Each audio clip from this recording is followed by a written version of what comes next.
Chapter 78. Looking at the soldier's body that was still bleeding on the ground, Dr. Stone shouted loudly, and then he saw Bronsky pull out a pistol and point it at his head. "What the hell did I do to deserve such rough treatment from you?"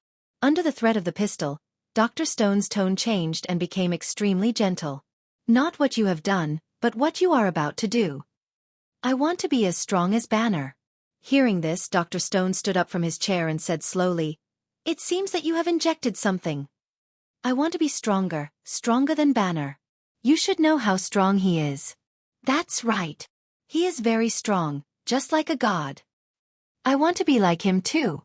"You want to make me as strong as him." Bronsky's breathing became heavy, and beads of sweat appeared on his forehead. "I don't know what's in your body, but if you mix it up, you might become a monster." As soon as Dr. Stone finished speaking, Bronsky came in front of him, grabbed him, and then lifted him with one hand. "I didn't say I don't want to. I just need your consent." Without any hesitation, Dr. Stone instantly admitted defeat. Then, under Bronsky's lead, the two of them successfully came to the research room in the base. Banner's blood samples that were transported from Dr. Stern were stored here. Even Dr. Stern's computer and various instruments were packed and shipped together. "Let's begin." After lying on the operating bed, Bronsky said excitedly. A few minutes later, a serious experimental accident occurred in the laboratory. The stored Banner's blood samples were completely destroyed. Dr. Stone was also affected by the explosion and died on the spot, and Bronsky's whereabouts were unknown. When General Ross led the soldiers to the laboratory, all they saw was a messy laboratory that was ablaze with raging flames. At this moment, a soldier hurried to General Ross and reported a message in a low voice. "Bronsky." Early the next morning, after washing up and enjoying a hearty breakfast, Rog's flying thunder god returned directly to the pickup truck. Bang! The moment he returned, the shadow clone turned into a cloud of smoke and disappeared. Banner woke up in a daze, and then saw Rog, who was full of energy and had changed his clothes. You have 10 minutes to eat breakfast." Banner sighed silently, then walked out of the car, went straight to the back of the car, opened the cargo box, and picked a few foods at random. At this time, he couldn't care less about personal hygiene. After quickly eating the food in his hand, Banner started the pickup again and drove in the direction of Canada. At noon, Rog used Flying Thunder God to return to the firm, arranged for Erica to go to the bank to withdraw Dr. Banner's money, and then took out the phone from the drawer that he had picked up purely by fate. There were a few missed calls on his phone, all from numbers he had never seen before, and one of them was a text message. The call was from Dr. Ross, and the text was also from her. The content of the text message was also very simple. It was the address of a hotel in Ottawa, the capital of Canada. After reading the message, Rog called Dr. Ross back and asked her to take the Flying Thor to the forest or park on the outskirts of Ottawa, and then inform him. After doing all this, he returned to the pickup truck with the Flying Thunder God. Banner was already used to Rog's ability to disappear and reappear in an instant, and he didn't even turn his head to look at Rog. "Stop here and let Hulk out." After 2 experiences, Banner already knew what Rog wanted to do, so he got out of the car without saying a word and then took off his coat. Under Banner's guidance, Hulk appeared again. When he saw Rog again, Hulk did not attack as before, but silently stepped back a few steps, looking at Rog with great vigilance. "Don't worry, I won't hit you today."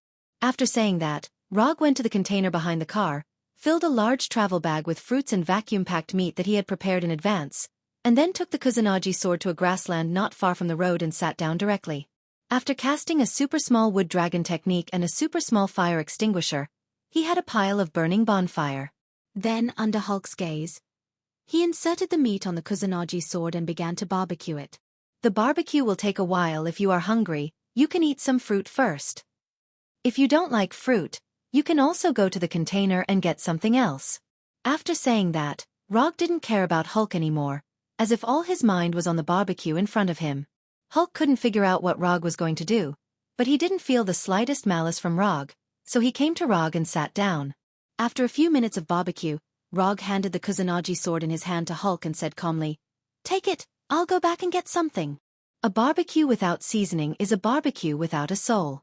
For this reason, he returned to New York with the Flying Thunder God, and then bought a set of family barbecue tools, seasoning, and a large box of cold beer. When he returned here, Hulk was still holding the Kusanagi sword, and the barbecue on it had obvious charred traces. "Give it to me."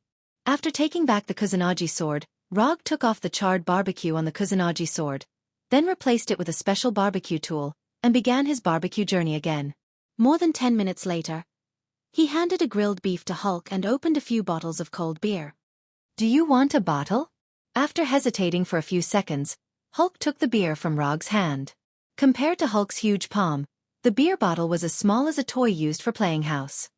"Actually, compared to Banner, I prefer to deal with you." After saying that, Rog tasted the barbecue in his hand, and the taste was not bad. "Banner is too smart, and he is more like a scholar than a warrior."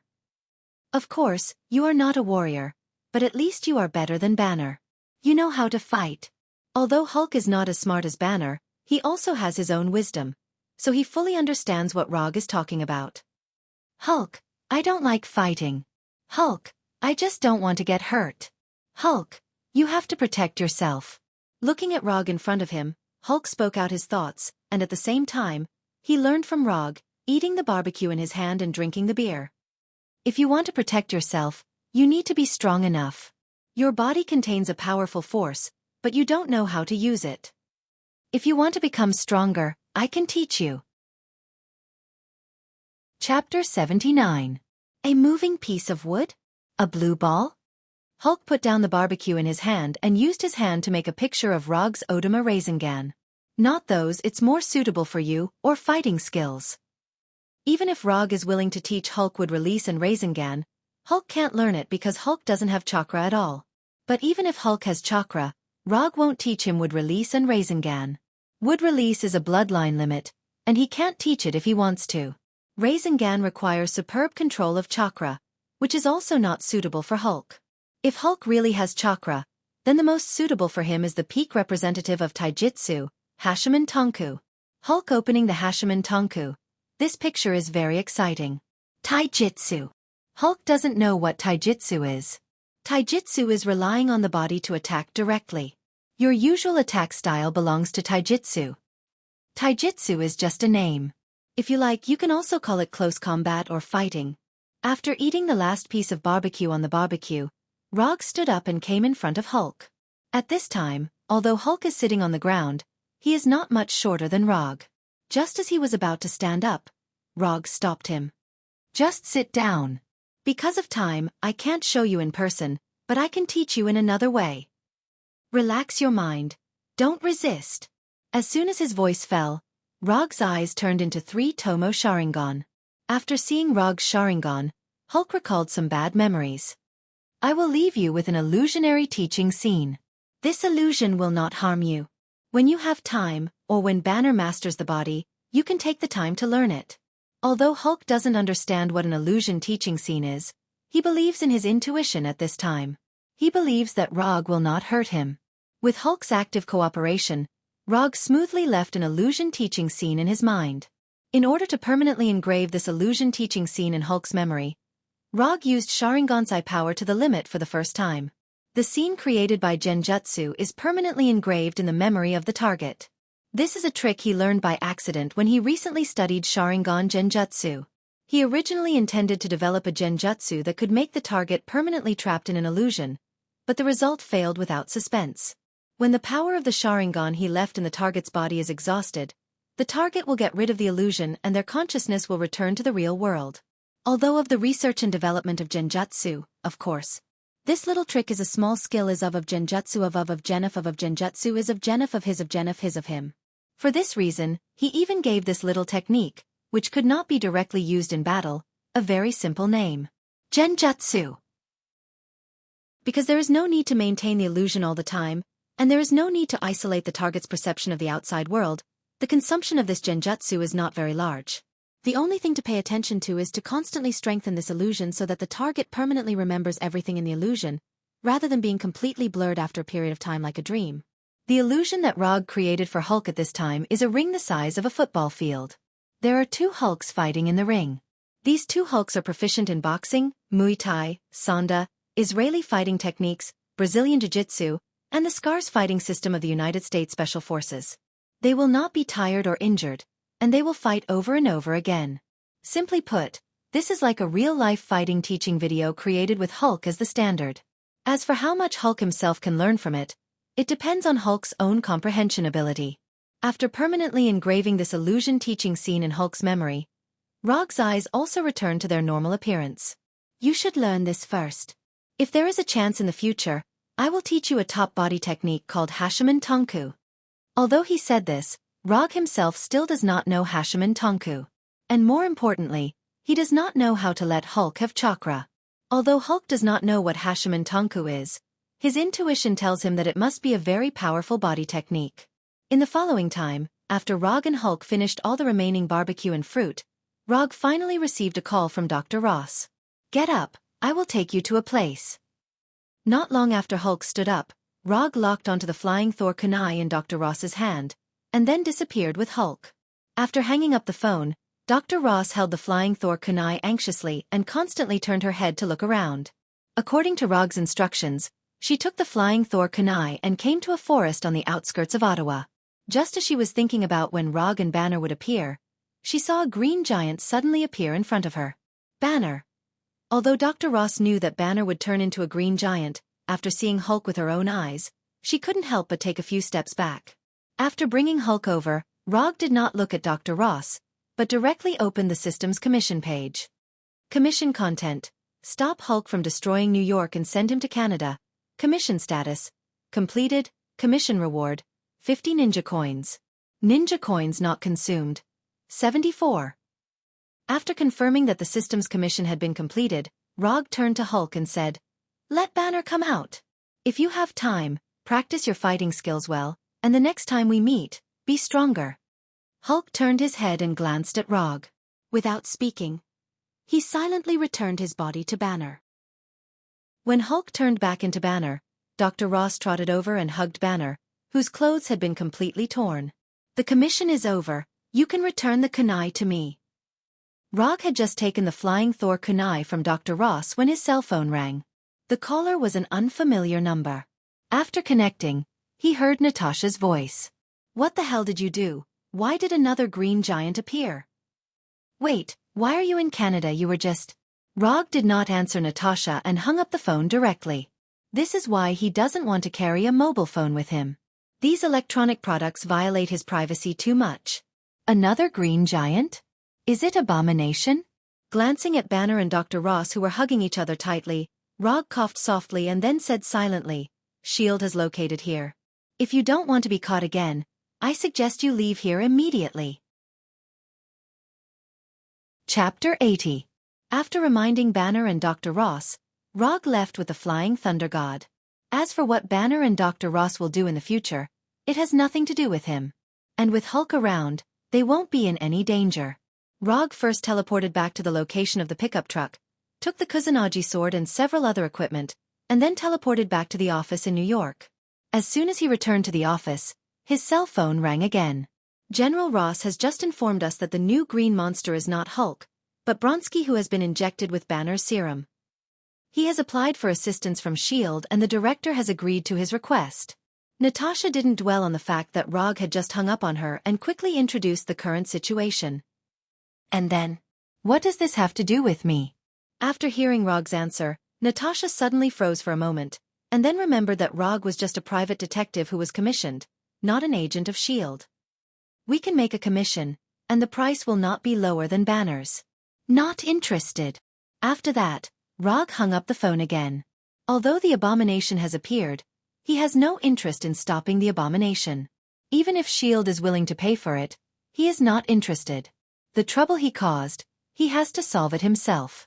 After putting the Kusanagi sword and the round fan back into the psychic scroll, he turned on the TV in the office and then turned to the current affairs news channel. After transforming into the abomination, Bronsky originally planned to destroy the base's laboratory and then leave with Dr. Stone. But because of a small mistake, the laboratory exploded and Dr. Stone was killed on the spot. Bronsky felt a little sorry for Dr. Stone's tragic experience for a second or two, and then he used his own tyrannical strength to force his way out of the base. If Bronsky had left New York, General Ross wouldn't have been able to find him for a while. He didn't know if it was because of the influence of the serum or because of the absolute confidence brought by the sudden increase in strength, but instead of fleeing like Banner, Bronsky took the initiative to show up and unscrupulously vented the powerful strength he had just gained in downtown New York. Thus, General Ross's army fought against the abominations. Fighting the abominations in the densely populated city of New York was not a wise decision for General Ross. They couldn't use weapons of mass destruction in the city, nor could they mobilize troops on a large scale. With the warriors under his command alone, it was absolutely impossible to stop abomination, so General Ross quickly made a decision and applied to S.H.I.E.L.D. for assistance. Then S.H.I.E.L.D.'s request for help came to ROG. Due to his outstanding performance in Culver University, everyone regarded him as the best candidate for this mission. However, they did not expect that ROG would directly reject them. Reading the news report, ROG leisurely drank his frozen Coca-Cola and considered whether he should go to the VIP front row to see the abomination with his own eyes. But in the end, he gave up on the idea and asked Erica to order takeout for him. 20 minutes later, the door of the firm was pushed open. But what came in was not the takeout guy that ROG imagined, but Natasha, who was wearing a S.H.I.E.L.D. uniform. And in Natasha's hand, she was holding the takeout that should have been delivered by the takeout guy. Bronsky now has power that is no weaker than Hulk. If he is allowed to continue like this, all of New York will be destroyed. After saying that, Natasha put the takeout in her hand in front of ROG, and then continued, I know you don't have much affection for S.H.I.E.L.D., but the ordinary people outside need your help now. Okay, don't kidnap me with these so-called righteous acts. It's you who want to maintain world peace, but it's also you who are creating threats. If you hadn't been thinking about mastering the power that doesn't belong to you all day long, the monsters outside wouldn't have appeared. ROG didn't look at Natasha, but directly opened the takeout and took out the fried chicken legs and fries inside. Are you really not going to do anything? Natasha's tone was no longer as tough as before, but with a hint of pleading. It's not like you can't deal with Bronsky. Although he is now green and bigger, he is still a flesh and blood creature. He will be tired, hurt, and bleed you. Speaking of this, ROG suddenly thought of something and put down the fried chicken legs and the happy drink in his hand. A flesh and blood creature with its own consciousness. This guy should meet the standards of a psychic beast. In order to confirm his thoughts, he deliberately opened the system's introduction to the psychic blood contract scroll and carefully browsed through it. From Natasha's point of view, ROG seemed to be thinking about something seriously. She couldn't see the system page that appeared in front of ROG at all. It's not that I can't accept the commission, but I have a condition. After subduing this guy, he will belong to me. Okay. As long as you can subdue Bronsky, you can do whatever you want with Bronsky, S.H.I.E.L.D. and the military will never ask. After hearing ROG's words, Natasha agreed without thinking. After getting Natasha's guarantee, ROG exchanged a commission scroll from the system. When Professor Ross started the commission, he used up the last commission scroll. The reward is $100 million. You can write the rest yourself. Looking at the scroll that appeared out of thin air in ROG's hand, Natasha didn't have any surprise and directly took the scroll and wrote the content of the commission on it. Commission content: subdue Bronsky, abomination. Commission status: incomplete. Commission reward: 30 ninja coins. When Natasha finished writing the scroll, a new commission task appeared on the system's commission page. Compared with Hulk, the system's evaluation of abomination is obviously much lower, and the reward given is not even half of Hulk's. Abomination's ranking is not good. Of course, this may also be the system's judgment after re-evaluating his current strength. Although 30 ninja coins is not very rich, it is enough for him to make this trip. And what he really wants now is not ninja coins, but a psychic beast that belongs to him. After spending 20 ninja coins to learn the psychic technique, ROG always felt that he had lost money. But the appearance of abomination gave him some hope of making up for his psychological loss. Psychic beast. Abomination. Abomination's appearance is ugly, but since it has been classified as a psychic beast, its appearance is not very important. Chapter 81. I'll take this commission. You can inform S.H.I.E.L.D. to transfer the money now. After that, ROG left the office directly with the Flying Thunder God and came to the roof of a building near Abomination. Looking down from the top of the building, Abomination was like a rampaging beast, constantly destroying and attacking the streets. Although the soldiers around him were doing their best to attack Abomination, they did not cause any harm to Abomination. Instead, they made Abomination more violent. In other words, He was more excited. Looking at the pedestrians fleeing around him and the soldiers who were nervous but could not retreat, Abomination couldn't help laughing wildly. This perfect body. This powerful strength. This feeling of dominating everything. This is the future I really want. I am God. Just as Abomination was fantasizing about the beautiful scene in the future, a liquid bullet hit his right face like lightning, leaving a visible scar on his face. Water release. Water iron cannon technique. The one who launched the attack was none other than Rog, who had just jumped from the top of the building. At this time, Rog was only wearing a 3-tomo mask, but Abomination recognized him at a glance. It was this guy who defeated Hulk. After seeing that the attacker was Rog, Abomination did not launch an attack as casually as before, but looked at Rog seriously. This guy defeated Hulk. If I defeat him, it proves that I am stronger than Hulk. I am the strongest. After a series of illogical thoughts, the Abomination was driven by its instincts and sprinted towards Rog. In the eyes of others, Abomination was like a prehistoric behemoth running towards Rog. In Rog's eyes, Abomination was like a green pet dog running to its owner. 10 meters, 5 meters, 3 meters, 1 meter. When Abomination came to a meter in front of him, Rog threw the flying Thor kunai in his hand very casually. Although Abomination knows that Rog has the ability to teleport, at this distance, he has absolute confidence that he can punch Rog into a meat patty. However, things did not develop as he had imagined. Rog disappeared. When his right fist was only a few centimeters away from Rog, Rog disappeared. After sensing Rog's disappearance, the Abomination immediately withdrew its fist and turned around. The scene of Rog hitting Hulk with Odama Rasengan left a very deep impression on Abomination. He didn't want to encounter Hulk's original scene. Abomination was not like Hulk, personally experiencing the power of Odama Rasengan, because Rog did not use Odama Rasengan at all. After turning around, Abomination saw Rog and the flying Thor kunai that had just been thrown out by Rog. Before he could realize what had happened, the scene in front of him changed in an instant. What appeared in front of him was no longer the chaotic street, but a forest he had never seen before. Rog did not intend to solve Abomination in New York City, so he took Abomination directly to one of the forests where he practiced Mokuton. Throwing out the Flying Thor kunai, Flying Thunder God second stage, leaving the Flying Thor technique on Abomination, and then teleporting them here together. Before getting the immortal body, Rog's mastery of the Flying Thor second stage was not particularly proficient, so he rarely used the Flying Thor second stage in battle. But after getting the immortal body, he found that his mastery of the Flying Thor second stage had an inexplicable improvement. Now as long as he wants, he can Flying Thunder God second stage anytime and anywhere, and he doesn't have to worry about the possibility of failure.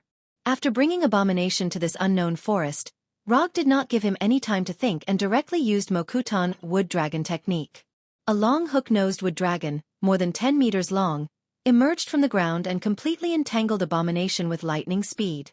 Like Hulk, Abomination didn't take this wood dragon to heart at first, but he soon found that his thoughts were a little too naive. Don't struggle, unless I'm willing to let you out, you can't break free. After saying that, Rog also let the wood dragon bite Abomination hard.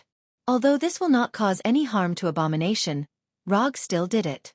For no reason, just to provoke Abomination. His physical strength was rapidly disappearing uncontrollably, and the wood dragon was getting tighter and tighter. It wasn't until this time that Abomination finally understood why S.H.I.E.L.D. had entrusted Rog to capture Hulk. In terms of results, Abomination's speculation was correct. But in terms of the actual situation, Hulk was a little worse than he is now. After all, what Hulk enjoyed at the beginning was not the wood dragon technique, but one Odama Rasengan after another. I won't talk nonsense with you. I have a contract scroll here. After signing it, you will be my psychic beast.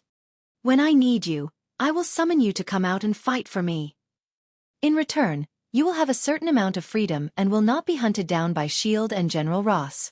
Rog took out the psychic blood contract scroll that the system gave him last time and opened the side that needed to be signed. Sign your head. Although Abomination didn't know what a psychic beast meant, he knew very well that this blood contract must not be signed. Signing it would be worse than death. Whether you like it or not, you have to sign it today. As soon as his voice fell, Rog increased his chakra output and accelerated the speed at which the wood dragon absorbed Abomination's physical strength. It didn't take long for Abomination, who was originally active as if injected with stimulants, to become extremely weak, and his whole body exuded a dying aura. When the wood dragon left Abomination, the nearly 4-meter-tall Abomination fell forward uncontrollably, making a low sound of falling to the ground. "I'll ask you again, are you going to sign it or not?" Even though the Abomination couldn't even stand up, he still expressed his opinion clearly. Although Rog can directly control Abomination to sign a contract with Sharingan, this is not a long-term solution after all, and he can't pay attention to Abomination's situation at all times. So he decided to solve all the problems at once. Wood release. Wood puppet technique. A 5-meter-tall wood Arhat emerged from the ground, and then came in front of Abomination, and beat Abomination violently. Time passed little by little. After being deeply touched by Wood Arhat's iron fist of love, Abomination used the fingers of his right hand to touch some of the green blood flowing out of his body, and seriously wrote his name on the blood contract scroll. When Abomination finished writing his name, Rog opened his attribute panel and looked at the column of Psychic Beast. Psychic Beast, Punisher Frank, Edo Tensei State, Abomination Bronsky. Chapter 82. Looking at the information displayed in the property panel, Rog nodded with satisfaction, and then said to the Abomination lying on the ground, "From now on, you are my summoned beast. Under normal circumstances, I won't restrict your freedom, but you'd better control your temper and don't make trouble everywhere. In addition, when I summon you, you'd better listen to the arrangement. Someone will come to you later, and he is also my man. As for whether you two plan to live together or live separately, it's up to you. Finally, a warm reminder, don't try to escape. If I find out, I'll let you have a good talk with Makujin and let it correct your wrong ideas." After explaining, Rog returned to his office with the Flying Thunder God, and then informed Punisher to go to the forest to pick up the Abomination. The matter with the Abomination has come to an end for the time being. As long as S.H.I.E.L.D. sends the reward, the commission will be completely completed. He now has a total of 73 ninja coins unspent. If he adds the 30 ninja coins entrusted to him, his unspent ninja coins has once again returned to the 3-digit level. With the Sage Body and the 2 accompanying would release ninjutsu, his need for ninjutsu has further decreased. Whether it is attack or control, he now has enough means, and for the time being, there is no lack of firepower or control skills. After thinking about it, he opened the exchange page of the system and focused his attention on the basic ninjutsu on the first page of the exchange page. Transformation Jutsu. One of the 3 ninjutsu taught by the ninja school, the basic of the basic ninjutsu. Ninjas who don't know transformation jutsu are not even qualified to graduate from the ninja school. But it is such a basic ninjutsu that Rog has never exchanged. Clone jutsu. He only exchanged for substitute jutsu, and he also studied substitute jutsu to the extent of instinct. He will definitely not exchange for clone jutsu. He already has shadow clone jutsu, and exchanging for clone jutsu is purely a waste of ninja coins. Compared with clone jutsu, transformation jutsu is undoubtedly much more practical, and the future improvement may be greater. When the shape-shifting technique was unleashed to its limits, it could even cause the chakra primogenitor to reveal a flaw in an intense battle. Just as Rog was thinking about whether he should exchange for the shape-shifting technique, he received a transfer message on his phone. It was a transfer of $100 million. At the same time when the mobile phone received the transfer information, the commission in the system became completed, and the 30 ninja coins were transferred to his account. Transformation jutsu only costs 30 ninja coins, so he finally exchanged for this ninjutsu that may play a great role in the future. Transformation technique. By condensing chakra to change one's appearance, one would be able to transform into someone else. Ordinary methods would not be able to see through it. Other than turning into other people, they could also turn into animals or objects. Whether it was transforming into a human, an animal, or an object, it was only a change in appearance, not a change in essence. This meant that even if he transformed into Hulk's appearance, he would not have the same physique and strength as Hulk. For special agents or spies, the transformation technique could be considered a rare divine skill. But for Rog, who likes to fight head-on, the biggest meaning of the transformation technique is to confuse the enemy. After confirming the chakra operation of the shape-shifting technique, he began his first shape-shifting technique. Bang! When the white smoke dissipated, the person sitting on the chair became Natasha, who Rog had just seen. Just by looking at the appearance, there is no problem. But this jutsu is a bit too weak, the effect of the jutsu will be lifted if I endure a little bit of a violent attack. It is enough to scare people, as for the rest, Rog stopped the messy thoughts in his mind and lifted the effect of the shape-shifting technique. Time flew, and a year passed in the blink of an eye. During this year, Rog continued to receive some commissions from time to time as usual to earn some ninja coins for himself. Most of the time, he spent on the study and mastering of the 2 Kekkei Genkai Sharingan and would release, making these 2 Kekkei Genkai a part of himself. After the end of the day's practice, Rog opened his property panel and looked at his current status.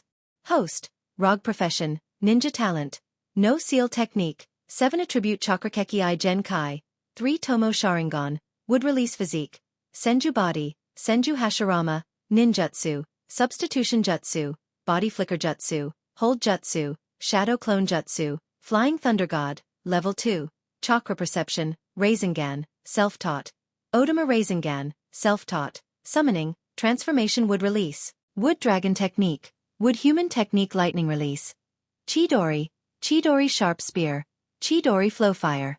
Release, Grand Fire Annihilation Water Release, Water Iron Cannon Genjutsu, Dark Walk Sharingan Genjutsu, False Memory Taijutsu, Strange Strength Chakra Mount, One Tail Summon Beast, Punisher Frank, Edo Tensei, Abomination Bronski Unconsumed Ninja Coins.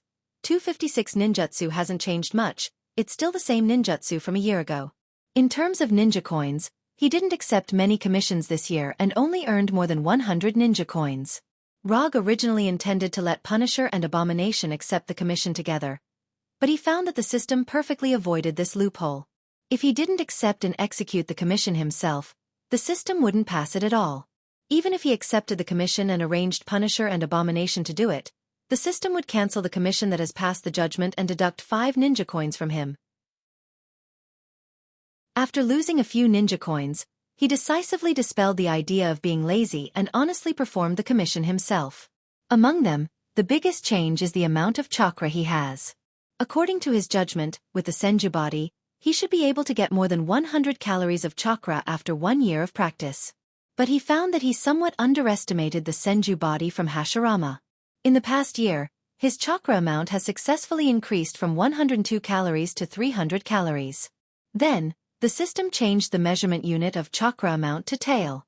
As for the current chakra amount, it's equivalent to a Chibi Shikaka's chakra amount, or Kyubi Kurama's chakra amount or Jubi's 1 tail. He can't judge for the time being. The increase in chakra amount also brought another benefit. The power of the ninjutsu he can use now is far beyond the power of a year ago. In other words, he was now even stronger than before. Chapter 83. Although he now has 256 ninja coins, Rog doesn't have any ninjutsu or items that he particularly wants to exchange for. Even the commission scrolls that he usually consumes the fastest, he still has 5 of them, so he won't have any need to exchange for them in a short time. Just as he was considering whether to continue to expand his business scope, he received a call from Frank the Punisher. Since turning Abomination into his own psychic beast, Rog has formed a team with the 2 of them and asked them to collect some more peculiar metals outside. At the same time, he asked them to occasionally act as messengers of justice and maintain social security in the United States. Simply put, he asked them to find trouble with the local gangs from time to time, to maintain justice and generate income for the firm. Because of their hard work, the firm's operating income has improved significantly, and even attracted the attention of the IRS. If it weren't for S.H.I.E.L.'s silent suppression of this matter, Rog would have been invited to tea by the tax bureau early in the morning. Of course, in return, Rog finally had an informal meeting with S.H.I.E.L.'s director, Nick Fury, and reached a consensus on certain issues. My lord, we found the hammer that fell from the sky that you were talking about. As you expected, S.H.I.E.L.'s people found the hammer and built a simple research base around the hammer. The hammer the Punisher was talking about was Thor's Mjolnir. Although Rog knew that Thor's hammer would appear in New Mexico, he didn't know when Thor's hammer would fall. So half a year ago, he took the simplest and most crude approach, that is, he sent both Punisher and Abomination to New Mexico and asked them to keep an eye on the situation there. Waiting really paid off. After hanging up the call from Punisher, Rog began to sense the Flying Thor technique on Punisher. Thor, we're finally going to meet. I hope you can bring me some unexpected surprises. When Punisher ended the call with Rog, a strong man with long blonde hair suddenly broke into the research base, quickly knocked down the guards in the base, and quickly approached Thor's hammer in the middle of the research base. This guy is good. Obviously, he has received professional combat training. The guards inside can't stop him. The speaker is Abomination Bronsky, who is nearly 4 meters tall. At this time, Abomination has no previous fierce and arrogant attitude. After signing a psychic contract with Rog, Abomination escaped several times, but the results of the escape were not good. The best escape result was that he even saw the border of Canada. At that time, Abomination was trained by the combination of Wood Arhut and Wood Dragon for a whole month, and then he completely gave up. This is S.H.I.E.L.D.'s business. We don't have to do anything. We have to make sure that the hammer is not taken away. The Punisher also noticed Thor, who was rampaging in the research base, but he didn't take Thor seriously. Although Thor showed superb combat skills, in Punisher's view, he is at the same level as S.H.I.E.L.D.'s elite agents. Without his divine power, Thor really has nothing particularly noteworthy. Not only does he not have the power of Thor, but he doesn't even have the super strength and physique that an Asgard should have. Just as Thor invaded the research base, several lightning bolts suddenly flashed in the dark night sky, followed by heavy rain. One person go to the commanding heights. Bring a weapon. At this time, the person in charge of this research base is none other than Agent Coulson. Although Thor's invasion caught S.H.I.E.L.D. by surprise, S.H.I.E.L.D. is a professional agent agency after all. The entire base instantly entered a state of alert, and more agents were chasing Thor. What's the situation? After issuing the order, Coulson came to the command room and asked. The hammer emitted a huge amount of electromagnetic waves. The system can't record it. The equipment can barely maintain it. The interference from this thing is too great. After listening to the report, Coulson took out the walkie-talkie and said, Barton talk. Sir, do you want me to stop him? Or do you want to send more people to kill him? Barton stood in the basket of a crane and said calmly while pulling the composite bow in his hand. Wait for my order.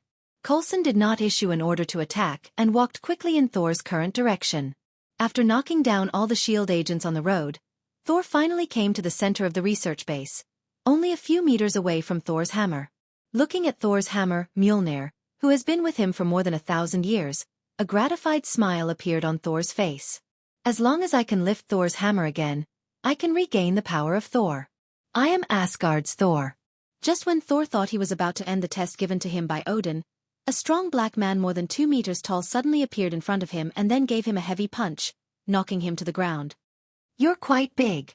Thor, who was knocked down, quickly stood up and said, But I've knocked down bigger ones. As soon as his voice fell, Thor's right fist hit the big black man in the face and the two instantly fought. While Thor and the big black man were fighting inextricably, Rog also teleported to the front of the two Punishers. Sir, are we going to join the battle too? Abomination immediately asked after seeing Rog appear. Although he had been severely trained by Arhut and Wood Dragon for a month, Abomination was still the same Abomination who was eager to fight. But before the battle, he would ask for Rog's permission. No, I'll take care of things here. You can continue with your previous entertainment activities. The entertainment that Rog mentioned was the work of the Punishers and Abominations to generate income for the firm. For them, this is a job that will make both of them happy. Regarding Rog's arrangement, the Punishers and Abominations had no objection and left immediately. Looking at Thor, who was hugging and rolling with the big black man in the mud, Rog silently used chakra to perceive Thor's state. This seal is ridiculously strong. Thor doesn't seem to have much problem on the surface, but in his body, there is an incredibly powerful seal. This seal not only completely sealed the power of Thor in Thor's body, but it also suppressed his Asgard physique to a very low level. That feeling is like suppressing a heavyweight boxing champion with a height of more than 2 meters to the state of a newborn baby. Just when Rog was shocked by the seal in Thor's body, Thor knocked the big black man to the ground with a beautiful flying kick, and then kicked the big black man hard on the head. After doing all this, Thor, covered in mud, came to Thor's hammer Mjolnir and grabbed the handle of Thor's hammer with a smile on his face. Then there was no then. Tawny used both hands and all the strength of his body, but Thor's hammer remained motionless and showed no signs of moving. After trying for dozens of seconds, Tawny looked incredulously at the night sky shining with lightning and roared at the sky with incomparable grief and indignation. Whether it was Coulson, Barton, or other S.H.I.E.L.D. agents, they all silently watched Thor kneeling on Thor's hammer at this time. Okay, The show is over. Ground units. Assault. Looking at Thor, who seemed to have lost his soul, Coulson raised the walkie-talkie and issued new instructions. At this moment, a flying Thor kunai shining with silver-white light flew towards Thor's hammer like lightning. When the flying Thor kunai hit Thor's hammer, Rog appeared in an instant and held the flying Thor kunai. Is this Thor's hammer? Rog ignored Thor next to him, and ignored Coulson, Barton, and others who were condescending, and directly held the handle of Thor's hammer, and then his right hand suddenly exerted force. Kacha! Thor's hammer, which had not moved since it fell, suddenly moved. Chapter 84. Once again, it was time for the necessary part of every novel that was published. First of all, I would like to thank all the readers for their support. If it wasn't for all of you, this novel wouldn't have been promoted all the way to the top. It wouldn't have been able to complete the recommendation process and be published on the front page. Thank you to all the readers for your recommendation tickets, collections, comments, and gifts. I've read all the chapters and reviews you left behind. Thank you for all your suggestions. Then, I would like to thank the Mr. Lan Guang. Even though the recommendation results weren't ideal, he still arranged for a follow-up recommendation. This gave the novel more exposure and allowed Apprentice to complete his dream of being published on the front page. Therefore, I would like to sincerely thank Mr. Lan Guang. Thank you for your support and support. Finally, it was time to act pitiful. Readers who had been reading the novel should know that Apprentice wasn't acting pitiful. He was really pitiful. Every day, he would work overtime until midnight and could barely write a chapter when he got home. Therefore, he still owed all the readers 15 chapters. These 15 chapters would be repaid on the second day after the novel was published. He would finish repaying them within 10 days. Because there weren't many updates, many readers chose to read the novel first. Apprentice could understand this. After all, Apprentice did the same when he was reading the novel. However, the data on the first day of publication, which is the first subscription, has a very, very important and decisive effect on the subsequent development of a novel. Therefore, the Apprentice is here to plead with the readers. When the novel is published tomorrow, can you subscribe a chapter first? Just one chapter would be enough. Really, just one chapter would be enough. The chapters after that could be taken care of slowly.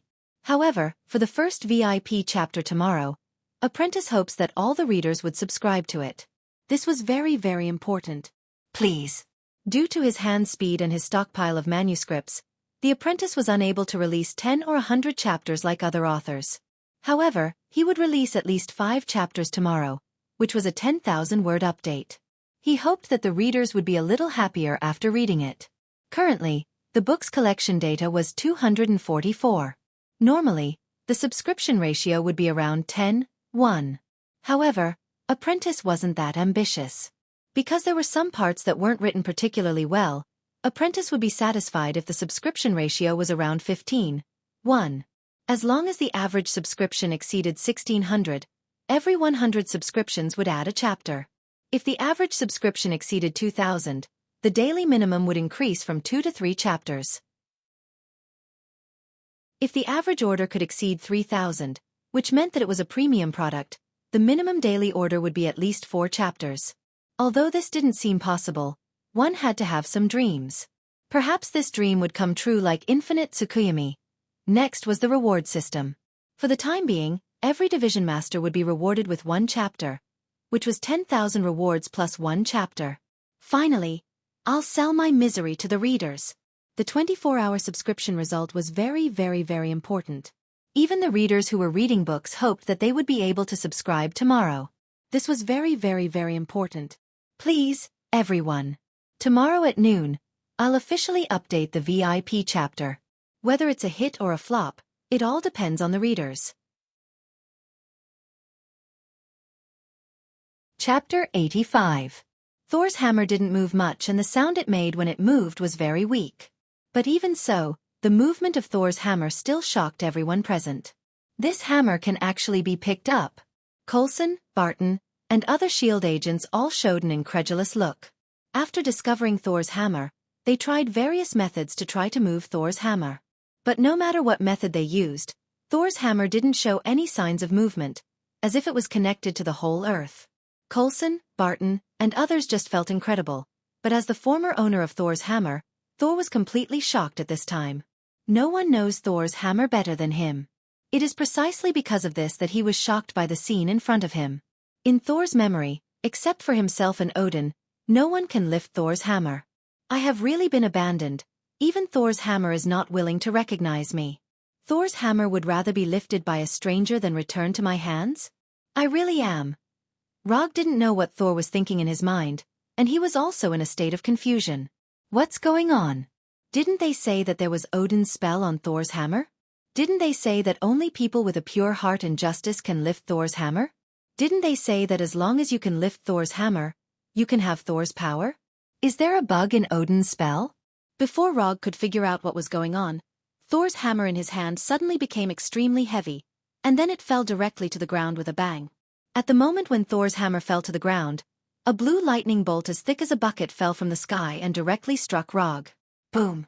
The lightning directly hit the Thor's hammer on the ground, and the raging electric current created a tornado-like airflow, blowing the people around it away. When the lightning was about to hit him, Rog left the place with the flying thunder god and returned to the small hill outside the base. At this time, he was very glad that he had left a Thor kunai here before he went to the research base. The speed of that bolt of lightning far exceeded his expectations.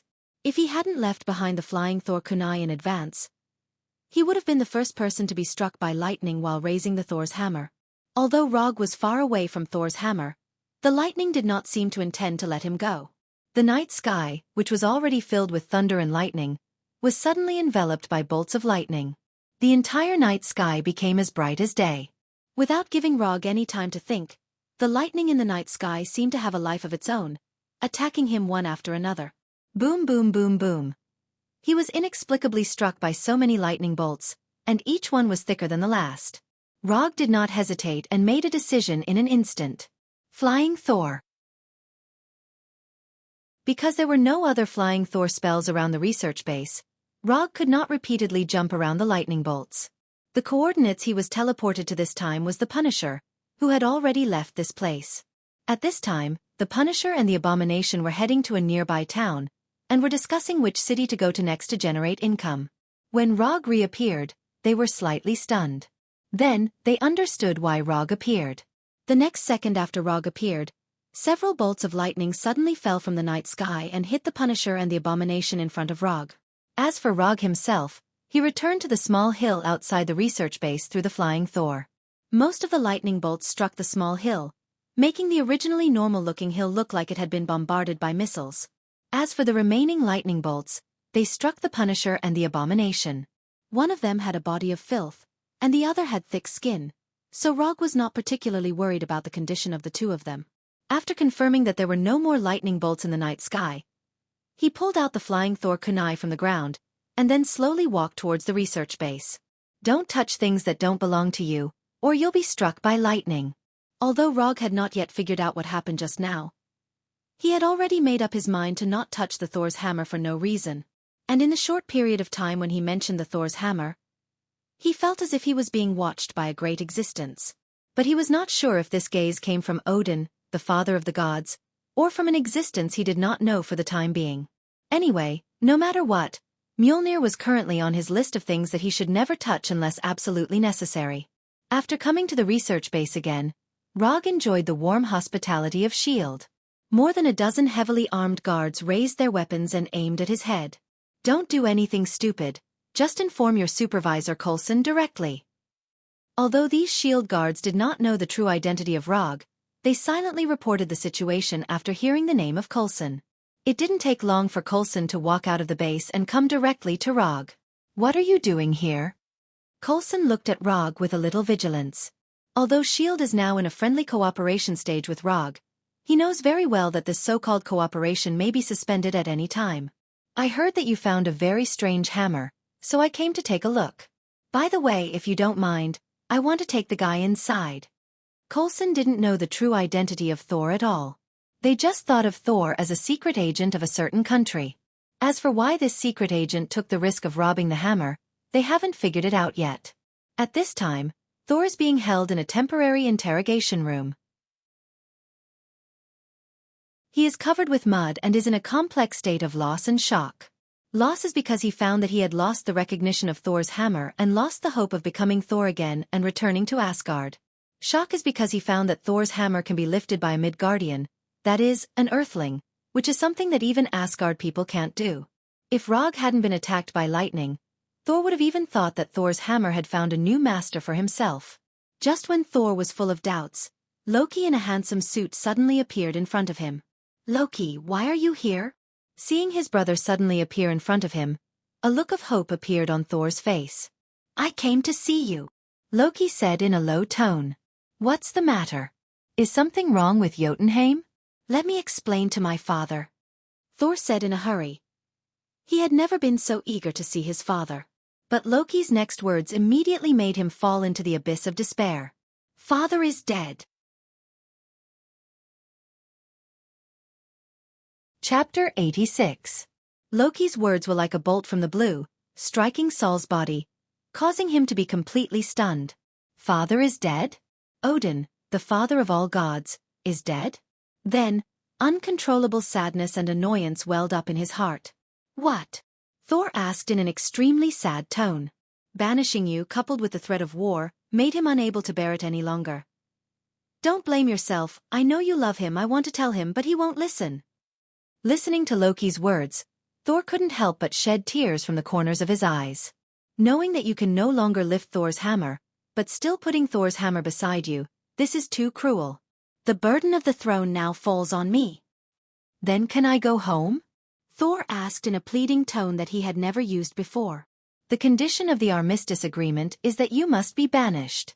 "Yes, but we can find a way. Mother also forbids you to go back."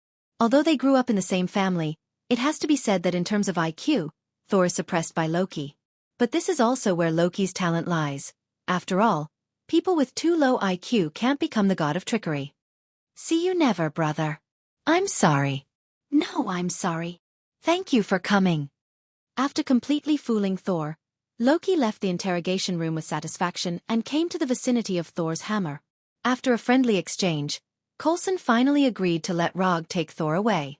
Just as they were heading to the interrogation room, Rog saw Loki trying to lift Thor's hammer. "That guy is trying to lift Thor's hammer.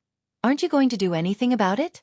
At this time, Loki was in a state of magic invisibility, and the surrounding shield staff did not notice his existence at all.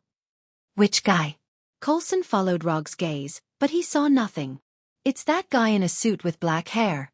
Although Rog had never seen Loki before, he was 100% sure that the person who was trying to lift Thor's hammer was Loki. "Forget it. There's no point in telling you."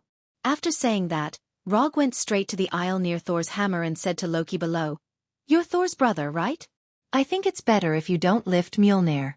You'll be struck by lightning if you do." Loki didn't expect that someone would be able to see through his invisibility spell. What surprised him even more was that Rog actually knew about his identity and Thor's hammer. "Who are you?" Loki withdrew his hands and silently put them into his suit jacket, ready to pull out the dagger at any time. "My name is Rog. I'm a ninja." "Ninja? What kind of occupation was this?" Loki thought that Rog was a sorcerer like himself, so he could see through his invisibility spell so easily. In the eyes of Coulson and others, Rog seemed to be talking to the air at this time. But as an experienced agent, Coulson immediately reacted and quietly arranged for S.H.I.E.L.D. staff to scan the environment near Thor's hammer. After looking at Rog carefully, Loki didn't say a word and turned away. A strange guy came out of nowhere, and he didn't look strong at all. He was a low-level existence that didn't need to be cared about at all. Rog didn't stop Loki from leaving, but silently observed the energy around his body that couldn't be detected by the naked eye with Sharingan, and memorized the way this energy worked that he had never seen before. "Is this Asgard's magic? Interesting." When Loki's figure completely disappeared, Rog turned to Coulson and said, "That guy is gone." Next, it was a routine release procedure. The only thing worth noting was that when leaving the research base, Thor silently took a notebook placed on the table. "I didn't expect you to have talent in this area." S.H.I.E.L.D. staff didn't notice Thor's little move at all, allowing him to easily take away the notebook that belonged to Dr. Jane Foster. "Why can you lift Mjolnir? And why did you come to save me?" "These questions, I'll answer you later." What you need now is to change into clean clothes and solve your food problem by the way. More than an hour later, in a 24-hour chain restaurant in Anticapuant, Rog, Thor, and Dr. Jane Foster looked at each other and maintained a strange silence. Who are you? Thor took the lead to break the silence. My name is Rog. I'm a private detective. Rog didn't say that he was a ninja, because if he said that he was a ninja, he would have to explain what a ninja was later. This would make the topic more complicated. Private detective? Obviously, whether it was a ninja or a private detective, Thor didn't understand either. You can understand it as a person who gets paid and then helps others solve their problems. Rog explained simply. I see, it's similar to mercenaries. Although Asgard didn't have a private detective, there were mercenaries, so Thor quickly understood the profession of a private detective. Strictly speaking, private detectives and mercenaries were two completely different professions. But no one cared about these small details now. Why can you lift Mjolnir? This is not something that Midgard people can do. You're a bit of regional discrimination. Although Asgard has a longer history, Midgard is not a backward place. And whether or not you can lift Mjolnir has nothing to do with Asgard. As long as your father's spell recognizes it, anyone can lift it. Dr. Forster, who was sitting next to Thor, looked at Thor and Rog with a confused expression. She knew every word that Thor and Rog said, but she didn't understand the meaning. My father. Thor's expression suddenly became lonely. I saw your brother just now. He's quite handsome, but a bit cunning. He's not an honest person. Loki has always been like this. He likes to play pranks since he was young. When he mentioned Loki, Thor's lonely face showed a hint of relief. Looking at Thor's current appearance, Rog couldn't help but sigh. They were both raised by the same parents. How could their IQs be so different? He had intended to remind Saul tactfully and let him know that Odin was still alive. But now he gave up on that plan. Your father is not dead yet. Don't underestimate him. He is the father of all gods, a powerful existence in the entire universe. Chapter 87. My father isn't dead? Thor's voice became agitated. Of course. You have to have some faith in your father. The name Father of Gods is not just a title. Without enough strength, the others in the universe will not recognize the title of Father of Gods. Hearing this, Thor calmed down a little and began to think seriously. After eliminating some subjective thoughts, he felt more and more that Rog's words were correct. The main reason was that Loki had too many bad records, so after calming down, Thor quickly noticed the loopholes. Then how can I go back? Thor asked the question he was most concerned about. I don't know. Thor thought that Rog knew how to get him back to Asgard, but Rog's answer instantly extinguished his hope. Actually, I also want to go to Asgard. So if you find your own strength, I hope you can bring me along. The reason why Rog said so much to Thor was purely because he also wanted to go to Asgard and see a world outside of Earth. The universe is so big, I want to see it. In addition, he also wanted to go to Asgard to see a civilization that was completely different from Earth, especially when it came to combat and magic. You want to go to Asgard? That's right. Looking at Rog's serious face, Thor seriously thought about it. Bringing a Midgardian to Asgard was not in line with Asgard's rules, but it was not a particularly serious matter. After thinking seriously for a few minutes, Thor finally made a decision. If I can return to Asgard, I can bring you along. However, I have a condition. I hope you can protect the people here from harm during this period of time. Although Thor was not as smart as Loki, he had lived with Loki for more than 1,000 years after all. So after figuring out some things, he knew what Loki would do next.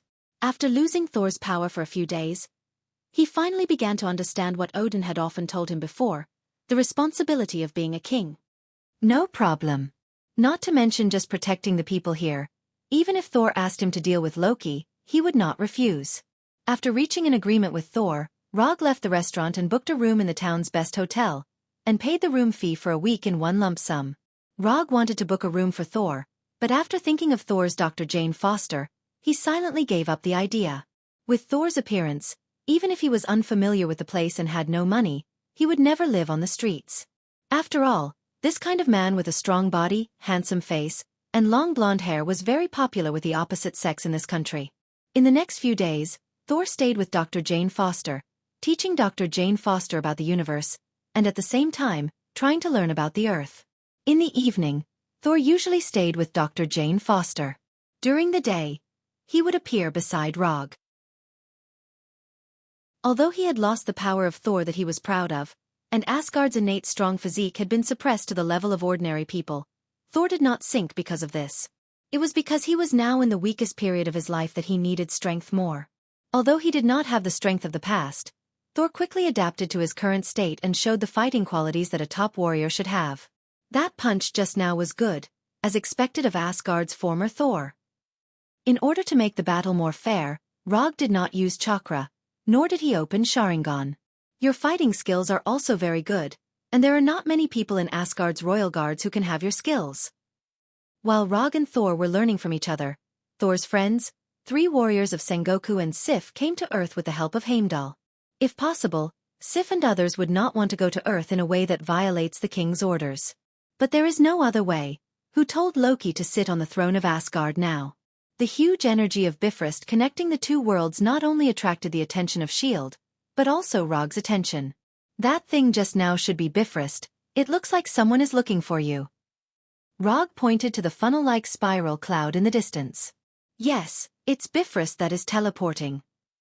Thor's eyes instantly became serious, looking at the spiral cloud in the distance with a dignified expression. Thor thought that the person who came this time was sent by Loki, but when he saw that it was Sif and others who were teleporting, the dignified expression on his face disappeared in an instant.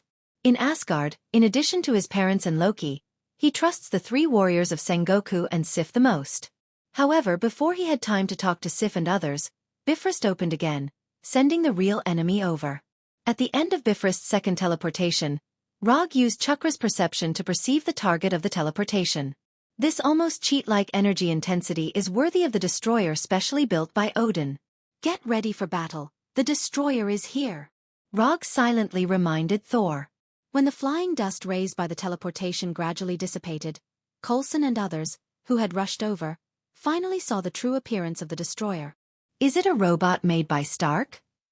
I don't know, that guy wouldn't tell me anything. Coulson took the handheld loudspeaker from the S.H.I.E.L.D. agent next to him, came to the destroyer, and said loudly, "Hello, your weapons and equipment are not registered. Please identify yourself immediately." The advancing destroyer stopped silently after hearing Coulson's words, and then opened the armor on its face. Just when Coulson and others thought that the destroyer would identify itself according to their request, they saw the flame-like orange-red light shining on the destroyer's body. Then, there was a powerful high-temperature beam of light. Boom!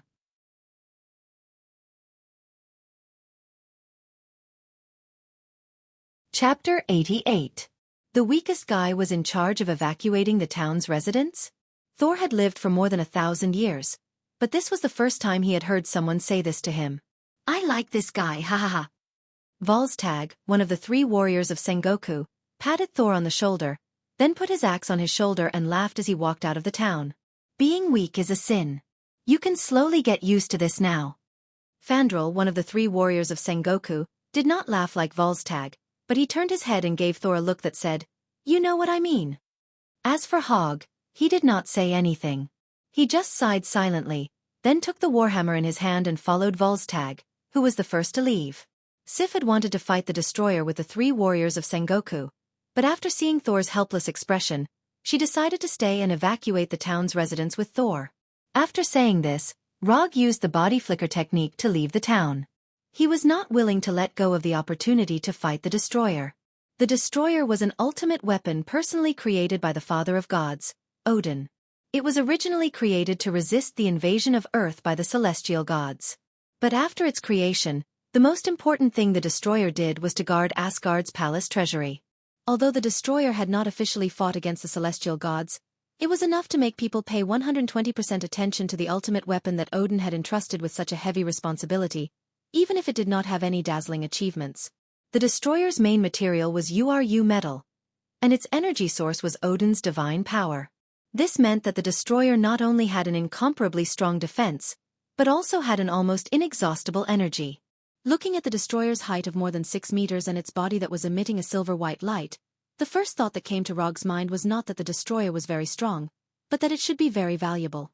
Just as Rog's mind was filled with thoughts that he should not have had, the destroyer opened its face armor, and then a powerful high-temperature light beam shot out. Boom! The high-temperature beam hit the ground where Rog had just stood, leaving a 3-meter-wide crater in the ground. As for Rog himself, just as the high-temperature beam was about to hit him, he used the body flicker technique to change his position. After dodging the high-temperature beam of the destroyer, Rog bit his right thumb and slapped it directly to the ground. Spirit communication technique. With his right palm as the center, a complicated psychic formation appeared on the ground, followed by 2 clouds of white smoke of different sizes. The Punisher and Abomination were summoned. The Punishers and Abominations were originally attacking a notorious gang and were about to achieve victory. However, at this critical moment, they were summoned by Rog. Ever since they became Rog's spiritual beasts, this was the first time they were summoned in battle. The Punisher did not think too much about the fact that he had summoned it out. His expression was as calm as ever. Compared to the Punisher's calm expression, the Abomination was incomparably excited. He could finally enjoy the thrill of battle. Finally, I don't have to bully those weaklings anymore. Finally, he could enjoy the battle to his heart's content. After listening to Rog's instructions, the Abomination rushed toward the destroyer without saying a word. At the same time, it let out a series of excited roars. Just as the Abomination was about to pounce on the destroyer like a hungry wolf, a dull and heavy sound suddenly came from its body. Bang! The Abomination did not realize what had happened at all. It only felt an indescribable pain in its abdomen, and then it was blasted away. Facing the menacing Abomination, the destroyer did not do much. It did not even continue to shoot the high-temperature beam. The only thing the destroyer did was to raise its right leg and kick the Abomination after the Abomination entered its attack range. Then, the Abomination was kicked away. After flying more than 100 meters, the Abomination fell from the air and slammed into the ground. The destroyer was actually so strong? Seeing the Abomination being kicked away so easily, Rog realized that he seemed to have underestimated the destroyer. If it was him who was kicked just now, Rog couldn't help but take a breath. However, he wouldn't be kicked by the destroyer like the Abomination. Only the Abomination, whose mind is full of fighting, would fight the destroyer in such a reckless way. After taking a look at the Abomination who was kicked out, Rog turned his attention back to the destroyer. Facing the destroyer, a fighting machine with almost no obvious shortcomings, it is the stupidest tactic to confront it with brute force. The Abomination has proved this very well. In that case, let's use speed to determine the outcome. Rog opened Sharingan in an instant, and then threw a flying Thor kunai at the destroyer. Although the destroyer saw the flying Thor kunai, it didn't take the flying Thor kunai seriously. In its judgment, the flying Thor kunai is the kind of weak attack that will not cause any injury even if it is hit. Clang! The flying Thor kunai hit the destroyer's chest without any suspense, making a crisp sound of metal collision, and then bounced away. At the moment when the flying Thor kunai was bounced away, Rog's flying thunder god came to the front of the destroyer and grasped the flying Thor kunai with his left hand. Odama Rasengan. An Odama Rasengan with a diameter of 1 meter appeared in Rog's right hand, and then hit the destroyer's chest fiercely. Although the destroyer has a certain degree of self-thinking, Rog's attack is completely beyond its scope of understanding. The destroyer didn't even have time to launch a high-temperature beam before it was hit by Rog's Odama Rasengan. The twisting and tearing ability of Odama Rasengan fell completely on the destroyer, and the 6-meter-tall destroyer flew out in an irregular spiral shape. The destroyer's limbs and body were quickly twisted, as if the whole body was disrupted and then reorganized randomly. However, the destroyer that was knocked away quickly stood up again, and under Rog's gaze, the twisted limbs and body were restored to their original appearance. Is this okay? The destroyer's characteristic structure makes it immune to the damage of Odama Rasengan. Except for making it a little embarrassed, Odama Rasengan did not cause much damage to it. Odama Rasengan did not play the expected effect, and Rog did not care too much about this. He raised his hand and used another ninjutsu. Wood Release. Wood Dragon Jutsu. The destroyer is not Abomination or Hulk, so when he used Wood Dragon Jutsu, he did not hold back at all. Nearly 20 meters long, the long hook-nosed wood dragon sprang out of the ground, like a python that catches its prey, tightly entwining the 6-meter-tall destroyer. Chapter 89. It was the same entanglement effect, But when the wood dragon entangled the destroyer, it was obviously more strenuous than when it entangled the Hulk and the abomination. This also caused Rog to have to increase the output of chakra of the wood dragon technique. The destroyer was more difficult to deal with than the abomination and the Hulk because there was no such thing as physical strength in the destroyer. Therefore, the longer the destroyer was entangled with the abomination and the Hulk, the less physical strength they had. Although the wood dragon could not absorb physical strength from the destroyer, in addition to absorbing the target's physical strength, the wood dragon could also absorb the energy in the target's body. However, when the wood dragon began to absorb the energy in the destroyer's body, an unexpected scene happened. The wood dragon successfully absorbed the energy in the destroyer's body, but as soon as the energy from Odin was absorbed, the nearly 20-meter-long wood dragon burned. In an instant, the hook-nosed wood dragon turned into a fire dragon. This sudden flame not only exceeded Rog's expectations but also caused the three warriors of Sengoku behind him to look at each other. On the way here, the three warriors of Sengoku first witnessed the abomination descend from the sky, and then the destroyer being sent flying by Rog. When they finally arrived at the battlefield where Rog and the destroyer were fighting, they saw the wood dragon entangling the destroyer instantly turn into a fire dragon. Although the three warriors of Sengoku had never fought against the destroyer, they knew very well how powerful this ultimate weapon that Odin had personally created was. But at this moment, they watched helplessly as the destroyer was restrained by Rog, an earthling. Although the wood dragon entangling the destroyer had turned into a fire dragon, the wood dragon showed no signs of burning or breaking.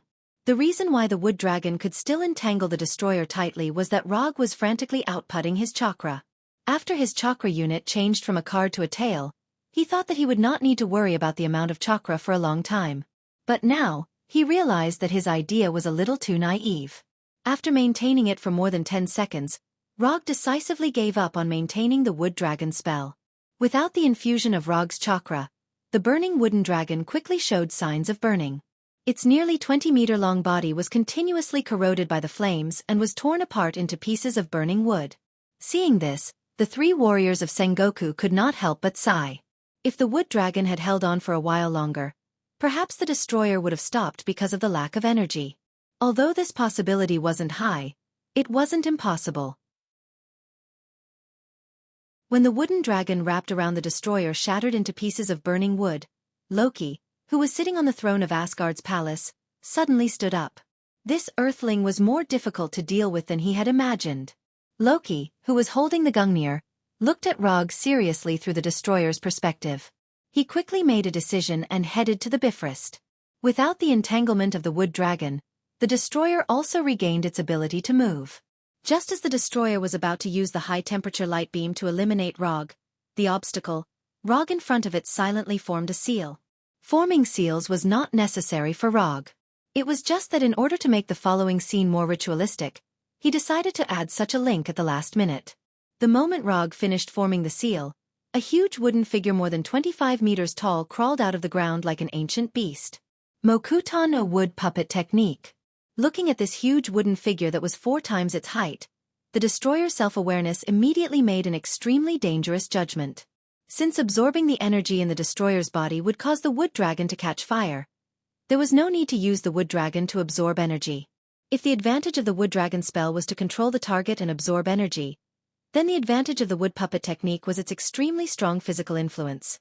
Even if you have a body made of URU metal, even if you have Odin's divine power as a source of energy, today, I will definitely reform you. With a thought, the godlike wooden figure Arhut raised his fists. Boom boom boom boom boom. F***CK tactics and strategies, and F***CK combat skills. The bigger the fist, is the truth. Under Rog's control, the wooden figure Arhut seemed to have transformed into a bodhisattva praising the Gatling gun of Nanwu. Its fists were like 6 big, clean pipes that were spinning 3,600 times per second. Great compassion to the world. Physical conversion to my Buddha. Da-da-da-da-da. Clearly under the scorching sun, the 3 warriors of Sengoku felt a chill from the bottom of their hearts. Is this guy really human? He must be an evil god that had transmigrated from a different dimension. How could this kind of person appear in Midgard? He should be conquering the universe, not staying in this weak chicken country where the average combat power is less than 5. At this time, Rog did not know what the 3 warriors of Sengoku were thinking. There was only one thought in his mind, And that was to blast the annoying silver-white human-shaped self-propelled armor in front of him into the block form that metal should have. The sound of missiles exploding continued to ring out, and the ground continued to vibrate with palpitating vibrations. Coulson and the others, who had first encountered the destroyer, also rushed over at this time. Then, like the three warriors of Sengoku, they looked at Rog, who was emitting a light blue light all over his body, with a shocked expression. In order to maintain the tyrannical and unreasonable influence of the wooden figure Arhat, Rog almost operated his chakra to the limit. Time passed little by little, and when the 25-meter-tall wooden figure Arhat finally stopped waving his fists, what appeared in front of them was a deep circular pit with a diameter of tens of meters. As for the originally majestic destroyer, its original appearance was completely unrecognizable. Even the orange-red light in the destroyer's body that seemed to never be extinguished had completely disappeared. It's finally over. When the wooden figure Arhat stopped, the people present could not help but breathe a sigh of relief. After confirming that there were no energy fluctuations on the destroyer, Rog also ended the wooden figure technique and gasped for breath. Such an intense output of chakra made him experience what it meant to be tired after being impulsive. If it were not for the sake of maintaining his image, he would not even want to stand now. He just wanted to lie on the ground and rest. Just when everyone thought that the matter had come to an end, the hammer of Thor, more than 10 kilometers away, suddenly soared into the sky and flew toward the town at a speed faster than the speed of sound. Then, a thundercloud quickly gathered in the sky, and a giant lightning bolt more than 10 meters thick struck down fiercely, making a thunderous sound that resounded for tens of kilometers. Chapter 90. After the giant lightning bolt, a powerful aura instantly enveloped the entire town. Even Rog and the others, who were a few kilometers away from the town, could clearly feel the godlike aura. Thor had returned. Sensing the powerful aura coming from the town, Rog revealed a puzzled expression. How could he retrieve Thor's power just by evacuating the townspeople? He didn't know what had happened, but he was sure that Thor had successfully retrieved Thor's power. He was even stronger than before he lost Thor's power. Thor's right hand gripped Thor's hammer, Mjolnir, and his clothes turned into Thor's armor. His red cloak fluttered even though there was no wind. Blue lightning bolts that were visible to the naked eye were swimming around his body like electric snakes. Sif and Dr. Forster couldn't help but smile when they saw Thor turn back into Thor. Sif was happy because the Thor she knew had returned. The Thor who had led them to defeat one enemy after another had returned. Dr. Forster was happy because she had witnessed Thor's resurrection from the dead. Thor's chest had been pierced, and he had turned back into a mythical figure. After regaining Thor's power, Thor wasn't as excited as he had imagined. Instead, he looked at Loki calmly. I thought you just wanted to prove that you were stronger than me, but now I realize that I don't know you at all. I can tolerate your usual pranks, and I can also overlook your usual excessive actions. But you shouldn't joke about your father's life, and you shouldn't start a war between Asgard and Jotunheim just to satisfy your desire for the throne. Loki, you've really made a mistake this time. Thor didn't expect his younger brother to appear behind him and pierce his chest with a Gungnir while he was evacuating the townspeople. I am also the heir to the throne. I can make Asgard the ruler of the 9 realms. I can let the entire universe know of Asgard's power.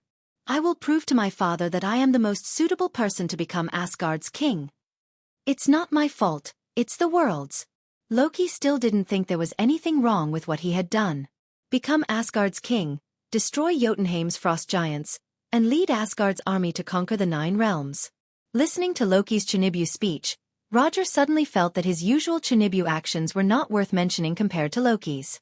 After sensing that Saul had regained the power of the thunder god, he dragged his tired body back to the town and caught up with Loki's Chunibyu speech. No, you will never become Asgard's king.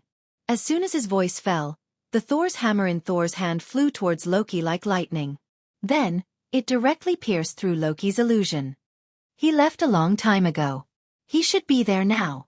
Rog pointed outside the town. When Thor looked in the direction of Rog's finger, he saw the unique teleportation beam of Bifrost.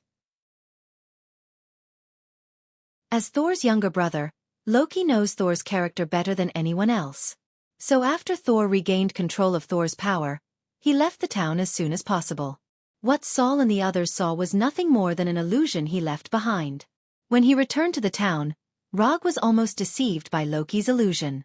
If he didn't open his Sharingan and observe carefully, he wouldn't have been able to see that it was an illusion. The one who controls Bifrost now should still be Heimdall. He can help us return to Asgard. Only the guardian sword in Heimdall's hand can open Bifrost. So after seeing Loki leave through Bifrost, Thor instinctively thought that Bifrost was still under Heimdall's control. But he ignored a small problem, that is, it was the guardian sword that opened Bifrost, not Heimdall himself. As long as one has the guardian sword, anyone can open Bifrost. I hope so. Rog was not as optimistic as Thor. If his guess is correct, the one who controls the guardian sword in Bifrost is definitely not Heimdall. As Rog guessed, the one who is guarding Bifrost is not Heimdall, but a frost giant. As for Heimdall, he is firmly frozen in ice at this time. After returning to Asgard through the Bifrost Bridge, Loki came to the two frost giants guarding the Bifrost Bridge. Phew! Phew! Two indestructible energy beams shot out from the tip of the Gungnir, directly turning the two frost giants in front of Loki into an atomic state. This is not the first time he killed a frost giant. Before leaving Asgard, he used the same method to kill the frost giant king, Laufey.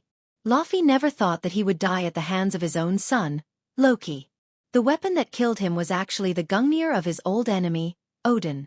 If time could go back, Laufey would never have trusted Loki so easily, even if he was his own son. After taking care of the two frost giants guarding Bifrost, Loki went to the control panel of Bifrost and summoned the frost giant's divine artifact, the Chest of Frost. When the Chest of Frost, shining with dark blue light, appeared in Loki's hand, his skin became more like a frost giant. Only those with the bloodline of the frost giants can use the Chest of Frost. Just as Loki was trying to aim Bifrost at Jotunheim, he heard a crisp sound of ice breaking. Then, a tall figure appeared behind him and sent him flying with a punch. The one who sent Loki flying was none other than Heimdall. The reason why Heimdall became the guardian of Bifrost was not only because he had Heimdall's eyes that could perceive all things, but also because of his own strength. The guardian of Bifrost was Asgard's first line of defense. If it weren't for a moment of carelessness, Heimdall wouldn't have been frozen by Loki's Chest of Frost, and he wouldn't have lost the guardian sword that controlled Bifrost. As soon as Heimdall sent Loki flying, he heard Thor's shout. Heimdall ignored Loki, who was sent flying, and pointed Bifrost at Thor on Earth, opening the interstellar teleportation. In the next second, the exit of Bifrost shone with a rainbow-like light. In the rainbow-colored light, figures emerged one after another. Thor, Sif, the three warriors of Sengoku, and Rog. In the end, Thor fulfilled his promise and brought Rog to Asgard.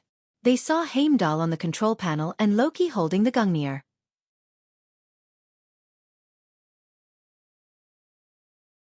Chapter 91.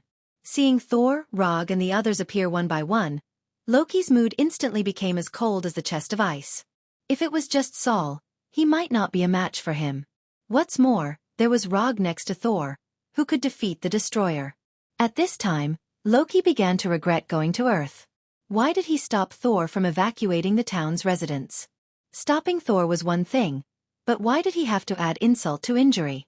If he didn't add insult to injury, all of this wouldn't have happened.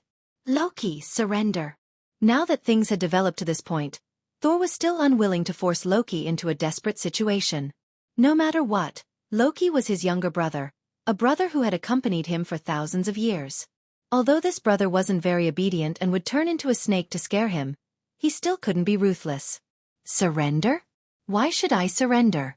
I am the evil god, Asgard, and the future king of the 9 lands. As soon as his voice fell, the chest of ice appeared in Loki's left hand. In an instant, Loki's skin turned dark blue like a frost giant, and an extremely cold aura that seemed to be able to freeze the soul gushed out from his body. The moment Loki summoned the chest of ice, Thor didn't hesitate and directly threw Thor's hammer at Loki. Thor's hammer had just flown a short distance when it was hit by the ice energy from the chest of ice. In the blink of an eye, an icicle several meters in diameter appeared in front of Thor and the others. Thor's hammer was completely frozen by the icicle. After freezing Thor's hammer, Loki didn't stop attacking. Instead, he increased the energy output of the chest of ice. Although Loki didn't like to use force to solve problems, at a time like this, he didn't mind using this barbaric and violent method to get rid of all the people in front of him. As the divine artifact of the frost giants, The chest of ice had the power to freeze an entire planet. Although Loki couldn't unleash the full power of the chest of frost, it wouldn't be a problem for him to freeze Bifrost. Using the chest of frost, Loki regained control of the situation and picked up Odin's Gungnir. He held the box of frost in his left hand and the spear of eternity in his right. Under the buff of these two divine tools, Loki instantly reached the peak of his life. The Bifrost Hall wasn't very wide to begin with. After being attacked by the chest of frost, most of the area was covered in huge blocks of ice. The energy from the casket of frost and the energy from the Gungnir constantly flew across the Bifrost, forcing Thor, Rog, and the others to temporarily leave the Bifrost Hall. Originally, Loki did not expect to deal with Thor, Rog, and the others here. From beginning to end, he only had one goal: control the Bifrost and destroy Jotunheim. Although Loki was also a frost giant, he didn't have any good impression of the frost giants who were like barbarians in Jotunheim, let alone treat them as his own kind. After forcing Thor, Rog, and the others out of the Bifrost Hall, Loki first used the chest of frost to freeze the entrance of the Bifrost. Then, he went to the control panel of the Bifrost and aimed the muzzle of the Bifrost at Jotunheim. Interstellar teleportation wasn't the only function of the Bifrost. Strictly speaking, this wasn't even the main reason why the Bifrost was designed. The Bifrost was an out-and-out weapon of war. It was an ultimate weapon of war with the power to destroy a planet. When the Bifrost's power was maximized, the energy beam of the Bifrost could directly penetrate an entire planet. As for the interstellar teleportation function of the Bifrost, it was only to quickly send Asgard's army to the enemy planet. Why did the Bifrost's teleportation exit look like a cannon barrel? It was because the Bifrost was built according to the specifications of a war weapon. I didn't expect your brother to be more courageous than you. He destroyed an entire race just like that. How domineering! Rog didn't interfere in the battle between Thor and Loki. Even when Loki attacked him with the chest of frost and the Gungnir, he didn't have any intention of attacking Loki. The two of them had a conflict, so why should an outsider like him interfere? In the end, this was all a family conflict. Although the consequences of this family conflict were a little serious, no matter what, this was a family matter between Thor and Loki. Loki wasn't like this before. Is inheriting the throne really that important to him? Until now, Thor still couldn't understand why Loki wanted the throne so much that he didn't hesitate to sacrifice his life for it. After sighing silently, Thor began to summon Thor's hammer in the Bifrost. Under Thor's forceful summoning, the frozen Thor's hammer finally broke free from the shackles of the icicles and returned to his hand. I can't let Loki continue to make mistakes. As soon as his voice fell, Thor raised the Thor's hammer in his hand and slammed it into the Bifrost's deck. The energy of the Bifrost came from Asgard, and the deck was both a passage and an energy transmission channel. As long as the deck was destroyed, the Bifrost would lose all its energy supply, and naturally, it wouldn't be able to continue shooting energy torrents to destroy Jotunheim. Are you sure you want to do this? If you destroy the bridge, you won't be able to see Dr. Forster again. Rog silently reminded Thor. After hearing Roger's words, Saul's action of smashing the bridge paused for a second before he started again. Under Thor's full attack, the solid deck began to crack. As Thor continued to attack, the cracks began to expand, spreading like a spider web. Just as Thor was desperately attacking the Bifrost's deck, a golden energy beam flew out of the Bifrost and hit Thor like lightning, sending him flying. When Thor began to destroy the Bifrost's deck, Loki noticed this. So he broke the ice wall at the entrance of the hall and walked out with the box of ice and the Gungnir. Before Jotunheim was destroyed, he wouldn't let anyone destroy the Bifrost. He wanted to prove to everyone that he was the most suitable person to inherit Asgard's throne. After being sent flying by Loki, Saul quickly got up and leaped high into the air. Forgive me, Loki. Seeing Thor jump and raise the Thor's hammer in his hand, Loki instantly read Thor's thoughts. Thor's hammer finally fell on the Bifrost's deck. Boom! An indescribable explosion of energy sounded, and a powerful energy storm instantly destroyed the Bifrost's deck. The Bifrost was destroyed. The energy storm destroyed the Bifrost Hall, causing the Bifrost Hall, which was already on the edge of Asgard, to fall directly into the endless starry abyss. Chapter 92. After discovering that the prodigal Thor had plans to destroy the Bifrost, Rog silently used the body flicker technique to retreat a distance. Thor and Loki have super strong physiques that surpass humans, so they don't have to worry about the shockwaves caused by the energy explosion, but Rog can't. Even if he has the body of an immortal, he doesn't think that his physique can be compared to aliens like Asgard. After the gorgeous explosion, it was a mess. Just as Rog began to sense the traces of Thor and Loki, a powerful life form far beyond his imagination appeared in his perception. A super life form as powerful as a planet. If Thor's energy strength after recovering Thor's power is a small pond, then the super life form that appeared in Rog's perception now is a vast ocean that stretches as far as the eye can see. Compared to this ocean, Rog felt that he was at most a palm tree on the beach.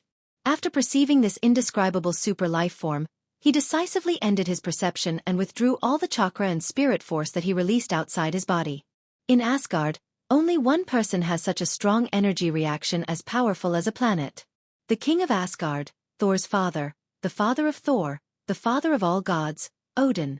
Wearing armor, a red cloak, and a golden eye patch on his right eye, Odin walked past Rog unhurriedly. When passing by Rog, the father of all gods, Odin turned his head and glanced at Rog, then continued to walk forward. Odin's casual glance made Rog's heart beat faster involuntarily. That feeling was like encountering an irresistible natural enemy, and a sense of fear that was branded in the depths of his instincts gushed out of his body. At this time, Rog finally understood why the purple potato spirit, known as the Crazy Titan, didn't dare to have any ideas about Asgard when Odin was still alive. On the surface, Odin's figure wasn't tall, and he had a head full of white hair. It was easy to mistake him for an old guy who could be knocked down with a heavy punch. But if someone really did that, they would know what it meant to not judge a book by its cover, and that the older ginger the spicier it was. Rog quickly simulated the scene of his battle with Odin in his mind, and came to a conclusion that he didn't know whether to laugh or cry. Even if he used all his means, even risking his life, he definitely wouldn't last more than a minute in Odin's hands. This was under the situation where Odin didn't use Gungnir and magic. After seeing Odin's arrival, the three warriors of Sengoku, Heimdall, and the others bowed slightly and took the initiative to make way. Although Thor and Loki, who were sent flying by the energy storm, didn't suffer any serious injuries, the energy storm directly sent them to the edge of Asgard, blowing them into the endless starry abyss. At this moment, Odin came to the edge of the broken Bifrost, and grabbed the two brothers, one in each hand, and brought them back. His casual manner made it seem as if he had casually caught two restless monkeys. Looking at Odin in front of him, Loki no longer had the madness and arrogance from before, and said in a childlike tone, "I can do it, father, I can really do it." "No, Loki." Although Odin's tone was very calm to Loki, it was like the Gungnir that hit his heart hard. He was completely denied. Loki revealed a bitter smile, and threw the Gungnir in his hand onto the Bifrost, silently took a few steps back and then leaped. Loki's decisiveness not only exceeded Odin's expectations, but also shocked Thor. Odin continued to attack, intending to capture Loki, the naughty child, again. However, he had failed. Odin's left hand, which was formed by energy, directly passed through Loki's figure. An illusion. What Odin caught was only an illusion left behind by Loki. When the illusion was shattered, Loki's figure appeared in the depths of the starry sky, and then completely disappeared in the collapsed spatial passage. The god of trickery, Loki, used an illusion to fool the father of gods, Odin, and used his last stubbornness to protect his self-esteem. Loki used a suicidal method to put an end to this family dispute. More than 10 minutes later, in the meeting hall of the Asgard Palace, Thor, Rog, Sif, the three warriors of Sengoku, and Heimdall stood in the hall without saying a word. On the throne above the hall, the father of gods, Odin, who held the Gungnir in his hand, also did not say a word, silently sizing up Thor and the others standing below. After a long silence, the father of gods, Odin, finally said, "Although Loki did wrong, he paid the price for it. This matter ends here. Thor will be responsible for the damage left behind by Loki. The order of the 9 realms must not fall into chaos because of this. Heimdall will be responsible for the reconstruction of the Bifrost. As for Rog, before the reconstruction of the Bifrost is completed, you can stay in Asgard, but you need to assist Thor in maintaining the order of the 9 realms." Rog had no objections to Odin's arrangement. Even if Odin threw him back to Earth now, it would be a very normal thing. But obviously, after knowing what Rog had done before, Odin was willing to fulfill this Earthling's small wish. After waking up from the state of Odin's sleep, Odin learned everything through his pets, Fokin and Fog. It was because of this that he agreed to Thor's request and did not send Rog back to Earth immediately. When night fell, a small banquet was held in a banquet hall in the Asgard palace. The theme of the banquet was very simple, to celebrate the return of Thor and Thor. But as the main character of the banquet, Thor did not stay in the banquet for too long. Instead, he went to the wall outside the palace alone and stared at the distant starry sky. As the main character of the banquet, leaving alone in the middle of the banquet is not a good habit.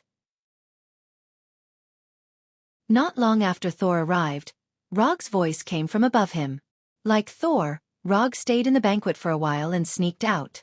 He couldn't stand the exaggerated flattery of the three warriors of Sengoku, and at the same time, he couldn't stand the terrifying alcohol tolerance of the people of Asgard.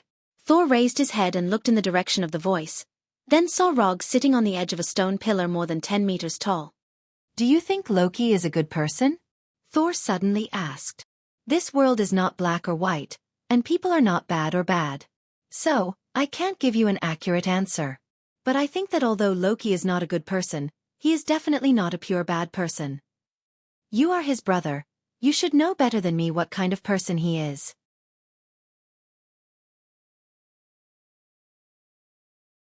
Chapter 93. Odin asked Thor to maintain the Order of the Nine Realms, but in reality, the only thing that needed to be maintained was the Order of Warnerheim. As long as Asgard was there, order would never be lost. Jotunheim, the home of the Frost Giants, was the country that suffered the most from this family dispute. However, the Frost Giant King Laufey had just died at the hands of Loki, so even if these Frost Giants had any ideas that they shouldn't have, they lacked the strength to do so. Muspelheim, the country of the flame giant Surtur, had the possibility of falling into chaos again, but it was only a possibility. Without the eternal fire, Surtur didn't have the strength to threaten Asgard, so he could be ignored for the time being.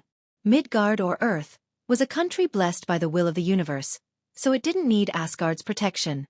Svartalfheim, the home of the Dark Elves, was now in ruins, so it couldn't fall into chaos even if it wanted to. Alfheim, the Elven Kingdom, was a peaceful elven kingdom. Compared to fighting, the elves who stood aloof from worldly affairs preferred to grow flowers and plants. As long as you didn't provoke them, they wouldn't bother with you. As for Nidavel and Hyre, one was the home of the dwarves, and the other was the kingdom of the dead, so they didn't need to be too concerned. Only Vanaheim, where the Vanaheim gods were located, would have the ambition that they should not have after the Bifrost was destroyed. As a Ceres archenemy, Warner Protoss had the power to contend with Asgard's army. If Asgard hadn't produced two wise kings, Bau-Er and Odin, Warner Protoss wouldn't have been suppressed by a Seri for thousands of years. The destruction of the Bifrost meant that Asgard could no longer send troops to Warnerheim as quickly as before. For Warner Protoss, who had been itching for action, this was simply a super gift from the goddess of luck. On the third day after the destruction of the Bifrost, Warner Protoss began to expel Asgard's troops. The war between Aseri and Warner Protoss reignited in Warnerheim. After receiving the urgent military information from Warnerheim's garrison, Asgard immediately entered a state of combat readiness and was ready to send troops at any time. "Is there a blacksmith with better craftsmanship here, who can enchant?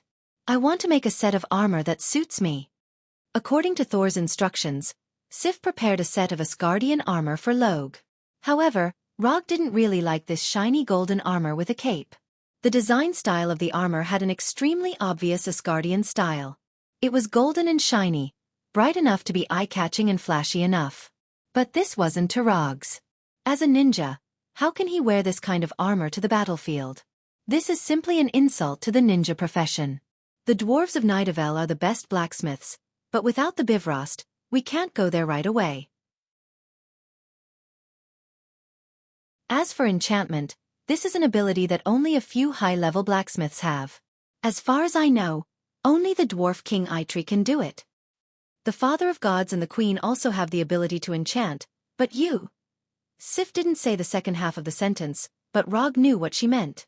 It's better for a small character like you to not have such unrealistic fantasies. Although the Father of Gods Odin and Queen Freya had the ability to enchant equipment, it wasn't a privilege that everyone could enjoy. Even Sif herself only had a magic longsword enchanted by Odin. The enchantment isn't urgent. I have some strange metals here. If possible, I hope to use these metals to make a set of armor that suits me before we depart. As soon as his voice fell, Rog cast the summoning technique in the room and summoned the vibranium from the summoning scroll. The vibranium that was summoned was part of the 10 tons of vibranium sent by the Wakanda king to Shaka last time. I didn't expect you to have vibranium. Sif just glanced at it casually and recognized that these black ores emitting a faint blue light were vibranium. You know about vibranium? Rog asked with some surprise. Before the vibranium meteorite fell to Earth, Asgard already had a complete set of vibranium forging methods. And in the past few hundred years, Asgard went to Wakanda many times to get vibranium. Several times I led the team there. What was called a foundation that had been settled over time. This was it. Compared to the average lifespan of the Asgard people of 5,000 years, the lifespan of the people of Earth was much shorter. Although vibranium is strong enough, it's not the metal of choice for forging equipment. Compared to vibranium, URU metal is more suitable. For example, this gift of the Earth Goddess in my hand is made of URU metal, and it has the enchantment of the Father of Gods. Sif pulled out the long sword hanging at her waist and waved it beautifully in front of Rog. The silver-white blade was gorgeous in design and at the same time guaranteed lethality. Just by looking at it, Rog could tell that this long sword was made by a master. I also know that vibranium's energy conductivity is extremely poor, but I only have this vibranium on hand. Why don't you give me some URU metal? Since they were already in Asgard, it was reasonable to bring back some of Asgard's specialties. You? After hearing Rog's words, Sif suddenly had the thought of stabbing this guy to death with her sword. Asgard did have a lot of URU metal, but no one would complain about having too much of such a precious metal. Even the palace guards of Asgard had not been completely equipped with URU metal. Only a small number of elite warriors could obtain a piece of equipment made of URU metal. Sif calmed herself down and prepared to reject Rog's sudden request. However, just as she was about to speak, she suddenly remembered something. Rog was about to go to Warnerheim with Thor. If he had better equipment, then the pressure on Thor would be less. After thinking seriously for a few minutes, Sif gave her own reply. It's impossible to give you the URU metal directly, but if you want, I can ask the blacksmith to add some URU metal into your armor. Since Logue wanted to forge a new set of armor, all he had to do was add some URU metal to it.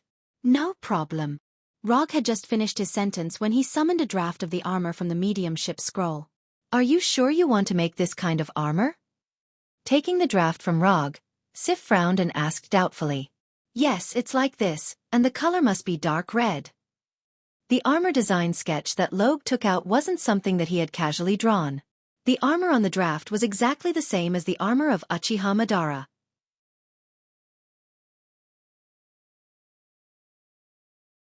Chapter 94. Under Rog's insistence, Sif took away the design sketches of the armor and the unforged vibranium ore.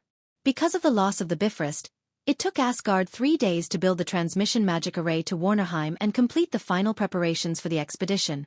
Asgard's army has already been assembled.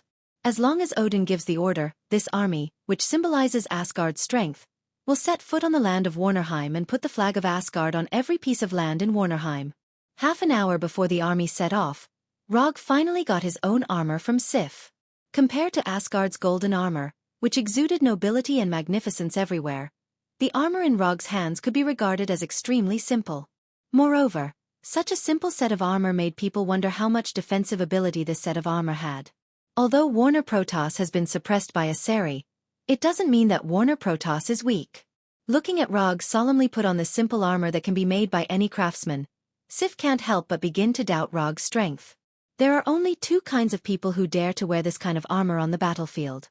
One is a rookie who doesn't have much combat experience and doesn't know the immensity of heaven and earth. The other is a king of the battlefield who has absolute confidence in his own skills and doesn't worry about being injured at all. Judging from Rog's age, Sif thinks he is more likely to be the former. After wearing the same armor as Madara, Rog opened his 3-tomo Sharingan and summoned the Kusanagi sword and the Thunder Fan. He had blood-red eyes, dark red armor, a Kusanagi sword hanging from his waist, and an unreasonably large Thunder Fan on his back. Sif doesn't know if it's her illusion, but when Rog put on the armor and took the weapons, she suddenly felt that the man in front of her seems to have such an invincible aura. The process of going to Warnerheim is not noteworthy, and it can even be regarded as a bit boring. Groups of troops walk into the transmission array, and then when the army in front is finished, the process is repeated. Compared with the transmission of Bifrost, this method of transmission is at least several generations behind, and it doesn't have the momentum of an army at all. Looking at the Rainbow Bridge's momentum of teleporting an army over with a clattering sound, and then looking at the slow teleportation of the magic array, the two were completely incomparable. But in any case, Asgard's army set off smoothly. Asgard is an army with a good tradition, so according to their customs, they first teleport the commander of the army, and then arrange for the army behind to be teleported. For this tradition of Asgard, Rog silently despised it. To put it nicely, this is called the commander taking the lead. To put it bluntly, this is to let the commander face unnecessary risks. If the enemy on the opposite side prepared an ambush in advance, or this transmission is completely a trap, then when all the troops of Asgard are teleported, they will see the cold corpse of the commander. It's no wonder that every king of Asgard is strong, because those who are not strong have been killed by Asgard's tradition. Along with Thor, Rog and the 3 warriors of Sengoku were also teleported. As for Sif, she is not on the list of this expedition. The reason was simple. Queen Frigga had personally struck her name off the list of expeditionary troops.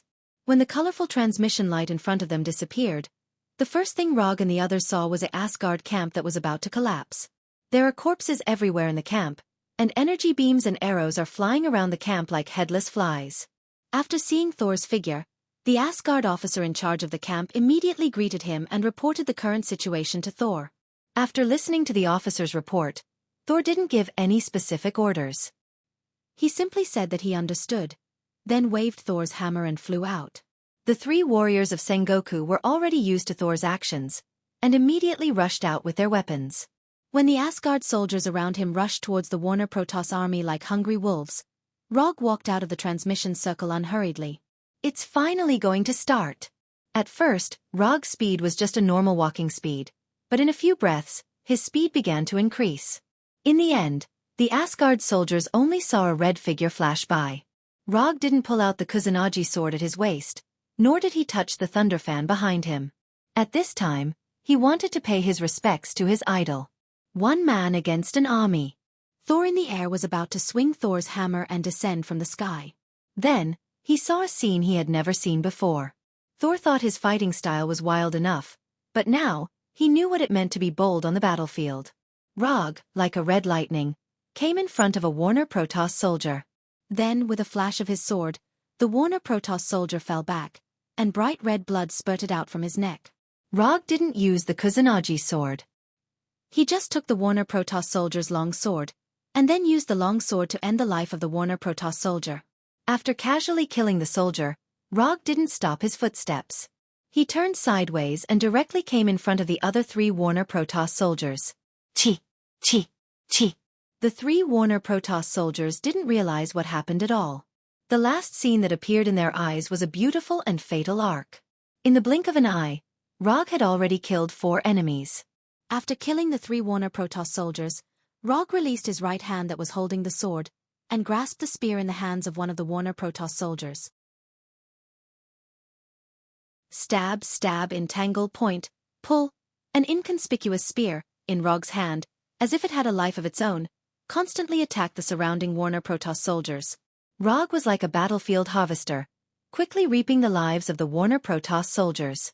Attracting attention on the battlefield wasn't a wise decision. But this was the effect he wanted. More and more Warner Protoss soldiers rushed towards him. At this time, he threw the spear in his hand. After the spear pierced through the 3 enemies in front, it finally stopped. Rog didn't pay attention to the spear, because now he had a new weapon. One by one, the Warner Protoss soldiers rushed up, trying to completely surround him, and then cut down the guy who was rampaging on the battlefield. But no matter how many soldiers rushed up, Rog's pace wasn't affected at all. Now he didn't care about the weapon in his hand at all. Whatever weapon in the hands of the Warner Protoss soldiers, he would use that weapon. Sword, sword, axe, hammer, spear. No matter what weapon it was, as long as it was in his hands, it could exert amazing power. As more and more enemies besieged him, his Sharingan also turned faster and faster. The dynamic visual ability of the Sharingan was perfectly displayed at this moment. With a simple glance, he could see all the movements of these soldiers. With a wave of his hand, he could take away the lives of these soldiers. Rog's battlefield rose bloomed.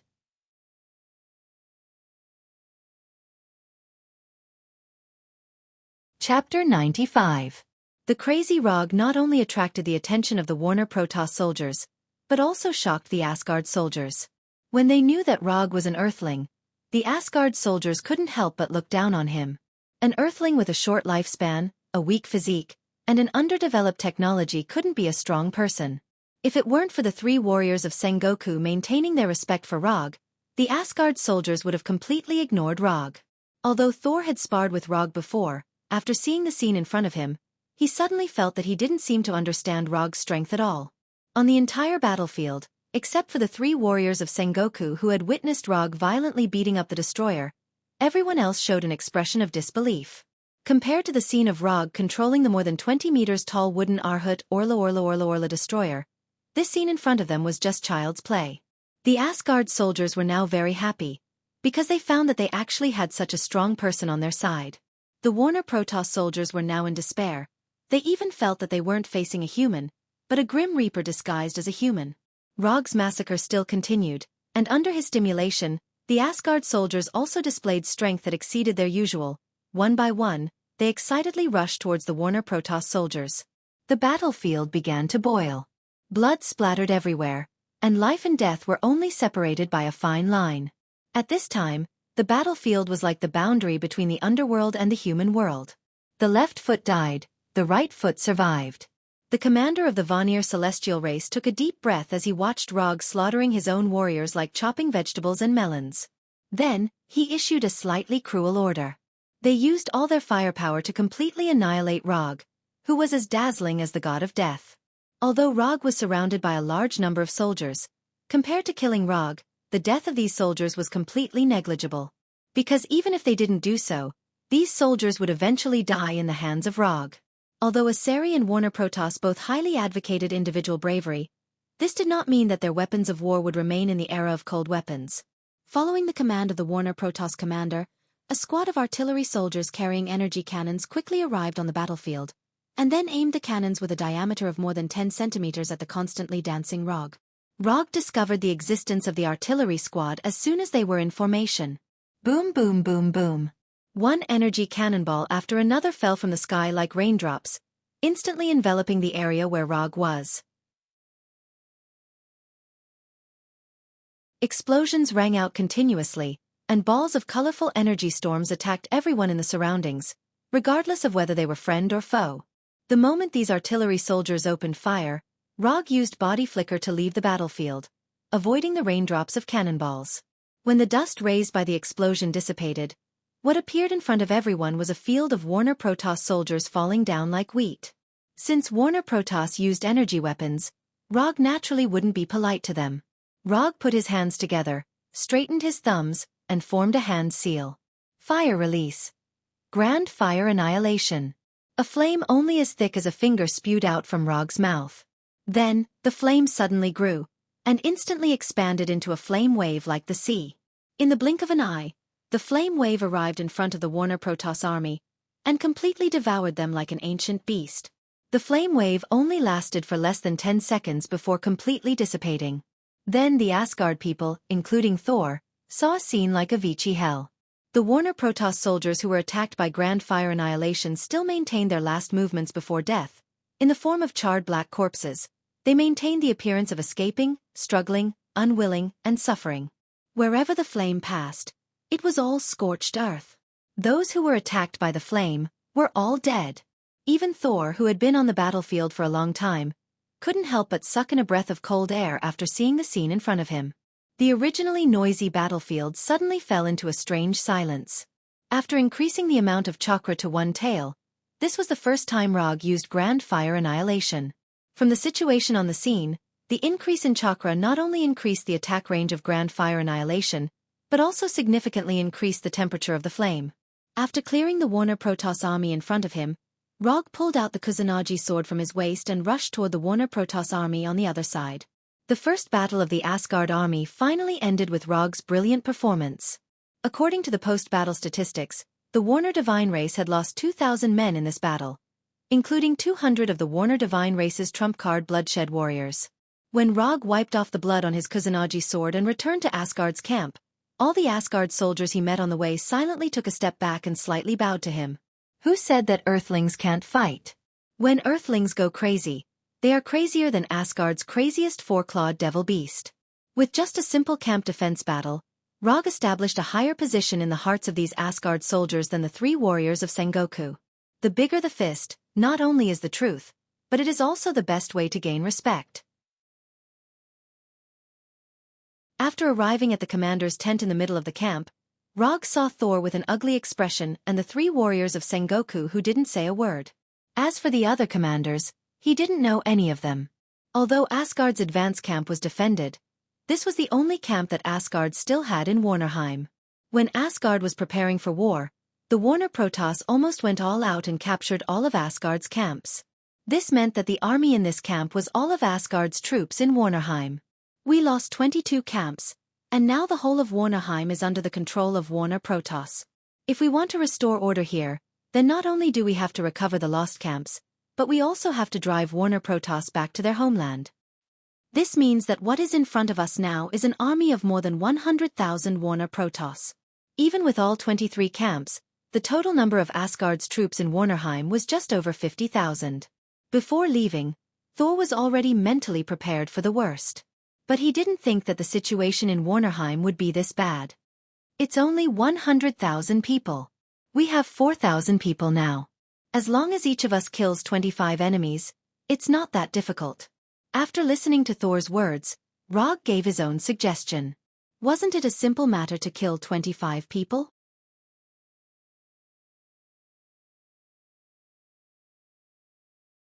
Chapter 96. One person killing 25 people. That's right, that's easy. Easy my ass. If Asgard's soldiers had that kind of strength, Warnerheim would have become Asgard's vassal state long ago, and there wouldn't be so much trouble. If Rog hadn't just shown such amazing combat strength, the Asgard's commanders would definitely have thrown him out of the tent. That's still quite difficult. Let's take it one step at a time. Let's take care of the three closest camps first, then we'll think about the rest. Thor opened his mouth and pulled the topic back, preventing Rog from making more crazy suggestions. After a detailed study of the terrain of the three nearby camps and the comparison of their military strength, Thor quickly came up with a follow-up battle plan. What Thor usually did most of the time was to charge into the enemy's army with Thor's hammer, and then use his own strength to forcefully break the enemy's formation. But this didn't mean that he only knew how to charge and break through enemy lines, and didn't know anything about tactics and strategy. No matter what, he was a prince who grew up receiving the elite education of the royal family. He didn't lack the ability to command and strategize that a king should have. It's just that before he was exiled by Odin, he advocated personal bravery more. After listening to Thor's battle plan, Rog suddenly felt that Thor's tactics were quite similar to Sun Tzu's Art of War's concept of win by surprise. After Thor finished arranging the specific battle plan, the dozen or so commanders left the tent and began to mobilize the troops and prepare for the battle. When only the 5 of them were left in the tent, Thor, the 3 warriors of Sengoku, and Rog, Thor said to Rog, "Your performance on the battlefield today was very dazzling and amazing. But I hope that you can control the degree of killing a little. Sometimes, it's not a bad idea to directly kill the enemy's commander." From the perspective of defeating the enemy, Thor didn't have any objections to Rog's approach, and would even encourage him to do so.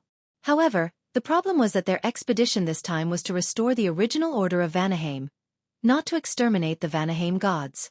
So he hoped that Rog could control his actions a little. Defeating the enemy's army was enough. There was no need to kill them all. It was not Asgard's style to be ruthless.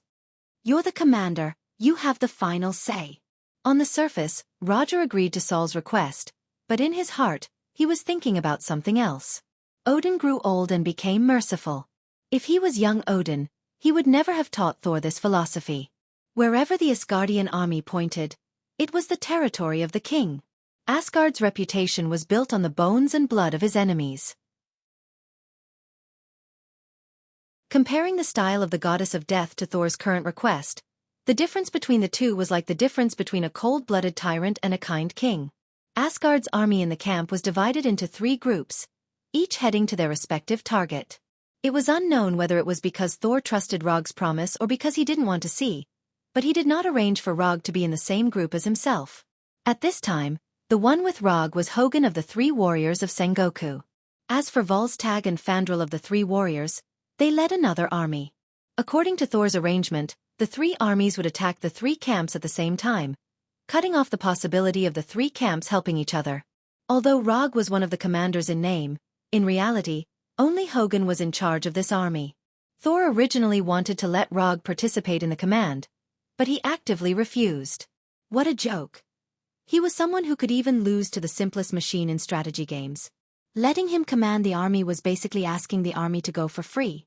After a long journey, Rog and the others finally arrived at the forest near the target camp. There aren't many guards in the camp, only less than 2,000. And more than half of them are hired mercenaries, so their actual combat strength is a little weaker. Hogun explained to Rog. For an earthling like Rog, his understanding of the Warner Protoss was basically the same as zero.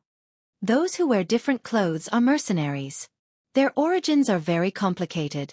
Some are space pirates, and some are wanted criminals on their respective planets, so it's okay to be a little cruel when facing them.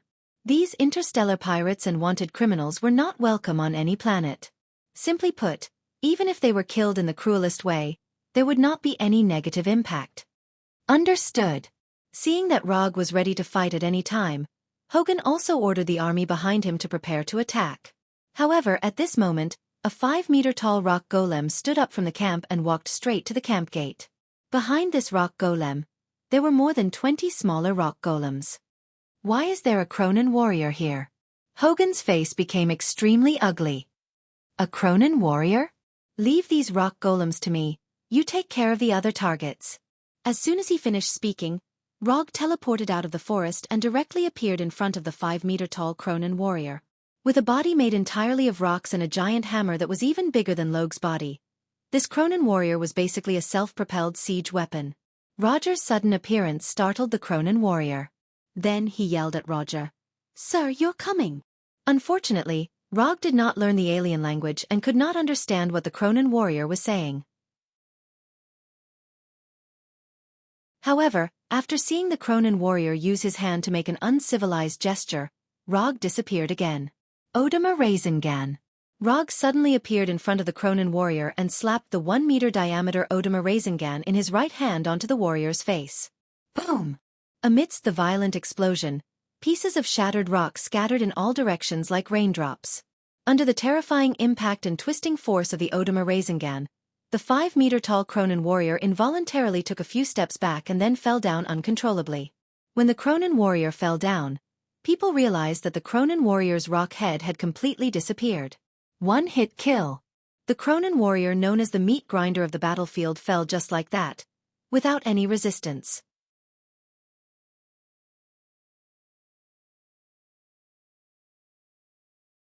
Chapter 97.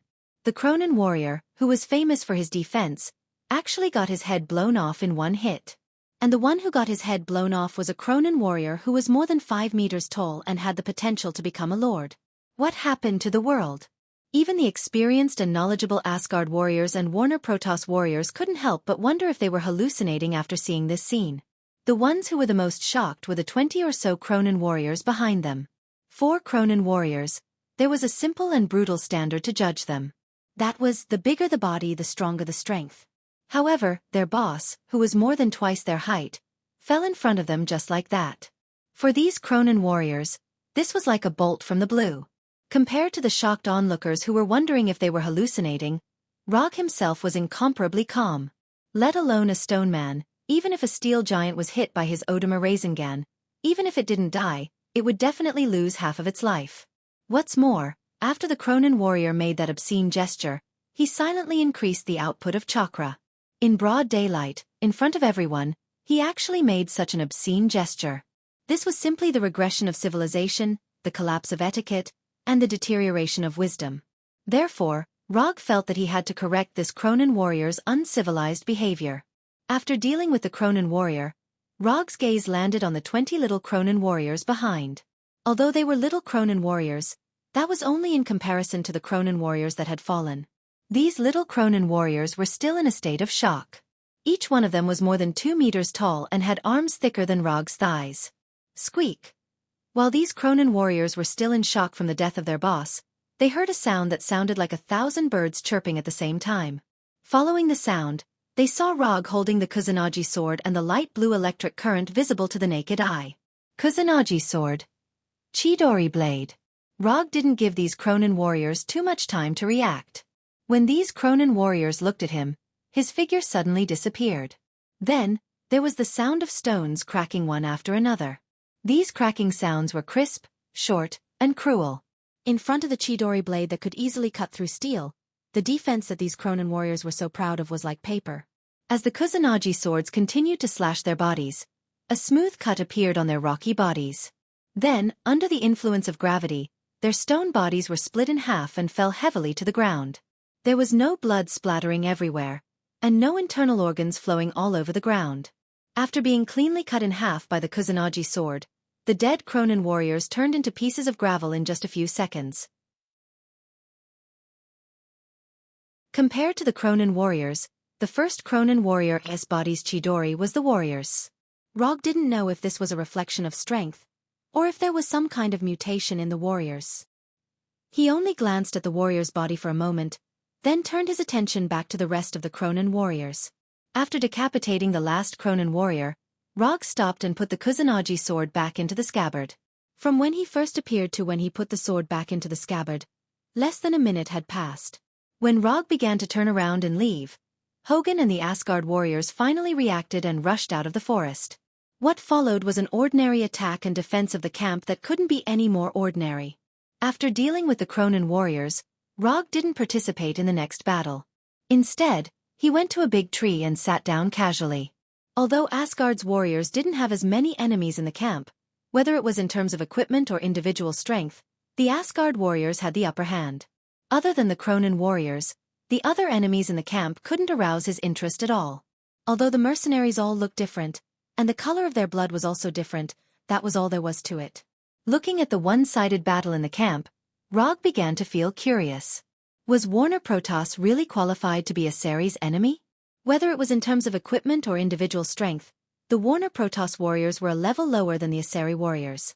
Even the Bloodblade warriors of Warner Protoss were at the same level as the elite warriors of Asgard.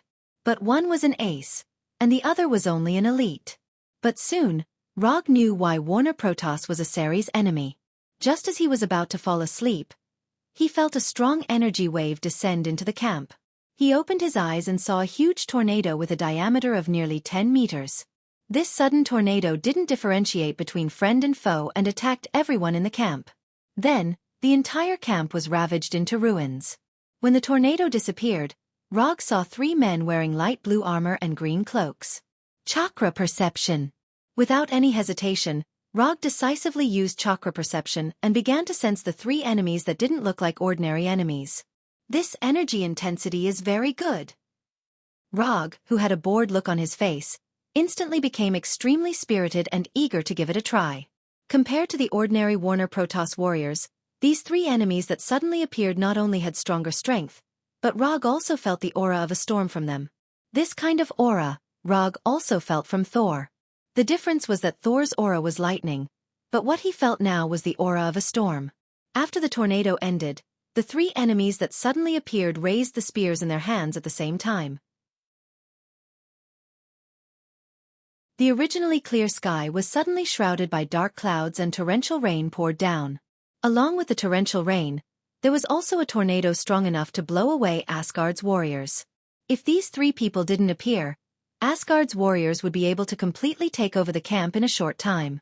But now, Asgard's warriors were constantly blown away by the tornado, and the great situation that they created before was suddenly cleared. Water release. Water iron cannon.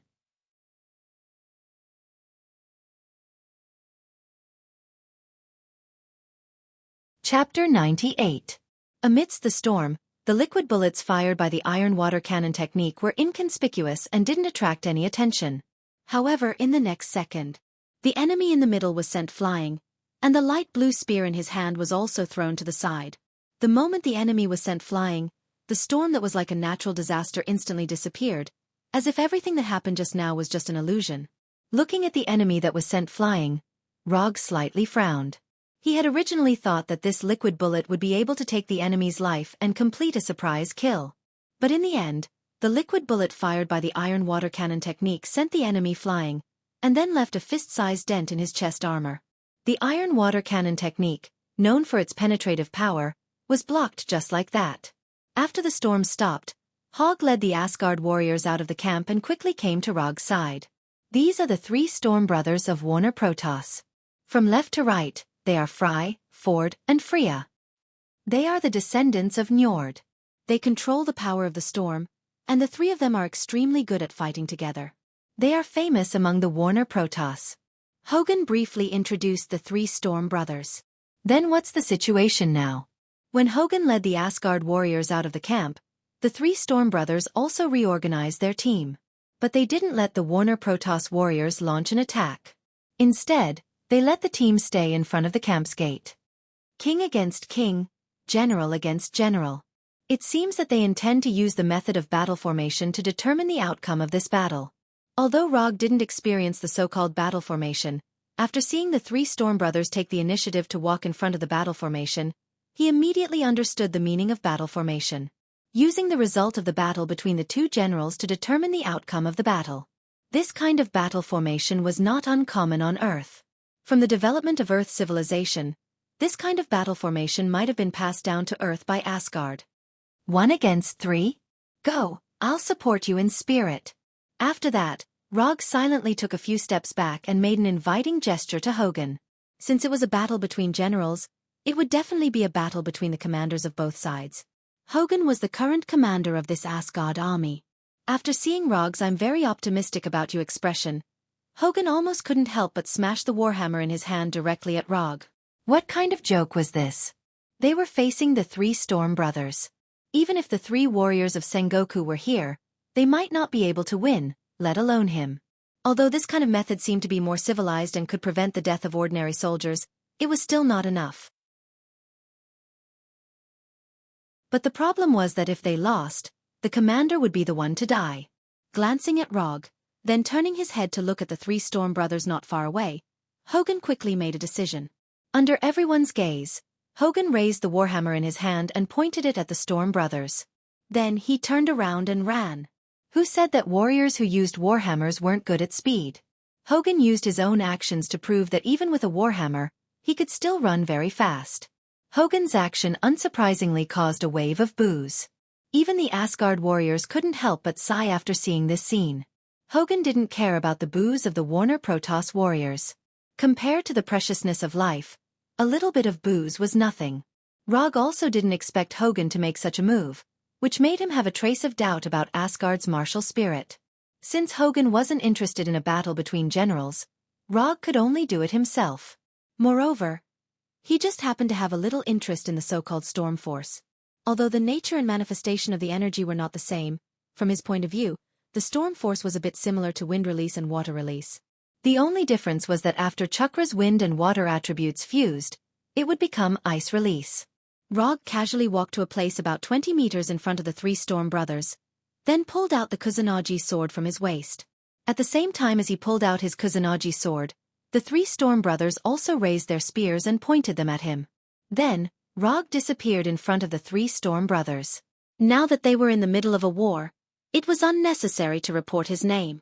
The second after Rog disappeared, Ford, who had just been hit by his water iron cannon technique, didn't hesitate and directly stabbed his spear at the empty space in front of him. Ford's reaction was very fast, and his combat intuition was sharp enough. However, Rog's speed was faster. Body flicker technique. The moment Ford stabbed with his spear, Rog changed the direction of his sprint and directly rushed to the left side of Fry. Kusanagi sword. Chidori blade. As soon as the sound of birds rang out, the Kusanagi sword wrapped in light blue electric snakes appeared in front of Fry. Just as the Kusanagi sword was about to cut Frey's neck, a 1-meter-thick tornado attacked from the right side of Rog. In the end, the Kusanagi sword couldn't cut Frey's neck, and Rog was attacked by the tornado and revealed himself. The one who summoned the tornado wasn't Ford, who was standing in the middle, but Freya, who was on the right. Until now, Rog finally understood the true meaning of Hogan's words that the Storm brothers were very good at fighting together.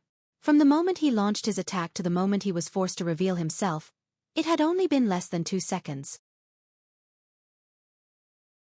However, in these short 2 seconds, the 3 Storm brothers displayed a tacit understanding, directly interrupting Rog's rapid attack. When he was forced to reveal himself, Ford and Fry did not hesitate and immediately rushed forward to entangle him. Dang dang dang dang dang dang. The sound of metal clashing continued as Log's Kusanagi sword clashed with the Storm brothers' spears. Rog originally thought that the Storm brothers were more proficient in magic attacks, but judging from the current situation, they were more proficient in close combat. The attacks of the 3 Storm brothers were incomparably fierce. The 3 spears continuously stabbed towards Rog from different directions. Whether it was the power and speed of the attack or the angle and timing of the attack, they were all impeccable. Even Thor had no choice but to retreat in the face of the Storm brothers' joint attack. But Rog is not Thor, and he has the Sharingan. Relying on the dynamic vision of the Sharingan, Rog blocked every attack of the Storm brothers. Don't underestimate people too much. 1 against 3, Rog not only did not choose to retreat, but also took the time to counterattack. As if they felt that Rog was difficult to deal with, the Storm brothers suddenly accelerated their attack rhythm. The 3 of them moved forward at the same time, further reducing Rog's area of activity. Finally willing to come in? Although the actions of the Storm brothers reduced Rog's area of activity, it also gave him an excellent opportunity to counterattack. Lightning release, Chidori.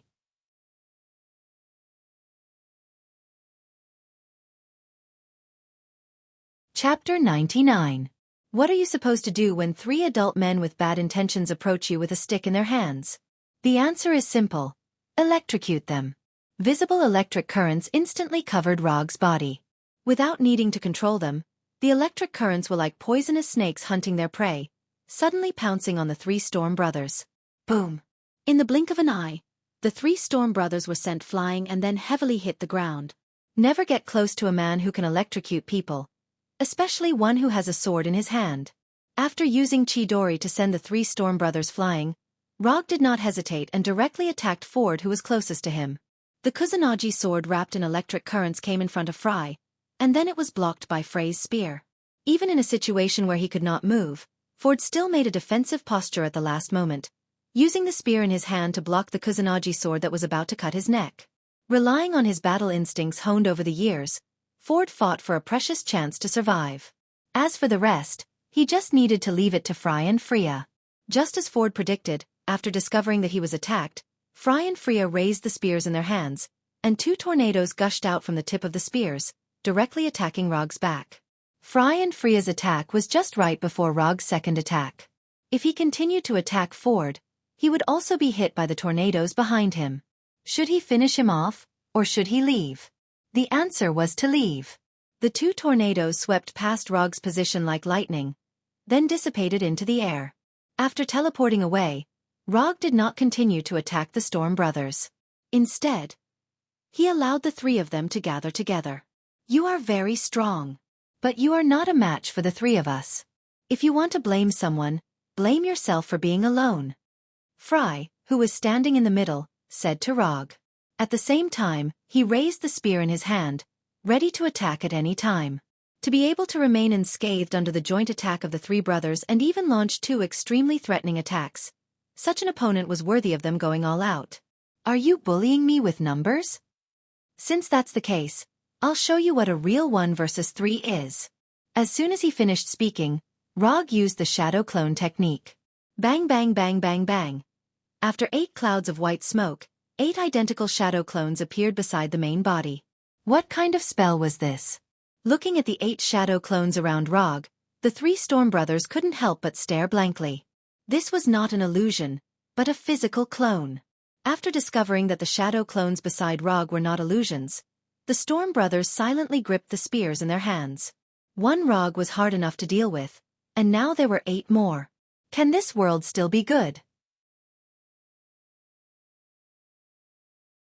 Compared to the vigilant faces of the 3 Storm brothers, Hogan had an indifferent expression. Ever since he saw Rog's wood puppet technique and wood dragon technique, His evaluation of Rog had increased explosively. Even if Rog now turned into Sif's appearance, he wouldn't be surprised. When the shadow clones appeared, Asgard soldiers were silent for a few seconds, and then burst into loud cheers. The second round begins now. As soon as Rog finished speaking, he and the 8 shadow clones disappeared from everyone's sight. In the next second, they appeared around the 3 Storm Brothers. 9 Kusanagi swords surrounded by lightning snakes stabbed towards the 3 Storm Brothers at the same time. Although the Kusanagi swords in the hands of the shadow clones can't be compared to the real Kusanagi swords, but if they were stabbed, they would still die. The Storm Brothers didn't dare to have the slightest carelessness. The 3 of them stood back to back and waved the spears in their hands. After the fight just now, Rog also grasped some information about the Storm Brothers. The Storm Brothers can indeed summon hurricanes and storms, but they can't do it in close combat. This also meant that the 3 Storm Brothers could only choose between long-range damage and melee combat. As long as the attack is fast enough, the Storm Brothers won't have the chance to release the power of the storm. And speed is what Rog is best at. Originally, the scene of the 3 Storm Brothers besieging Rog has now turned into a scene of 9 Rog besieging the 3 Storm Brothers. Rog and the Shadow Clone's attack speed is getting faster and faster. Not long after, it has exceeded the limit that can be seen by the naked eye. For the onlookers, Hogan and the others, this is not good news. Because now they can only see the Storm Brothers constantly waving their spears, but they can't see Rog's figure at all. Clang clang clang clang clang. The Kusanagi sword and the spears collided continuously, and the Storm Brothers were facing more and more pressure. Just when they planned to resist Rog's attack and release the power of the storm at the cost of minor injuries, Rog's voice suddenly sounded in their ears. First one. The Storm Brothers' hair stood up, and a dangerous thought suddenly flashed in their mind. Then, Fry and Ford saw a beautiful bloodline flying in front of their eyes. It's Freya. Although the Storm Brothers' strength is about the same, after the fight, Rog found that Freya's strength is slightly weaker than Ford and Fry. Usually, this small difference won't have any impact. But in the ultra-fast attack and defense that Rog deliberately created, this small difference in strength is infinitely magnified. No matter how high the tacit understanding is, it's impossible to be completely the same. Even if they are completely connected, their strength and physical fitness can't be completely the same. As long as it's not completely the same, it means there's a flaw. Even with his throat cut by the Kusanagi sword, Freya still doesn't understand how Rog did it. The 3 of them have honed their 3-person cooperation for thousands of years. How can there be a flaw? Freya doesn't understand this, and he has no way to know the answer. After killing Freya in a flash, Rog directly set his eyes on Ford. Pick the soft persimmon, beat the enemy to death.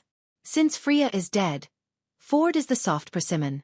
However, just as Rog changed his target, a tornado far stronger than before appeared in an instant, and he and his shadow clone were both blown away.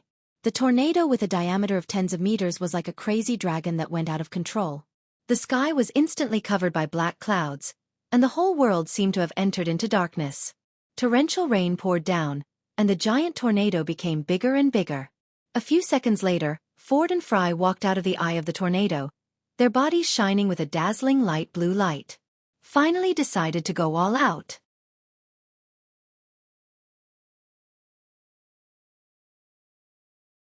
Chapter 100. Just by looking at it, one could tell that Fry and Ford were going to fight to the death. How domineering. No, that's not right. It's energy leaking. The light blue light shining from their bodies was not a visual effect, but a real, almost solid energy. In the apocalyptic scene, 2 men with spears in their hands walked out, their bodies glowing. As long as one's IQ wasn't blown away by the hurricane, even a fool could tell that they were angry, and very, very angry. Therefore, after seeing Fry and Ford showing such a domineering aura, Hogan didn't hesitate and immediately ordered the Asgard soldiers to retreat. As for Rog, Hogan felt that he didn't need to be reminded. Rog wasn't surprised by Fry and Ford's violent reaction. Although he didn't know how long the 3 Storm Brothers had been together, from their age, he guessed that they had been together for at least a few hundred years. Not to mention the death of their brothers, even if it was their pet dog that had accompanied them for hundreds of years, they would still go crazy. This kind of example was not rare even on Earth. Rog remembered very clearly that there was a man named John who killed a total of 377 people because his dog was killed. Among them, there was no lack of inhumane killings with pencils. The incident this time was a tragedy caused by a famous dog. Freya was obviously not a dog, and Fry and Ford were not John. But in any case, it was normal for Fry and Ford to have some violent reactions. Fraverd's wasteful energy leakage, although it seemed very irrational, was the best choice they could make at the moment. With the three of them working together, they couldn't defeat Rog in close combat. What's more, they were now one less person, so after Freya's death, Fry and Ford completely gave up the idea of fighting Rog in close combat. The rain was like a full moon, accompanied by the hurricane that could blow people away. The original hot-blooded battle instantly became miserable and sad. In order to not be blown away by the hurricane, Rog gathered chakra at his feet to make himself stand firmly on the ground, and then put away the Kusanagi sword in his hand. Since the enemy has started to use their big move, he naturally has to use a big move to repay the enemy. Mokutan. Wood puppet technique. The ground under Rog's feet began to roll, and a 20-meter-tall wood arhat climbed out of the ground, like a messenger of death crawling out of the abyss. In order to make himself look cool, Rog deliberately covered his whole body with a light blue chakra coat, adding a visual effect that only V16 VIPs can have. In addition to the sparkling visual effect, he also deliberately set the place where Wood Arhat climbed out at his feet, and he stood on top of Wood Arhat's head. Although he still didn't know the legendary ultimate move of giving you a handicap of 2 hands, this didn't affect him from experiencing the effect of the shrunken simple test suit in advance. On this battlefield, I won't allow anyone to be more pretentious than me. Standing on top of Wood Arhat's head, Rog looked down at the Fraverd brothers with an arrogant expression. After seeing Rog once again summon Wood Arhat, Hogan, who was retreating, stopped, and his heart was suddenly filled with a sense of security. As one of the parties who had seen Wood Arhat beat up the destroyer, Hogan has a blind confidence in Wood Arhat. Compared with Hogan, who was full of a sense of security, the Fraverd brothers frowned deeply. They thought that Rog was only a warrior who was good at close combat, but the appearance of Wood Arhat completely broke their idea. How can a person who can summon such a giant creature only be good at close combat? And on Wood Arhat's body, they felt an extremely strong breath of life. Although the appearance of Wood Arhat shocked Ford and Fry, it could not extinguish their anger of revenge for Freya. Even if the one standing in front of them now was Odin, the father of the gods, they would not give up. Regardless of whether they could beat him or not, if they didn't even have the courage to fight, then even if they eventually left here alive, they would leave a very obvious psychological flaw in the future. Without further hesitation, Fry and Ford raised the spears in their hands, and the torrential rain seemed to come to life in an instant. Hundreds of millions of raindrops hit Rog like bullets. Along with the raindrops, there was a hurricane that was enough to destroy houses and raze trees. At this moment, Rog seemed to be targeted by the whole world, and all he could see were enemies. Rog did not care about the raindrops that were like bullets, nor did he care about the hurricanes that were like natural disasters. He stood motionless on top of Wood Arhat's head. The light blue chakra coat set him off like a god. The torrential rain did not dim the light on his body, and the hurricane did not shake his body in the slightest. After standing in place and letting the torrential rain and hurricane hit him for more than 10 seconds, he finally controlled Wood Arhat under his feet. In order to make Wood Arhat even more imposing, and also to increase Wood Arhat's attack power, Rog put on Wood Arhat's chakra coat, and at the same time added the effect of lightning serpent on Wood Arhat's body. A 25-meter-tall giant body, a light blue chakra coat, and the outermost layer of lightning serpents that constantly wandered around. This Wood Arhat had reached the peak of his appearance and strength. Then, under everyone's gaze, Wood Arhat began to run forward. Just when everyone thought that Wood Arhat would directly rush towards Fraverd and Roland, Wood Arhat displayed an astonishing jumping ability, and directly jumped into the air. Looking at Wood Arhat, who jumped high, and then fell like a meteor, Fry and Ford did not dare to be careless, and the two spears in their hands directly collided. At the beginning, the tip of the spear only gushed out a small, finger-thick mini tornado. But when these two tornadoes intertwined and converged into one, the tornado's diameter instantly increased to dozens of meters. Rog did not pay attention to the huge tornado that was enough to swallow Wood Arhat, and a sentence appeared in his mind. Do you remember that there was a palm technique that fell from the sky? The huge tornado was like a roaring dragon, and it crashed into Wood Arhat, who was falling like a meteor. On this day, Hogan and Asgard saw a scene that they would never forget. The heavenly Buddha descends, the The 10,000 Buddhas greeting the sect.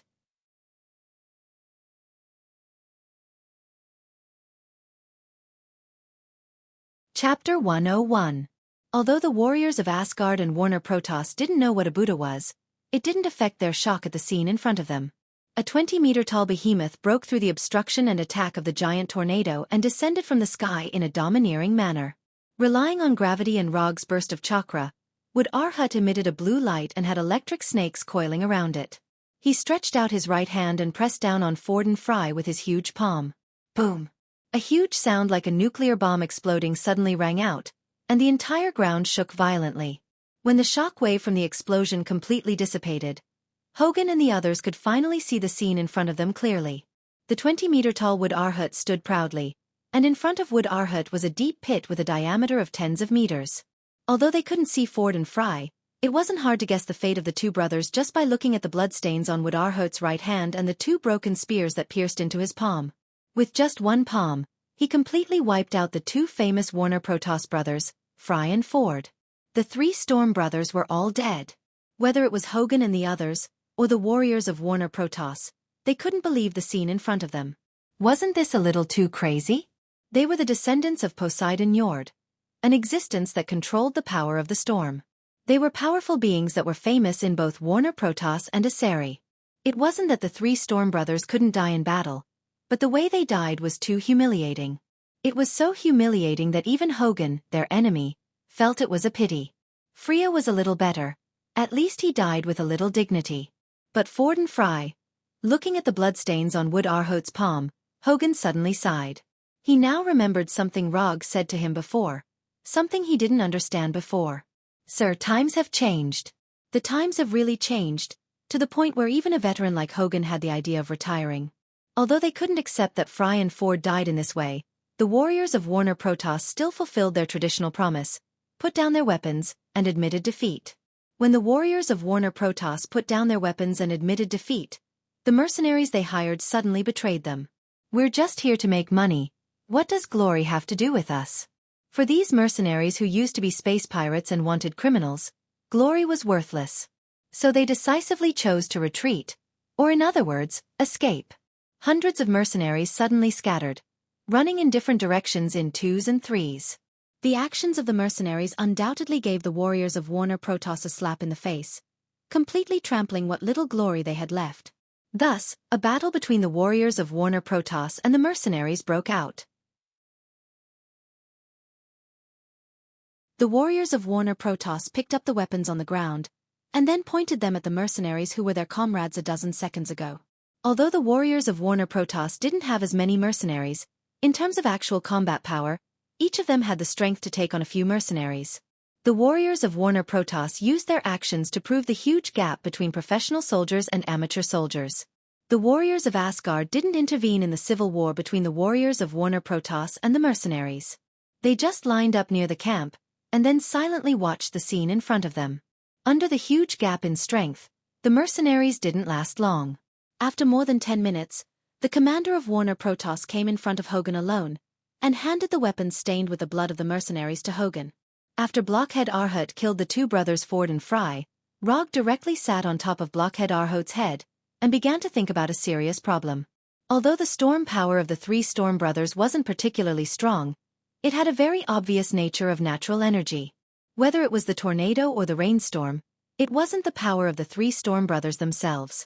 What they did was to use the storm power in their body to trigger the resonance of natural energy, and then through the manipulation of natural energy, they created tornadoes and rainstorms that were far stronger than their own energy. Although Rog didn't lack chakra now, compared to the natural energy that filled the whole world, the amount of chakra he had was not worth mentioning. Originally, he planned to practice Sage Mode after his chakra reached the level of Nibi or Sanbai. But the appearance of the three Storm brothers made him plan to advance his plan. The Sage Mode inheritance can be chosen from Mount Mayaboku, Ryuchi Cave, or Shikatsu Forest. The exchange price is 400 ninja coins. The price of Sage Mode wasn't high, and he still had 256 ninja coins. If he wanted to exchange, as long as he was willing to spend a few months or half a year, he could get the 400 ninja coins needed for the exchange. To exchange or not to exchange, that was the question. After thinking about it for a few minutes, he finally made the decision to advance his plan. Since he had to exchange sooner or later, he might as well solve this problem before returning to Earth. Mastering Sage Mode earlier was also a good thing for him. After night fell, Hogun and Rog received the latest information from Thor and Fandral. Like them, when Thor and Fandral attacked the camp, they also encountered the reinforcements sent by Warner Protoss. Although the process was a bit difficult, they finally took the camp smoothly and completed the established plan. Including the initial advance camp, Asgard now has 4 camps, which can be regarded as the initial foothold. Thor also specifically told Rog to avoid too bloody killing in the process of the battle. It seems that Thor was still worried about Rog, worried that he would accidentally do something excessive. Asgard came to maintain the order of Warnerheim, not to start a full-scale war. Rog did not take Thor's instructions to heart at all. Well, although Odin asked me to assist Thor in maintaining the order of the 9 realms, as you know, I'm a private investigator. When he heard the word private investigator, Hogun was stunned. Let me put it another way. I'm not Asgard's man, so I'm different from you. I don't have military pay. Therefore, in the upcoming battle, I hope that we can cooperate in another way.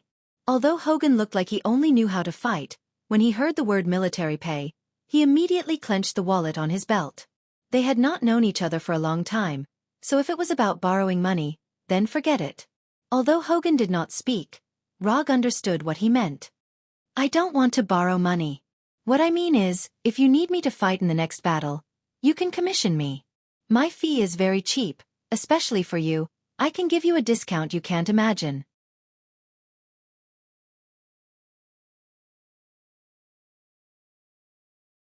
Chapter 102. Mission? Are you planning to be a mercenary? Hogun, who was originally vigilant, suddenly looked distressed after hearing Rog's words. Are you betraying the warrior's honor? How can you be a mercenary? You're degenerating yourself. You won't be able to go to the Hall of Valhalla after you die like this. Before Rog could speak, Hogun had already started persuading him with righteous words. It's just that Hogun's persuasion skills are a bit difficult to explain in a few words. What do you mean I won't be able to go to the Hall of Valhalla after I die? I'm still very young, and I don't have any plans to die in battle. As for the warrior's honor, I don't have a damn warrior's honor. I'm a ninja. I'm the kind of ninja who spits fire and occasionally rolls a meatball. Although that's what he thought, Rog still said. Strictly speaking, I'm still a little different from a mercenary. A mercenary's main job is to kill and set fires, but I'm different. I can accept other kinds of missions besides killing and setting fires. For example, do you have any unfulfilled wishes? Or do you have a sister who's been missing for many years? Even if you want to see your ex-girlfriend whom you've broken up with for many years, that's also possible. After listening to Rog's explanation, Hogun shook his head fiercely, obviously unable to accept Rog's words. Either you give me the military pay I deserve based on my current strength, or you give me the military pay I deserve. Or, you can accept the form of commission that I propose. Choose one, there's no other choice. I'm an earthling, I have no obligation to fight for Asgard.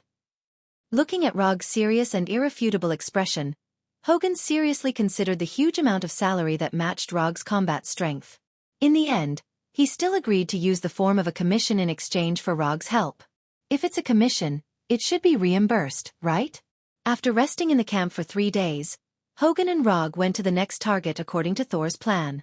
In order to avoid the disastrous result of losing 3 camps in 1 day, Warner Protoss gathered more than 20,000 troops to support the front line in 3 short days. According to the latest information, the next target of Rog's attack, Karun Castle, already had more than 8,000 troops stationed there. Karun Castle originally had less than 2,000 troops, but after learning of the death of the 3 Storm brothers, Warner Protoss sent 6,000 troops to reinforce Karun Castle. It was said that these 6,000 troops were the first batch of reinforcements. As for the remaining 14,000 troops, 10,000 of them were sent to Thor's side. What was grandeur? This was it. Saul alone took up half of the 20,000 reinforcements. That's why sometimes being too famous wasn't a good thing. Because Warner Protoss's troops were holed up in the city, Rog and Hogun easily arrived at Karun Castle. Karun Castle wasn't a big city, and the walls were only 10 meters high. Any warrior with a little bit of strength could easily climb over the walls. If it weren't for the dozens of shining energy cannons on the walls, Rog would have thought that he had returned to the Middle Ages in Europe. 8,000 people attacking a city with a garrison of 8,000. This quest is amazing. After arriving at Karun Castle, Rog used Chakra's perception to sense the situation inside Karun Castle. There was no special energy reaction, which meant that there were just a lot of troops stationed there. There wasn't any enemy that needed special attention. We are the warriors of Asgard. Don't compare us with those miscellaneous troops. Although the number of troops was far less than the enemy, Hogun's confidence wasn't affected in the slightest. He didn't know where he got his confidence from. 8,000 against 8,000. That means one person can kill 8 enemies. Moreover, we are the ones attacking the city. Thor really knows how to arrange missions. We don't need to attack Karun Castle. We just need to pin them down here. Asgard's reinforcements are already on the way. No wonder Hogun was so confident. Rog thought that he was hiding some big move. Compared to attacking Karun Castle, it was much easier to pin down the troops stationed in the city. However, Rog didn't intend to waste too much time here. Do you still remember the mission I told you before? There is a good opportunity right now. Do you want to give it a try? Rog tempted Hogun like a devil from hell. What opportunity? As expected, Hogun took the bait. It's very simple. You just need to entrust me to help you take down Karun Castle. As for the reward, you can use URU metal instead. A city without high-level combatants, even if there were more people, at most it would take a little more time. You want to attack Karun Castle alone? Hogun looked at Rog in disbelief. He knew that Rog's combat strength was very strong, and he had mastered a lot of strange abilities. However, there were 8,000 troops stationed in Karun Castle. Even if there were 8,000 pigs, it wasn't something that one person could handle. Not to mention that these people could fight back, run away, and attack in groups. Yes, as long as you give a reasonable reward, I can help you take down Karun Castle.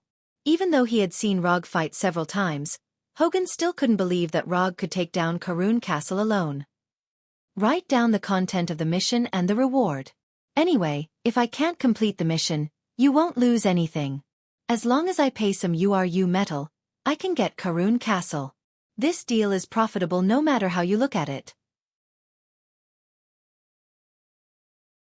While Hogun was still hesitating, Rog directly took out the mission scroll from the summon scroll, and then handed it to Hogun.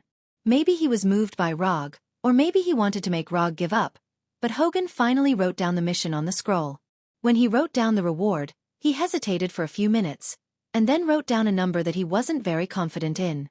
URU metal, 5 kilograms. Hogun just signed his name, and the relevant mission information appeared in the system's mission page. Mission content: Capture Karun Castle. Mission status: incomplete. Mission reward: 80 ninja coins. Rog thought that this would be a very simple and easy mission, but after seeing the mission reward given by the system, he felt that he seemed to have overlooked something. If it was just a simple mission, the system would never give a reward of 80 ninja coins. This made Rog smell a trace of danger. Show me the latest information about Karun Castle. For the sake of safety, he decided to carefully study the current situation of Karun Castle. Even if he was very strong, he still needed to be cautious. This was a valuable experience that Rog learned from a certain hero.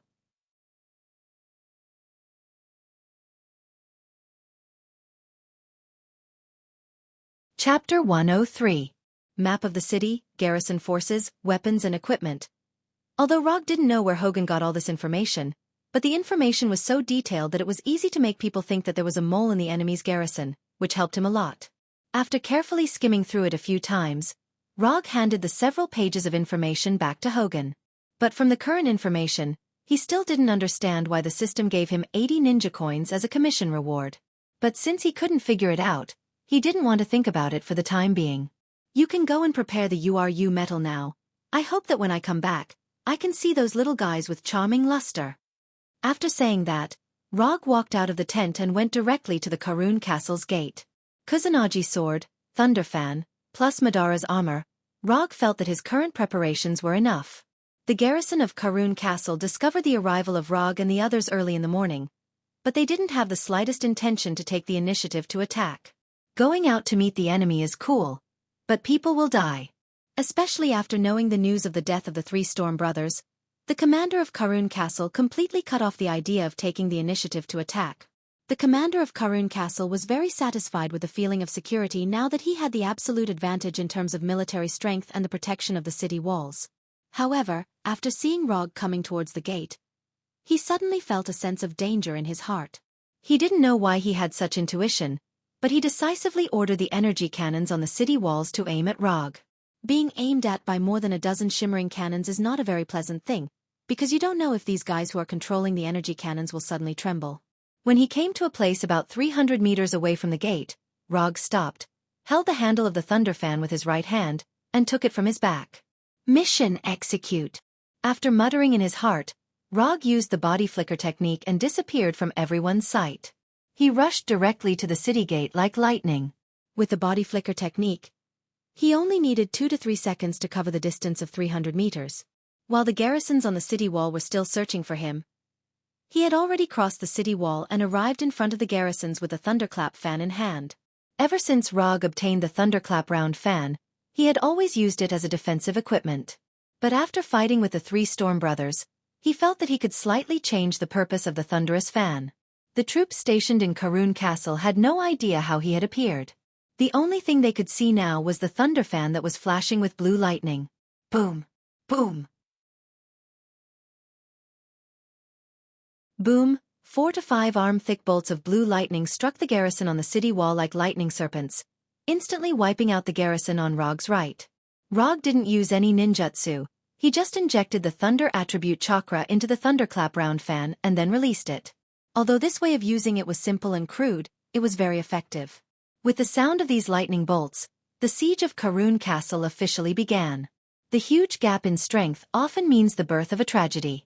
When Rog came to the city wall of Karun Castle, his personal performance began. In the face of these garrisons who were far weaker than him, Rog was like a hungry wolf rushing into a flock of sheep. Although the garrisons of Karun Castle tried to stop Rog, they soon found that it was completely impossible. No matter how many of them went up, Rog could always break through their encirclement in the first time and then give them several lightning bolts. What made them even more desperate was that with the passage of time, Rog's speed seemed to be getting faster and faster. They were now completely unable to see Rog's figure. All they could see now was one lightning bolt after another, and an unreasonably large fan. It wasn't until today that the garrisons of Karun Castle learned that the fan can also kill people. Looking at Rog slaughtering the garrisons on the city wall like cutting vegetables and melons, the commander of Karun Castle had a tangled look on his face. As long as one's eyes weren't blind, it was very clear that there was a huge gap in strength between the garrisons and Rog. Although he was the commander of Karun Castle, he had to admit that his men were no different from ants in front of Rog. In an extraordinary world without high-end combat power, this was the result of the scene in front of him. Thinking of this, the commander of Karun Castle couldn't help but curse in his heart. After those bastards in the military knew that the three Storm brothers had died in battle, they refused to send high-end combat power over. To save their reputation, they had to put high-end combat power on a more suitable battlefield. After struggling for a few minutes, the commander of Karun Castle finally made a decision. Go to the dark dungeon and bring Owl here. Tell him that as long as he can defeat one person, we will return his sister to him. Sir, this is not good, Owl is. Do as I say, I will take responsibility if there is a problem. More than 10 minutes later, Rog, who was on a killing spree on the city wall, saw the so-called Owl. He didn't know if it was because his killing just now was too brutal, or because Owl's reputation was too great, but when Owl appeared on the city wall, the garrisons quickly retreated as if they had seen the devil, and the entire city wall became empty in an instant. The moment Owl appeared, Rog used chakra to perceive his situation, and then he got a result that surprised him. There was no energy reaction in his body, and his vitality was at a normal level. Other than being over 2 meters tall and having muscles that were comparable to a bodybuilding champion, the shirtless Owl didn't look special at all. This guy, there's nothing special about him? Just when Rog identified Owl as an ordinary person, an amazing scene happened. Owl, who was dozens of meters away from him, flashed in front of him, and his right fist directly hit the armor on his chest, sending him flying. Boom! Rog, who was sent flying, directly crashed through the wall of the tower. This speed. It was the first time Rog encountered this kind of thing. Until now, he still didn't figure out what had just happened. If he wasn't wearing armor, Owl's punch was enough to cause him a lot of injuries. However, at this moment, the strange owl appeared in front of him again. Rog, who had already suffered a loss once, naturally wouldn't sit still. When Owl's right fist was about to hit him again, dozens of blue electric currents visible to the naked eye appeared on his body. Lightning release, 1,000 birds. Boom. Rog was once again sent flying by Owl, but this time, Owl who attacked him also flew out upside down. Although he looked a little disheveled, Rog did not suffer any particularly serious injuries. Thank you Vibranium, thank you URU Metal, thank you 1,000 birds. After returning to the city wall, Rog didn't dare to have the slightest carelessness. He put the Thunder Round fan back on his back and took out the Flying Thor kunai. It was faster than his body flicker technique, and surpassed the dynamic visual ability of Sharingan. Rog, who is good at speed, met an enemy who is also good at speed for the first time.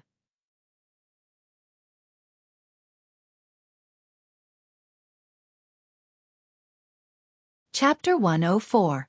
What was going on with this guy? If a person possessed unimaginable super speed, then generally speaking, there were only two possibilities. One was to master the extraordinary power related to speed, and the other was a superpower born from the genetic mutation of the body. But at this time, Owl was obviously neither of the two situations. There was no energy in his body, and his life force was at a normal level. There were no signs of genetic mutation. Owl, who had attacked Rog twice in a row, did not stop there.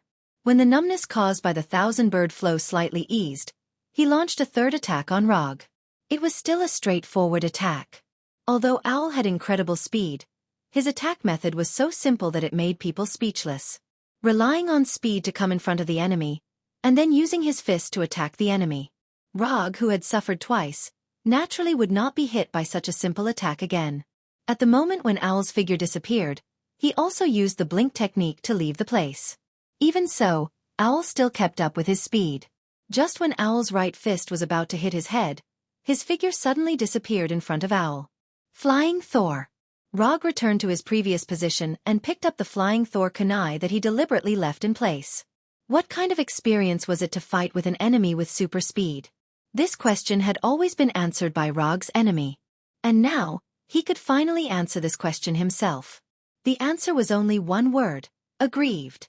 To be precise, it was extremely aggrieved. Unable to see the enemy's trace, unable to dodge the enemy's attack, unable to keep up with the enemy's movements. No matter what the situation was, it was enough to make people feel extremely aggrieved.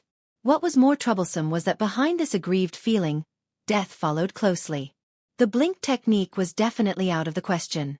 Owl's speed had obviously exceeded the blink technique speed. This also meant that Rog only had one last choice left.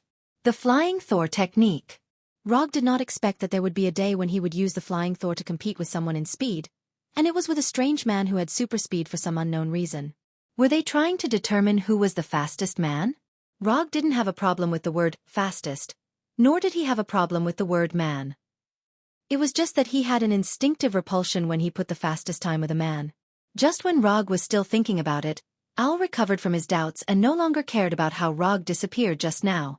In this regard, Owl was very similar to Rog. Since he couldn't figure it out, he wouldn't think about it anymore. Before Owl launched an attack, Rog took the initiative to throw the Flying Thor kunai in his hand to Owl. After throwing out the Flying Thor kunai, he didn't care whether the kunai hit Owl or not. Instead, he used the body flicker technique to leave the place, and then took out another Flying Thor kunai. Although the speed of the Flying Thor kunai is very fast, it is obviously not impossible to hit Owl. Owl just tilted his body slightly and avoided the Flying Thor kunai flying towards his head. But just when he had just avoided the first Flying Thor kunai, the second Flying Thor kunai also came in front of him. Then the third, the fourth, the fifth. It wasn't until after throwing out 8 Flying Thor kunai that Rog stopped this seemingly meaningless attack. Because each time the Flying Thor kunai was thrown from a different angle, these Flying Thor kunai that Owl dodged were inserted in different positions on the city wall. If you carefully observe the landing point of these Flying Thor kunai, you will find that these Flying Thor kunai seem to be thrown out randomly. But in fact, each flying Thor kunai presents a similar angle. The preliminary work has been prepared. Then it's time to perform. Rog threw the flying Thor kunai in his hand, and then disappeared with the kunai in an instant. Although Owl didn't know what Rog was going to do, at the moment when Rog disappeared, he also entered an incredible state of speed. From the perspective of a bystander, Rog and Owl seemed to have completely disappeared, and the entire city wall became empty in an instant. So, an awkward scene happened. Whether it was the garrison on the Karun castle or the Asgard soldiers outside the city, they could only silently stare at the empty city wall like fools, and then pray for the appearance of Rog and Owl. If it weren't for Rog and Owl's figures occasionally appearing on the city wall, they would even suspect that Rog and Owl had already left the Karun castle. Rog repeatedly jumped between the flying Thor kunai, and Owl would also appear in front of him at the moment when he finished teleporting. Then, he would jump again and again, and Owl would start to chase again. The whole process seemed to be very harmonious. After all, no one could touch each other, and naturally, there would be no so-called battle. Owl was like a hound that would never be tired, constantly chasing Rog, the prey. Although Rog could stop and counterattack, he didn't have such an idea at all. Before figuring out why Owl had such incredible speed, he would not have the intention to attack Owl. Until now, he finally understood why the system gave 80 ninja coins as a commission reward. An enemy with super speed is more difficult to deal with than an enemy with super physique. On the surface, Rog was just using the flying Thor to constantly teleport to avoid being hit by Owl. But in fact, he was silently perceiving everything in Owl's body through chakra perception.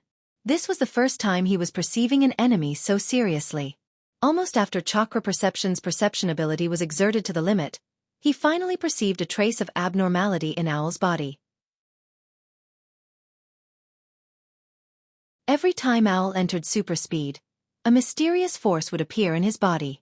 This force would only appear for a short few milliseconds, and then completely disappear. It was this mysterious force that only existed for a few milliseconds that gave Owl unreasonable super speed. After figuring this out, Rog immediately came up with a new battle plan in his mind. If Owl's super speed was his own ability, then Rog could only have a real speed competition with him. But since this speed was given to Owl by the mysterious force, then things became a lot simpler. After all, the power that doesn't belong to oneself is unreliable. Rog intended to let Owl experience what is called his own power.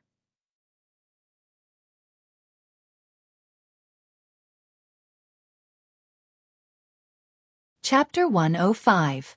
In the face of an enemy like Owl who relies on external forces, the best way is to use a seal. But the problem is that Rog doesn't know how to use a seal now. So he chose the second plan. The second plan is also very simple, that is, to directly choose a war of attrition. Because Owl's super speed is not his own ability, it means that his super speed is uncontrollable. This uncontrollable does not mean that he can't control his super speed. It means that he can't decide the duration of his super speed.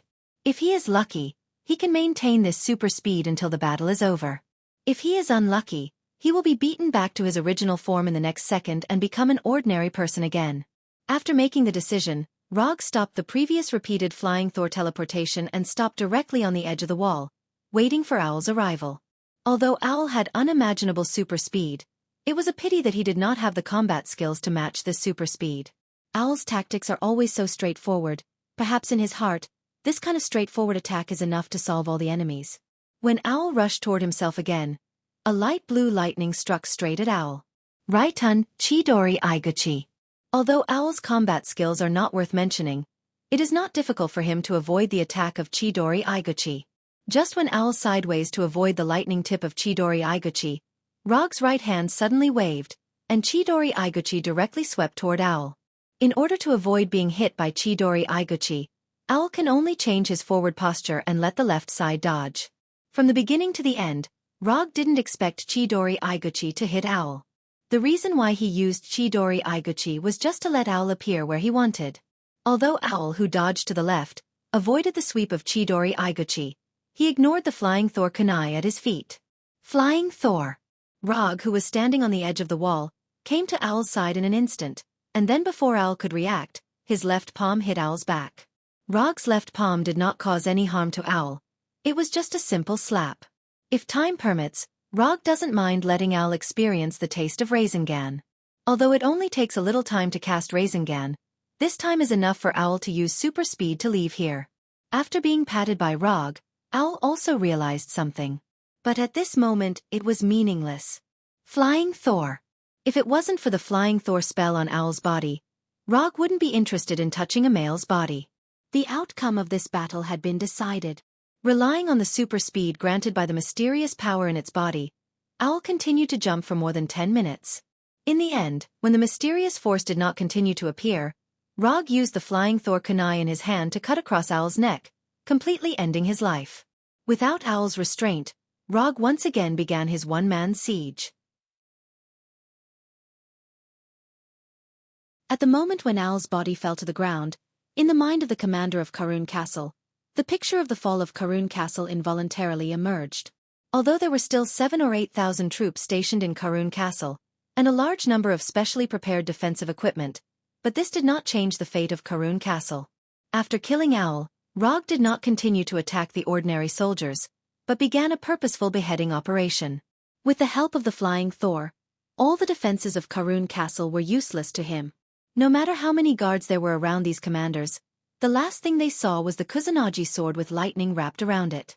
One commander after another was killed, and the command system of Karun Castle quickly collapsed. It didn't take long for the garrison of Karun Castle to be in a mess.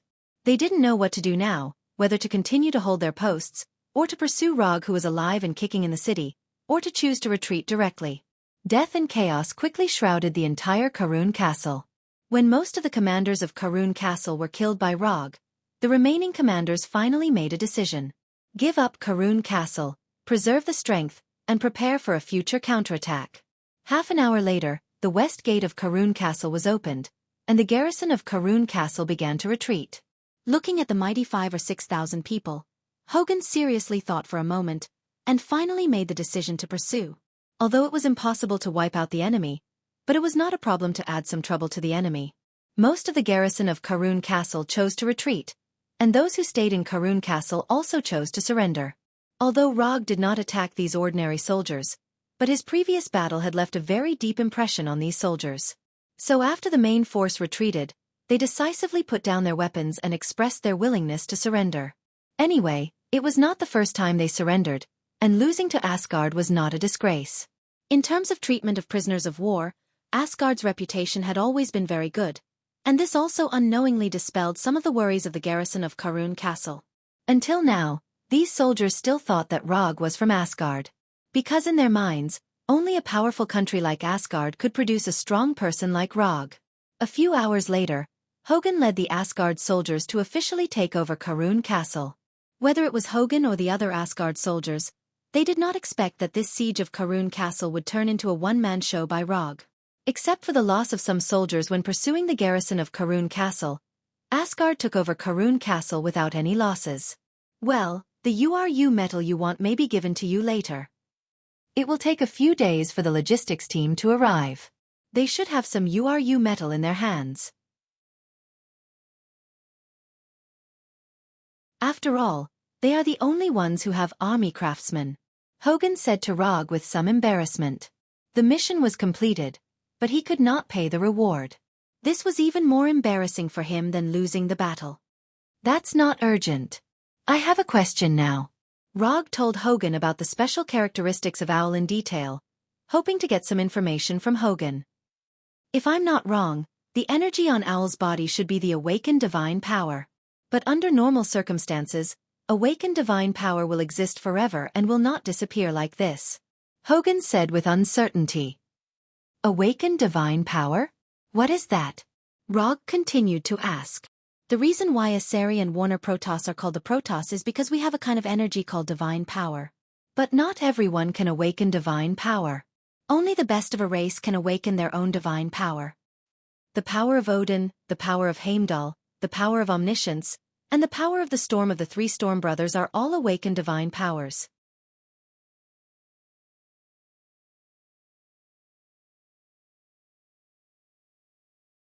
Chapter 106. Although Hogan didn't awaken divine power, as an Asgard, and an Asgard officer with a high position, he still has enough understanding of divine power. Through Hogan's explanation, Rog also roughly understood the so-called divine power. In short, Divine power is the racial superpower of Asari and Warner Protoss. However, this superpower is not caused by genetic mutation, and the difficulty and conditions of awakening are a bit high. According to Hogan, the proportion of awakening divine power is about 1 in 10,000. Of course, this is just a rough proportion. For those who are born in a good family, the possibility of awakening divine power is hundreds of times higher than ordinary people. This is the fundamental reason why Asari and Warner Protoss can maintain the aristocratic rule. From this point of view, Owl was undoubtedly a lucky guy who was bursting with luck.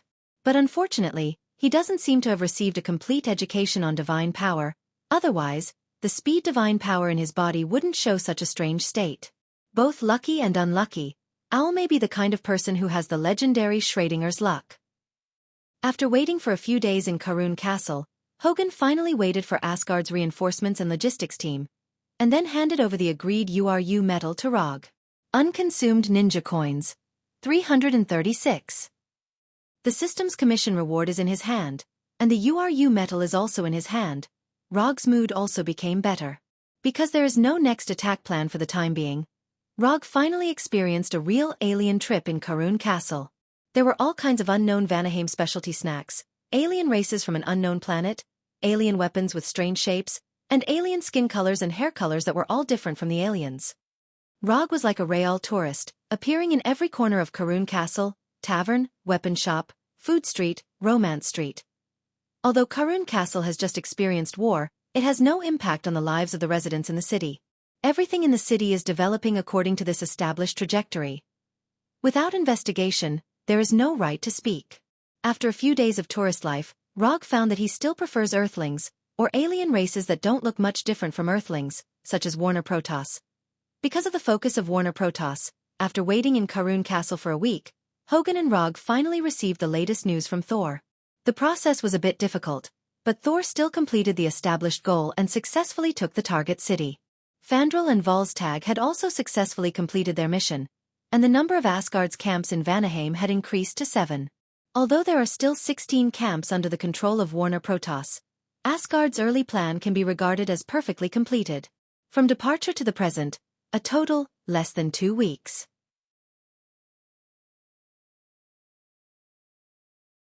According to this progress, it will take at most 3 months for Asgard to restore order in Warnerheim.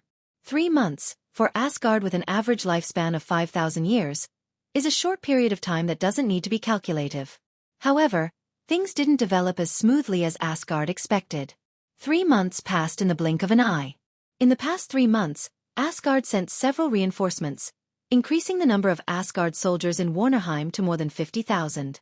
But even so, Asgard only recovered 7 camps in the past 3 months.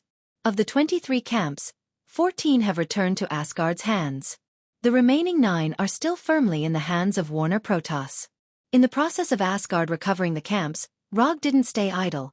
He accepted several commissions from Thor and the 3 warriors of Sengoku. But he doesn't know if the system did it on purpose. But most of the commissions from Thor and the 3 warriors of Sengoku didn't pass the system's judgment. The few commissions that passed the judgment didn't give a high reward. Unconsumed ninja coins. 385. After 3 months, Rog's unconsumed ninja coins increased from 336 to 385. He only needed 15 ninja coins to get the Sage Mode inheritance, which is worth 400 ninja coins. After 3 months of serious consideration, Rog finally decided on which Sacred Ground's immortal technique inheritance he wanted to learn. In fact, he didn't need to think for so long. With the wood release in Hashirama Sage Mode, he only has one choice, and that is the Shikatsu Forest Sage Mode inheritance. The Toad Senjutsu of Mount Mayaboku is only suitable for people like Prince Ming. Even a fierce person like Jiraiya only got an incomplete Sage Mode after decades of learning. As for the Ryuchi Cave, Rog only thought for a second and refused. No matter what era it is, stay away from men who play with snakes. Their spirit is a bit. He doesn't know if the system will pack a summon contract of a living slug after redeeming the Sage Mode inheritance. Just when Rog started to imagine some beautiful things, Thor came to him with Thor's hammer. Sif came with Thor. Sif finally appeared on Asgard's list. As for whether it was her own wish or Queen Freya's arrangement, only the 2 of them knew. There are more and more garrisons in Maguang City. I hope you can go in and see if there are any loopholes in the defense line. We have been delayed here for too long, Thor said to Rog with some tiredness. The Maguang city he mentioned was the culprit that caused their progress to be seriously delayed. Asgard wasn't the only one who will increase their forces. After Thor joined Rog and others, Warnerheim also increased their frontline forces.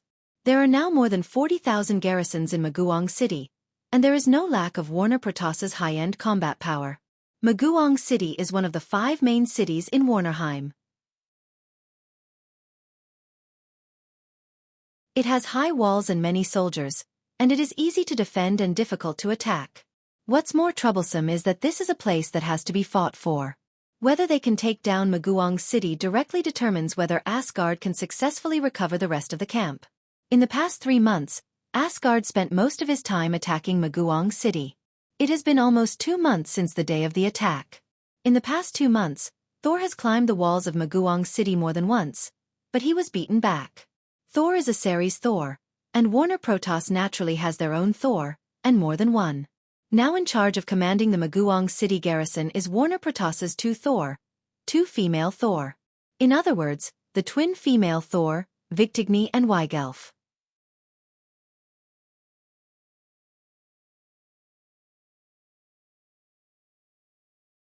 Chapter 107. Unlike Thor, who currently needs Thor's hammer to control his own thunder power, Vigtigny and Weigelf can already use their own thunder power without any external help. Just by looking at this point, Sol had already fallen behind the 2 female thunder gods on the opposite side.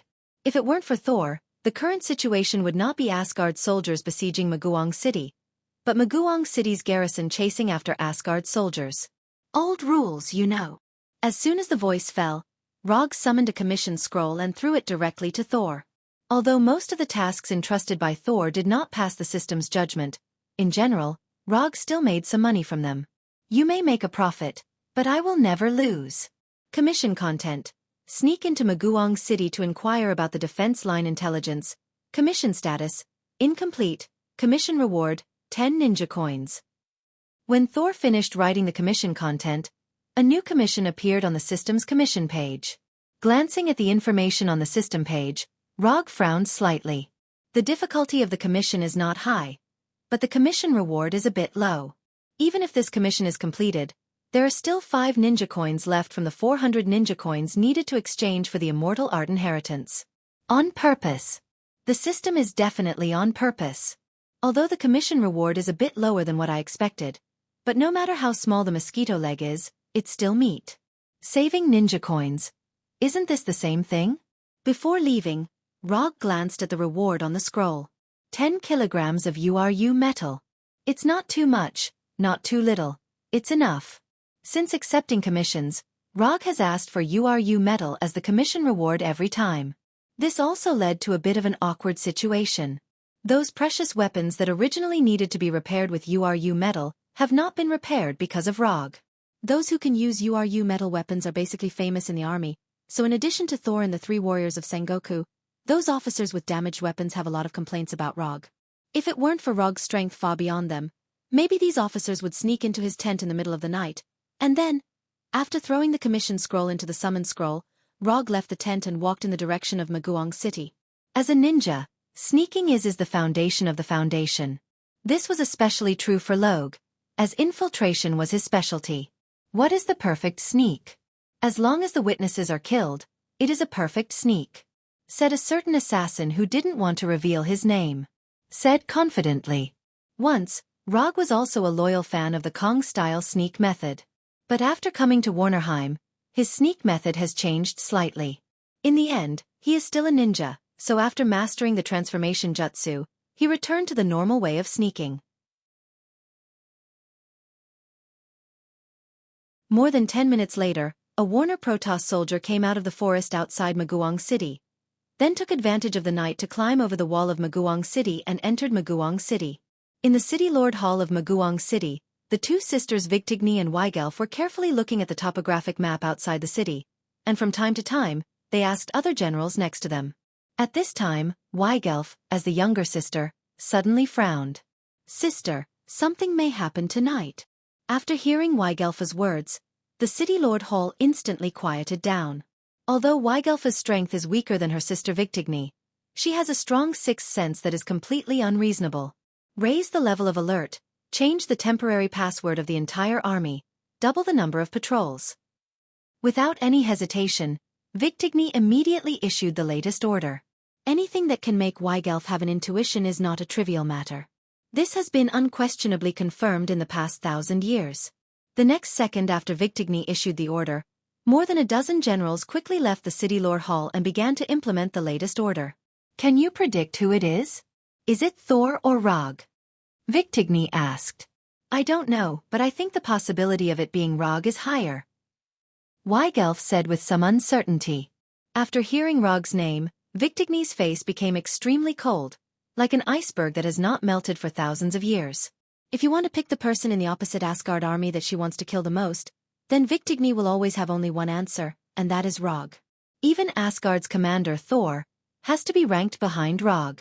The reason why Victigny hates Rog so much is purely Thor's fault. A month ago, Thor gave him a commission to go to Maguang City's database to get a copy of Maguang City's construction log. It was a very simple commission, and it didn't require fighting and killing, as long as he got the information. Originally, this commission was indeed very simple. But Thor and Rog did not expect that someone would fall asleep in the database. And this person was not someone else, but the highest commander of Maguang City. As a commander, it was normal for him to learn about the defense of the city in the database. Because he was too tired, it was also normal for him to fall asleep in the database. The only abnormal thing was that the book that Victigny pressed under her hand happened to be the Maguang City's construction log that Rog wanted to steal. The next thing was very simple. Rog and Victigny fought in the database, and the final result was that Rog smoothly took away the city's construction log. It's just that when he picked up the city's construction log, he was a little disgusted. The construction log that was covered with saliva on the cover was something that anyone would dislike. Moreover, before the Flying Thunder God left the database, he said a very normal sentence, but it completely ignited Victigny's anger. You're already such a big man, and you're even the commander of an army, but you still sleep and drool like a child sigh. Originally, this sentence was nothing, but coincidentally, when Rog said this sentence, the defenders near the database just arrived at the scene. As for what happened later, Rog wasn't too clear. The only thing he could be sure of was that from the next day onwards, as long as he appeared on the battlefield, Victigny would chase him crazily with a two-handed greatsword that was not much smaller than his round fan. Rog, who was walking in Maguang City, suddenly sneezed, and then glanced around vigilantly. It can't be that bad, right? I just came in. Although Rog didn't fight much with the two sisters, Victigny, he knew very well how terrifying the intuition of the sister Weigelf was. Weigelf was the only person he had met who could see through his shadow clone and transformation technique.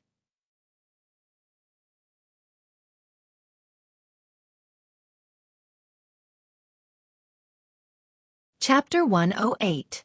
To be precise, she didn't see through it, but she used her incredible sixth sense to directly distinguish between the original body and the avatar.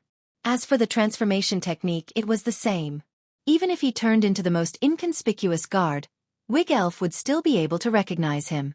This was a bit unreasonable, and what was even more troublesome was that Rog had no way to deal with it. After entering Maguang City, Rog was like a real patrol soldier, constantly moving forward in the city. In order to make himself look less lonely, he also deliberately summoned 9 shadow avatars and let them disguise themselves as patrol soldiers. As a result, a standard patrol team was born. If someone paid a little attention, they would find that the people in this patrol team were all soldiers who died in battle. In the silent night, a small patrol team made up of the dead who had died in battle was patrolling the city like ghosts. With the addition of some sparse drizzle and a bleak breeze, it was a typical opening to a horror story. Although there were many garrisons in Maguang City, they were not very familiar with each other. So even if there was a completely unfamiliar patrol team passing by in front of them, they did not have any doubts. The military discipline is quite strict, and the line of defense is also very reasonable. From the looks of the soldiers, their food and sleep are not bad, and their mental state is also very normal. Generally speaking, this is a good army with good combat effectiveness. After pretending to patrol for more than an hour, Rog came to a conclusion that he already knew. If the level of the garrison in Maguang City was not good, even with the 2 female Thor Victigny and Weigelf, they could not stop the attack of the Asgard soldiers. Could it be that he could only go back like this tonight? Although no matter whether the loopholes in the line of defense were found or not, it would not affect the final judgment of the commission. But coming here in the middle of the night and then leaving without doing anything was not in line with Rog's character. Just as he was considering whether to do something temporarily to let the garrison of Maguang City have a full night, a real patrol team came towards them. Password. Rog wanted to bring his doppelganger team over, but the leader of the opposing team asked for the password. Rog didn't answer, he just silently opened his Sharingan. Sharingan. Genjutsu. After seeing Rog's blood-red eyes, the patrol captain was instantly hypnotized. Just as the patrol captain was about to lead the team away, a young soldier in the middle of the team suddenly shouted, "Captain, they didn't answer the password." As the saying goes, if you don't seek death, you won't die. Rog had originally planned to let this team go and stir up trouble elsewhere. However, this young soldier directly interrupted his plan and successfully obtained a VIP ticket to hell for himself.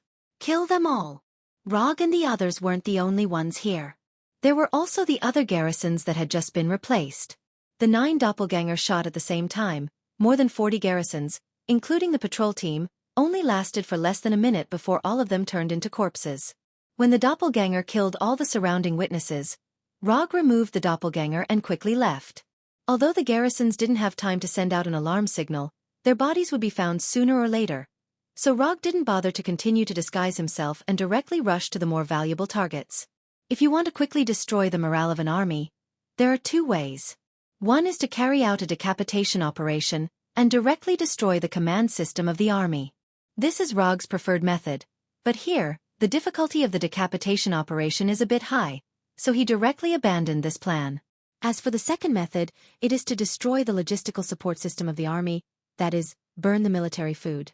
This kind of thing, Rog just did it once half a month ago, and he can be regarded as a skilled technician. Under the cover of the night, Rog moved forward quickly like a ghost. Although he still didn't know where the rations were hidden, it wasn't a difficult task for him to find them. Intimidation, threats, torture, hypnosis. After several efficient inquiries, Rog successfully learned the location of Maguang City's military food storage from a few unlucky guys.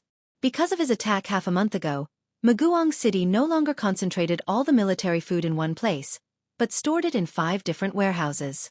They have become cautious. The amount of military food stored in the 5 warehouses varied. Rog directly excluded the warehouse with the most military food and planned to go to the warehouse with the second most military food. Just as he took a few steps, he suddenly remembered something, and then took out an Asgard gold coin from his pocket. He saw him throw the gold coin, and then after confirming the front and back, he repeated this action 3 times. After these rounds of random selection, he finally determined the final goal.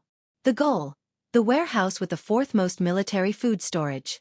The reason why he used the method of throwing the gold coin to determine the target was purely because Weigelfa's strong 6th sense left a deep impression on him. He didn't want to fall into an ambush prepared by the enemy because of a random choice he made.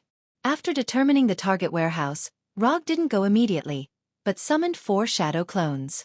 In the face of an enemy like Weigelf, no matter how cautious he is, it is not too much.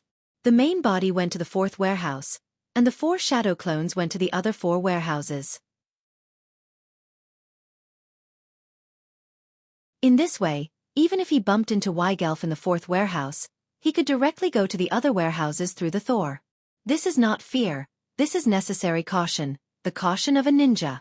After confirming that there is no problem, Rog began to go to the 4th warehouse. Although there are a lot of soldiers guarding, it is still normal. There is no particularly strong energy fluctuation around. This should not be a trap. After coming to the 4th military food warehouse, Rog first used chakra perception to perceive the surrounding environment, and then rushed to the warehouse like lightning. Fire release. Grand fire annihilation. The blazing flames rushed to the warehouse like a huge wave, and then under Rog's gaze, it was blocked. A wall-like energy barrier appeared out of thin air, blocking all the blazing flames of the grand fire annihilation. At the same time, a hemispherical barrier with a diameter of several kilometers was instantly formed. When the energy barrier appeared, Rog established a link with the flying thunder god on the shadow clones, and planned to directly leave here with the flying Thor. However, the appearance of the hemispherical barrier completely shattered his hope. The flying Thor technique disappeared.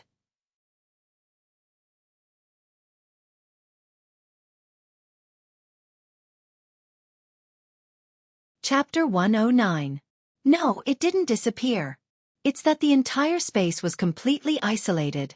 Although the strength of the shadow doppelganger is not as good as his main body, but to silently destroy his shadow doppelganger and erase the flying thunder god technique from the shadow doppelganger, it is definitely not something that the Vannas of Maguang City can do. To be able to break the connection of the flying Thor technique, only a barrier that also has the power of space can do it. So what is the function of this hemispherical barrier in front of him? It's very obvious. I didn't expect that you would be willing to waste so many resources on me. When Rog spoke, the energy barrier in front of the warehouse door disappeared, and the two sisters, Victigny and Weigelf, wearing pale golden armor, came out. As long as we can kill you, it's worth it even if we have to pay more resources. As soon as the voice fell, the blue cloak on Victigny's body fluttered without wind, and a light blue lightning appeared around her. Is it necessary? Didn't I just say that you drool in your sleep? Getting angry over such a small matter isn't something a qualified commander would do. Compared with the frosty Victigny, Rog at this time was much more casual, as if he didn't realize that he was in a trap. On the surface, he was still as calm as ever. But in fact, he has been silently praying in his heart. Thor, if you have a little conscience, come and save me quickly. Small matter. You actually think this is a small matter? After hearing Rog's words, the lightning on Victigny's body suddenly became thicker, and even her eyes flashed with a light blue current. Because of Rog's words, now the entire garrison of Maguang City knows that their commander drools when she sleeps. This news even began to spread in the capital of Warner Protoss. After living for so many years, Victigny felt the power of public opinion for the first time. Rog must die. Feeling Victigny's murderous intent, Rog directly summoned his Thunder Fan and Kusanagi sword, ready to fight at any time. Fortunately, he had the occult scroll with him. Otherwise, he could only use the flying Thor kunai to fight against Victigny. Although Victigny was a woman, she was a woman who had awakened the divine power of thunder. Moreover, she was a woman who was in a state of extreme anger. When facing such an enemy, one could never be too careful. Moreover, she had Weigelf, who had a strong sixth sense, by her side. The battle between the two female Thor from Warner Protoss and the upright ninja from Earth was about to start. Victigny didn't give Rog too much time to prepare. At the moment when Rog summoned his Kusanagi sword and Thunder Fan, she had already raised the two-handed greatsword in her hand and attacked Rog like lightning. It was just a simple straight charge, but Victigny broke out with all her strength. Her whole person was like a real lightning that came in front of Rog, and then a thunderous strike. Boom! The two-handed greatsword wrapped in lightning and Thunder Fan fiercely collided with each other, and a strong explosion like a small nuclear bomb broke out. Victigny and Rog were blown away by the explosion at the same time. The powerful shock wave of the explosion also directly killed all the guards near the warehouse. This woman is really crazy. Even if most of the energy was absorbed by the Thunder Fan, Victigny's sword still made Rog's right hand slightly numb. If he didn't have Sage Body and used Strange Body technique at the first moment, Victigny's sword was enough to send him flying. Shadow Clone Technique. Before Rog landed on the ground, he quickly used Shadow Clone Technique. His whole person seemed to be infinitely multiplying, and instantly created 30 shadow clones. Of course, these shadow clones were not used to attack Victigny. In front of Victigny, who controlled lightning, these shadow clones were no different from balloons. As long as she released lightning once, she could take away most of the shadow clones. When these shadow clones appeared, they didn't hesitate and used body flicker technique at the first moment. Like a flock of frightened birds, they quickly disappeared from the warehouse. This hemispherical spatial barrier was like an independent space. It isolated Rog from the outside world's Thor technique. Since he couldn't connect to the outside world's flying Thor technique, then he could only set up flying Thor techniques inside the barrier. The 30 shadow clones that he just summoned were his flying Thor technique. The original body is still here. Those that left are all clones. Weigelf's voice immediately sounded. Rog wasn't surprised that Weigelf could see through his shadow clones. However, even if the shadow clones were seen through, it wouldn't affect his plan at all. When the shadow clones scattered and ran in different directions of the barrier, one by one, Flying Thor techniques appeared in his perception. With the Flying Thor technique, the Flying Thor was the real Flying Thor. While the shadow clones were constantly setting up Flying Thor techniques, Victigny attacked Rog again. However, this time, she pounced on empty air. When the two-handed greatsword in Victigny's hand was 10 centimeters away from him, Rog activated Flying Thor and instantly disappeared from Victigny's sight. Admit defeat. This is already my home ground. You are not my opponent. Rog's voice sounded more than 10 meters away. However, Victigny obviously wouldn't stop here.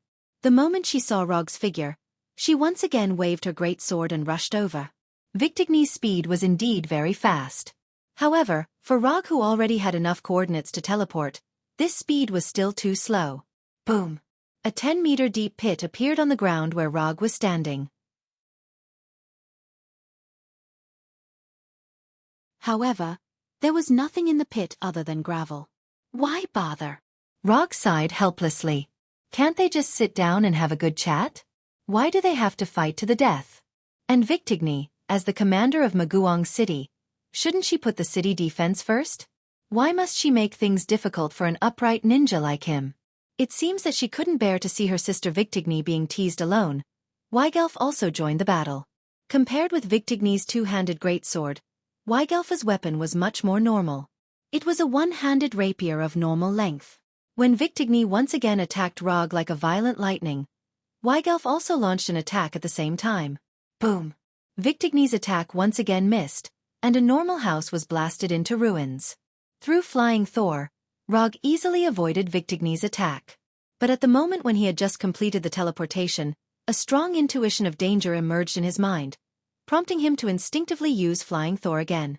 Before teleporting away, he saw a rapier shining with electric light appear in front of him.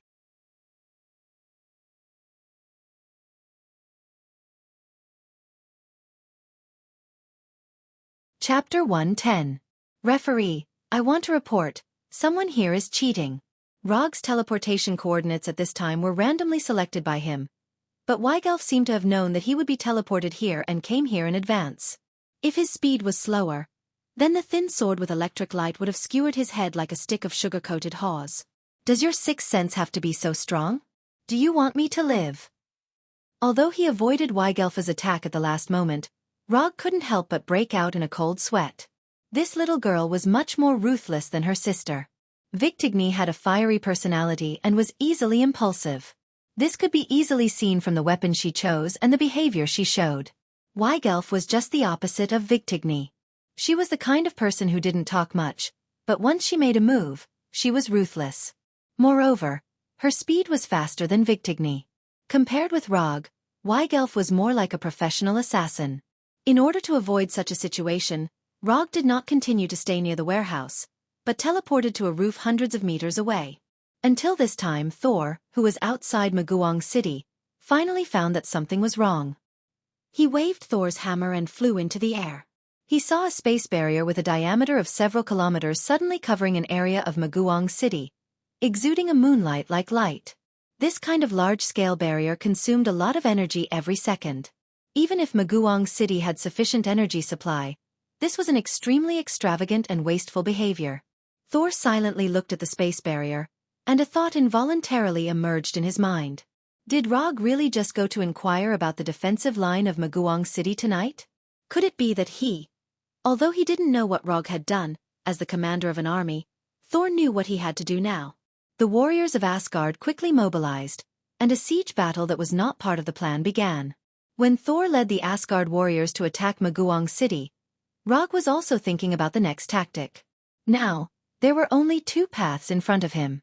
The first method was to use the Flying Thor to constantly change his position until the spatial barrier ran out of energy. This method was also the most stable one at the moment. Other than being a little cowardly, there were no other shortcomings. The second option was to defeat the Victigny sisters, or use brute force to forcefully destroy the spatial barrier. If it was a one-on-one fight, whether it was Victigny or Weigelf, he had the confidence to win. But if it was 1 against 2, he didn't have much confidence. After all, neither of them were ordinary women.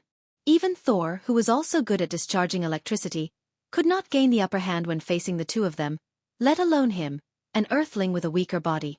As for relying on brute force to destroy the spatial barrier, this kind of thing was just a dream. If he had such strength, he wouldn't have been forced to dodge everywhere like he was now. Do you want to be a coward for a lifetime, or do you want to be a hero, even if it's only for a few minutes? He didn't know why, but this sentence suddenly appeared in his mind. This sudden sentence caused him, who was originally flashing away, to be slightly stunned. He was actually distracted in the battle. In the next second, Weigelfa's 2-finger-wide thin sword came in front of him. Clang! The tip of the sword flashing with electricity failed to stab Rog in the end, but it was blocked by the thunderous round fan. Seeing that her attack did not hit the target, Wiggle quickly retreated.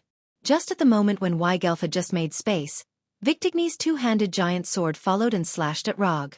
Boom!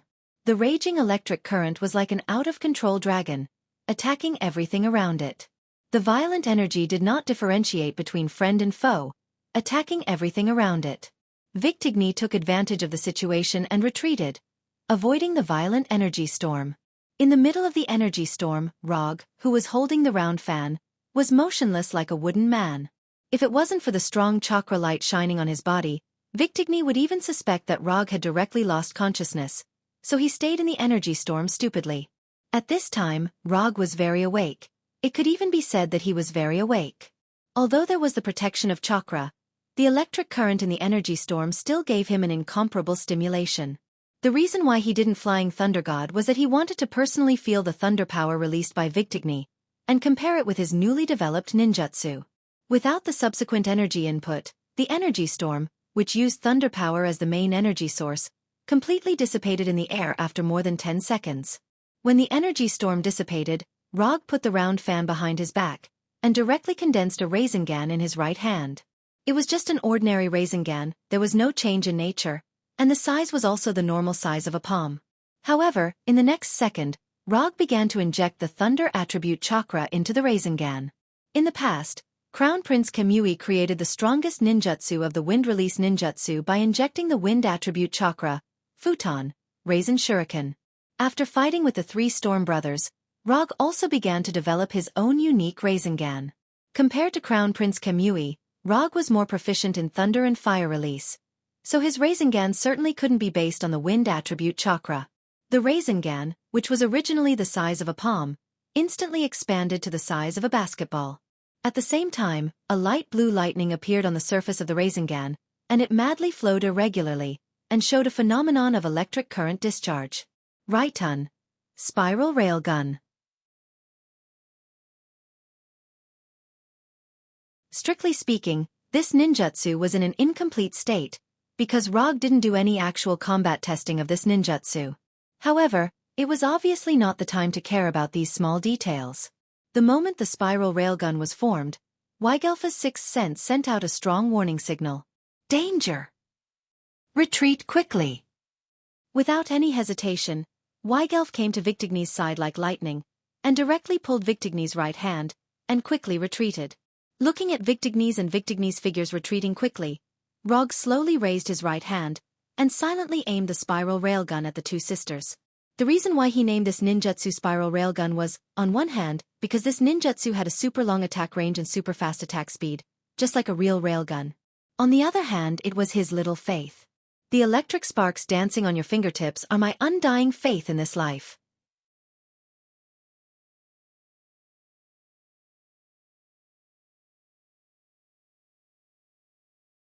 Chapter 111. Only the super electromagnetic gun will last forever. Boom! The electromagnetic gun in Rog's hand disappeared in an instant.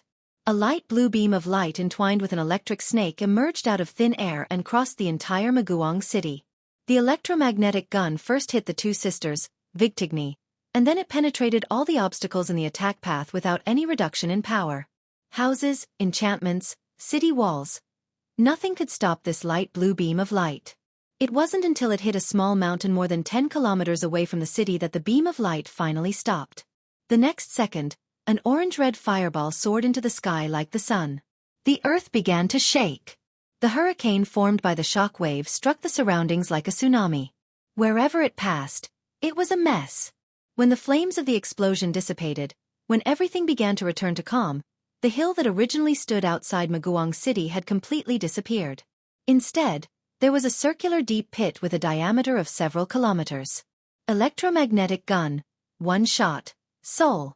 Like a natural disaster, the battlefield that was originally fighting suddenly quieted down. The entire battlefield seemed to have been paused suddenly, and everyone couldn't help but look in the same direction. Is this really something that a human can do? Regarding the fact that Rog is an earthling, it has been spread to Asgard and Warner Protoss as early as a few months ago. A guy who is active on the battlefield like he is on steroids and has super combat power, no matter where he is, he will be the focus of investigation. But after seeing the scene in front of them, they found that they still underestimated Rog. After the battlefield was strangely silent for more than 10 seconds, there was a burst of excited shouts. Those who shouted excitedly were all Asgard soldiers. As for the Warner Protoss soldiers on the defending side, their faces were as ugly as they could be at this time. The existence of high-end combat power can not only improve the combat power of the entire army, but also greatly improve the morale of the army. The terrifying power of the electromagnetic gun raised the morale of Asgard to the peak in an instant. The siege of Maguang City also began once again amidst the howls of the Asgard soldiers. Unlike the excited Asgard warriors, Rog wasn't happy at all. The power displayed by the spiral electromagnetic cannon did not disappoint him. In fact, it had far exceeded his expectations. However, the aftereffects of the spiral electromagnetic gun were far beyond his expectations. Other than the numbness in his right arm, he couldn't feel anything. He couldn't even clench his fist. Not only that, the flow of chakra in his right arm was also severely obstructed. It felt like the F1 track had turned into a sidewalk. Don't be fooled by the fact that he was standing motionless like a peerless expert. In reality, his battle prowess had been severely reduced by several times. Fortunately, there was no one who would attack him now. Victigny and Weigelf, who were most likely to attack him, were now lying weakly in the ruins of the house, gasping for air. Especially Victigny, she was vomiting blood from time to time. Although the spiral electromagnetic gun didn't directly penetrate their bodies, even if they were just grazed by it, the powerful power of the spiral electromagnetic gun still brought unimaginable damage to them. If they hadn't awakened the power of thunder, their bodies would have been completely destroyed by the violent energy of the electromagnetic gun at the moment they were grazed by the spiral electromagnetic gun, and then instantly scorched and dissipated. The only fortunate thing was that Rog had not conducted any actual combat tests on the spiral electromagnetic gun ninjutsu before. So when he first used this ninjutsu, there was a small deviation in his accuracy. This was also one of the important reasons why Victigny could survive. At the moment when Rog had just fired the spiral electromagnetic gun, Weigelf received a death reminder from her intuition. But this reminder was meaningless. At the moment of firing, the spiral electromagnetic gun had already reached its maximum speed, and she had no time to dodge. So she could only watch helplessly as the spiral electromagnetic gun came in front of her, and then, Rog's current state wasn't very good, but Victigny's state was worse than his. After confirming with Chakra's perception, he began to walk towards Victigny. The enemy hero's health was low, and this was the best opportunity to take the last hit. After continuously using the body flicker technique, Rog came in front of Victigny and looked down at them lying on the ground. Now, they were no longer as majestic as before. If they weren't wearing armor, they would look like refugees who had been stranded in a foreign land because of the war. There was still a little difference. They were refugees with good figures and outstanding looks. Pulling out the Kusanagi sword from his waist with his left hand, Rog calmly said to the two of them, "In your next life, be an ordinary woman and don't come to the battlefield again." After saying that, Rog raised the Kusanagi sword in his hand and stabbed forward. Just as he stabbed with the Kusanagi sword, a lightning bolt as thick as an arm fell from the sky and directly struck the Kusanagi sword in his hand. Boom! This sudden lightning bolt didn't hit the Kusanagi sword, but fell to the ground. You can't kill them. Their mother is Gerwig. Killing them will provoke an all-out war between Aseri and Warner Protoss. The one who summoned the lightning to attack Rog was none other than Thor. After flying in front of Rog, he briefly explained the reason. "You're the commander, you have the final say." Since Thor said so, Rog could only put away the Kusanagi sword and ignore Victigny and Sora.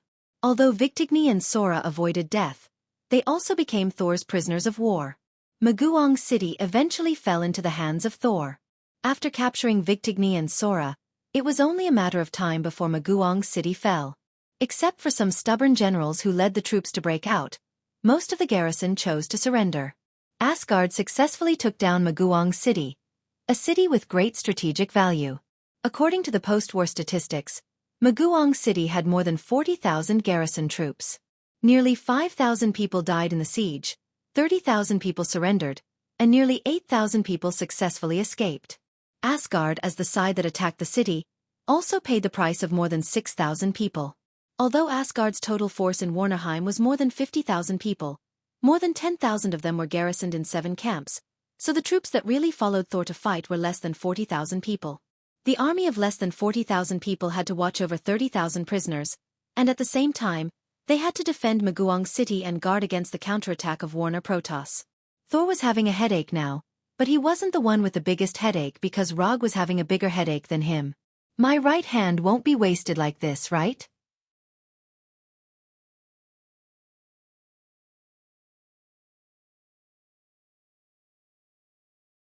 Chapter 112. It's been 5 days since the original battle, but Rog's right hand still hasn't recovered to the state before he used the electromagnetic gun. The physical damage was completely healed in less than 2 days thanks to the immortal body's powerful recovery ability. However, the chakra meridian system in his right arm is still in a serious state of blockage. For this reason, he specifically consulted the military doctor of Asgard and got a useless answer. Pay attention to rest, and you'll be fine after a few days of rest. If it weren't for the medical doctor's rich medical experience and good reputation in Asgard, Rog would definitely regard him as an ignorant and incompetent charlatan. If only there was a medical ninja here. It's best if it's a female medical ninja with a golden ponytail and a proud figure. Putting those unrealistic fantasies behind him, Rog opened the exchange page of the system and looked at the medical ninja page. To exchange or not to exchange, that's the problem. After thinking about it for a few minutes, he finally dispelled the idea. He's good at killing people, but saving people is out of the question. It's impossible to have a medical ninja. Not in this life. Although the chakra meridian system in his right arm is still in a serious state of blockage, compared to the time when he used the electromagnetic gun, it's already improved a lot. It's probably equivalent to upgrading from a sidewalk to a bicycle path. So even if he doesn't do anything, the Sage mode will repair the damaged meridian system. The only problem is that he doesn't know how long it will take to completely restore it to its original state. For a right-handed ninja, it's a very serious problem that he can't use chakra with his right hand.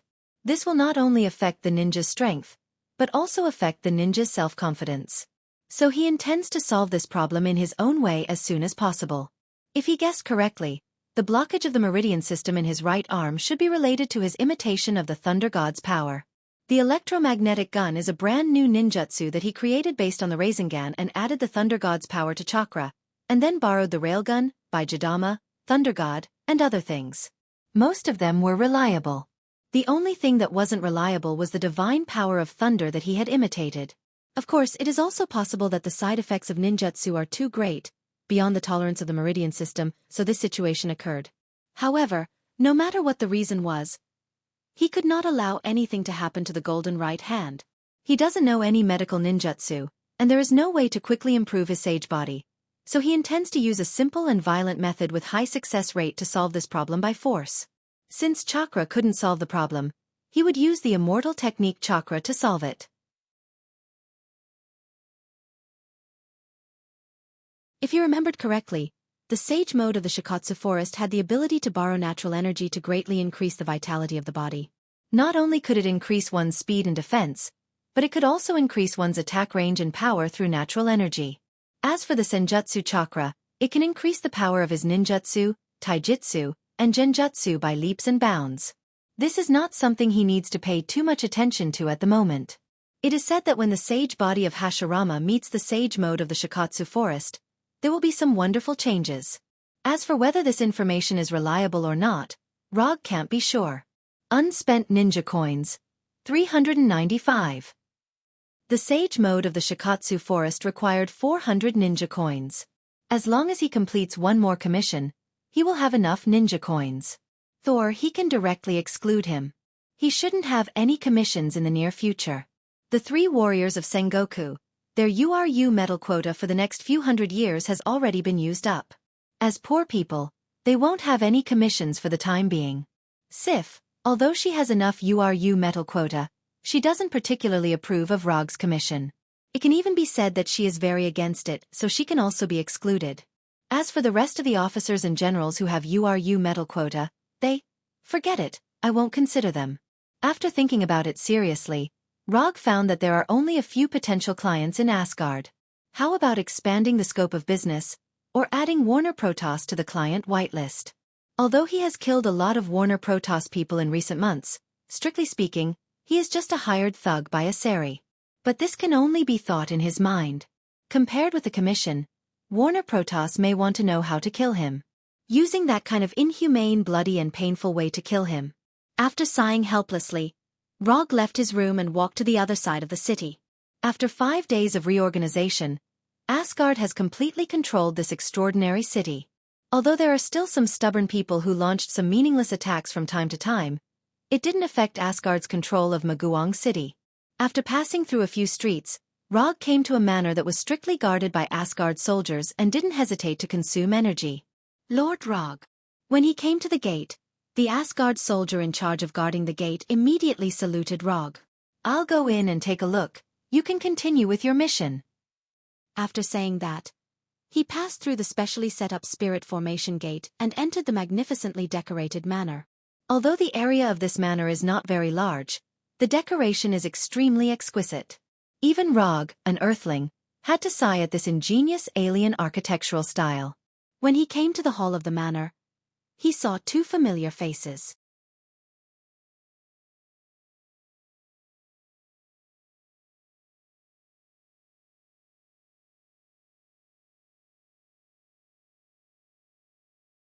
Chapter 113. After hearing Rog's words, Weigelf, who was sitting opposite him, rolled her eyes at him and then slowly said, "If you have something to say, just say it. You don't have the intention to kill me and my sister, otherwise you wouldn't have locked us up here." Weigelf is not only calmer than Victigny, but she is also more thoughtful than Victigny when considering things. So she won't be distracted by Rog's words. "I was going to make a little joke with you in that case. I will say it clearly. Do you have any commission that you want to complete now? If there is, I can help you complete it. Of course, letting you go, or killing Thor and so on are not in the scope of this." Rog said straightforwardly, completely ignoring the fact that he was the one who had captured Vigdini and her companion. "What is the price?" Weigelf asked calmly. "This depends on the specific content of your commission. As long as the reward is not excessive, I can accept it." Considering the current situation of Victigny, Rog didn't specifically specify the reward. What he wants now is just ninja coins. As for the reward, it's just icing on the cake. Weigelf looked at Rog seriously, and then continued to say in a calm tone, "No. You can leave now." "Really? That's really a pity." After getting a clear reply from Weigelf, Rog stood up directly and walked straight towards the door. He originally planned to come over and try his luck. If there is a commission, of course, everyone will be happy. If there is no commission, he won't care too much. Just as Rog was about to leave the hall, Victigny suddenly said, "Wait, I have a commission." Rog stopped and turned to look at Victigny. "I want to fight with you. If you win, the wrath of the hurricane is yours." After that, Victigny pointed to the 2-handed great sword placed in the corner of the hall. "It's not that I look down on you, but in your current state, you can't be my opponent. Even if I stand still and let you use 1 hand and 2 feet, you can't beat me." Although Thor didn't put Victigny and Victigny in a real prisoner camp, in order to avoid some unpleasant things, he still made some restrictions on them. For example, adding a seal on them. Because of the existence of the seal, Victigny and Victigny not only lost control of their thunder power, but even their physical fitness was suppressed by the seal to the level of ordinary Warner Protoss soldiers. It was also because of this that Saul was at ease to lock them up in this manner instead of the underground prison that was strictly guarded. Although I don't understand your power attribute, I'm very sure that you must have a way to suppress your own level to the same level as me. Under the same conditions, 1-on-1. Whoever loses will hand over their weapon to the winner.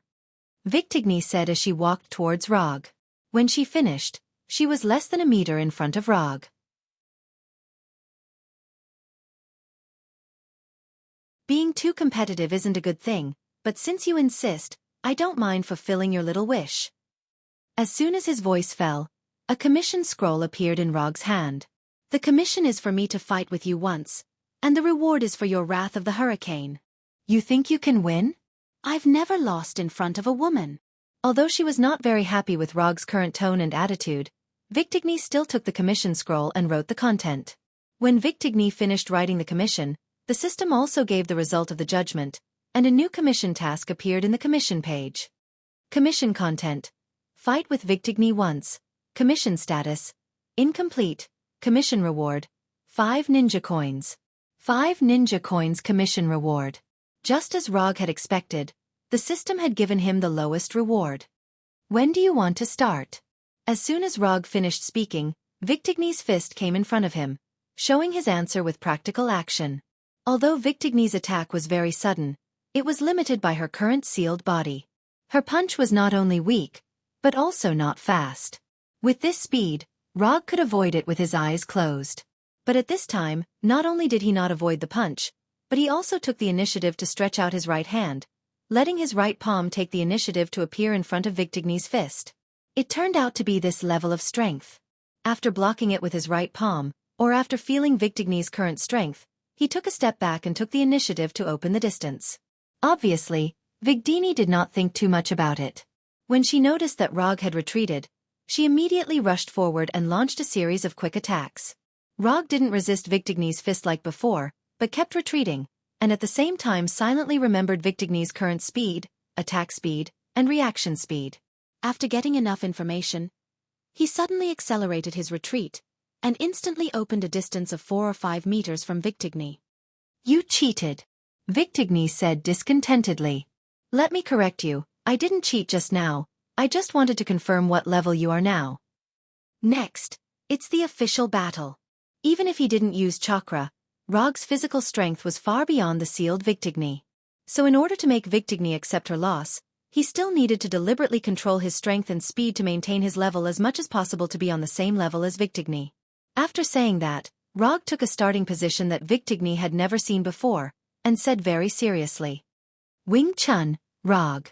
Although Victigny didn't know what Wing Chun was, looking at Rog's current appearance, she knew that Rog was finally serious.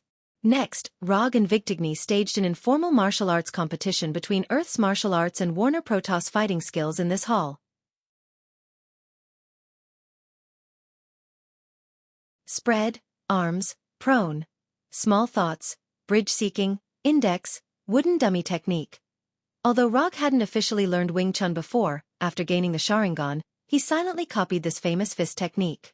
This was the first time he used Wing Chun in a battle, and from the current situation, the effect was pretty good. Although Rog didn't use strength and speed that exceeded Victigny's, he still easily gained the upper hand. Victigny's fighting skills weren't weak, and she was experienced enough, but unfortunately, she met Rog who had better skills and more experience.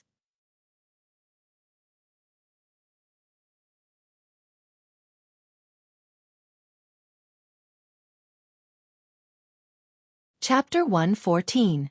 As time went by, Victigny's breathing became more and more rapid. Her movements began to change, and there were more and more flaws in her attacks. At this time, Victigny had completely lost her initial confidence. Even if Rog suppressed his own level to the same level as her, she still couldn't cause any injury to Rog. Can't win, really can't win.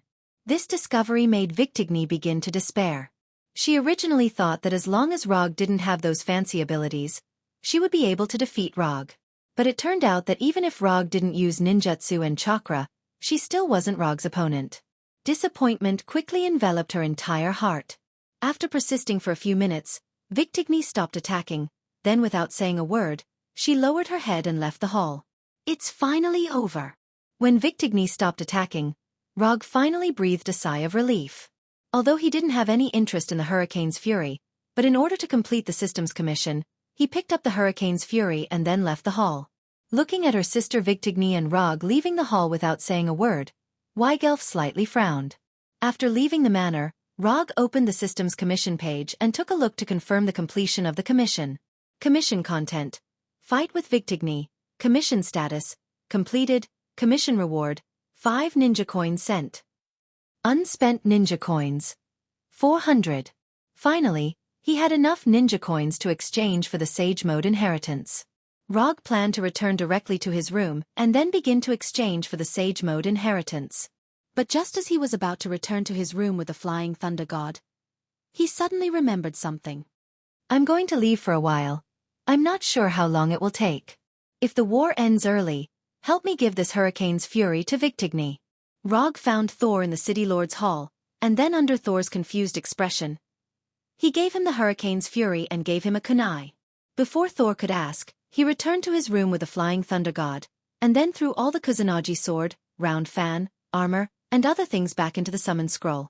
After exchanging for the Sage Mode inheritance, he will immediately start practicing the Sage Mode. However, Maguang City is not a very good place to practice. After preparing the food and living supplies, he left Maguang City alone. A few hours later, he arrived at a primeval forest where there were few people. This forest was quite a distance away from Maguang City. More importantly, there was no strategic significance in this place. So whether it's a Sari or Warner Protoss, they won't send any soldiers here. After using chakra perception to perceive the situation in the forest, he opened the system's exchange page and exchanged for the Sage Mode inheritance. 400 ninja coins instantly returned to 0, and all the information of the Sage Mode appeared in his mind.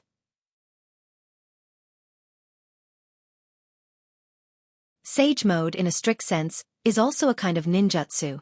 It's just that the Sage Mode uses the Sage Mode chakra, and the ninjutsu released with the Sage Mode chakra is also called Sage Mode.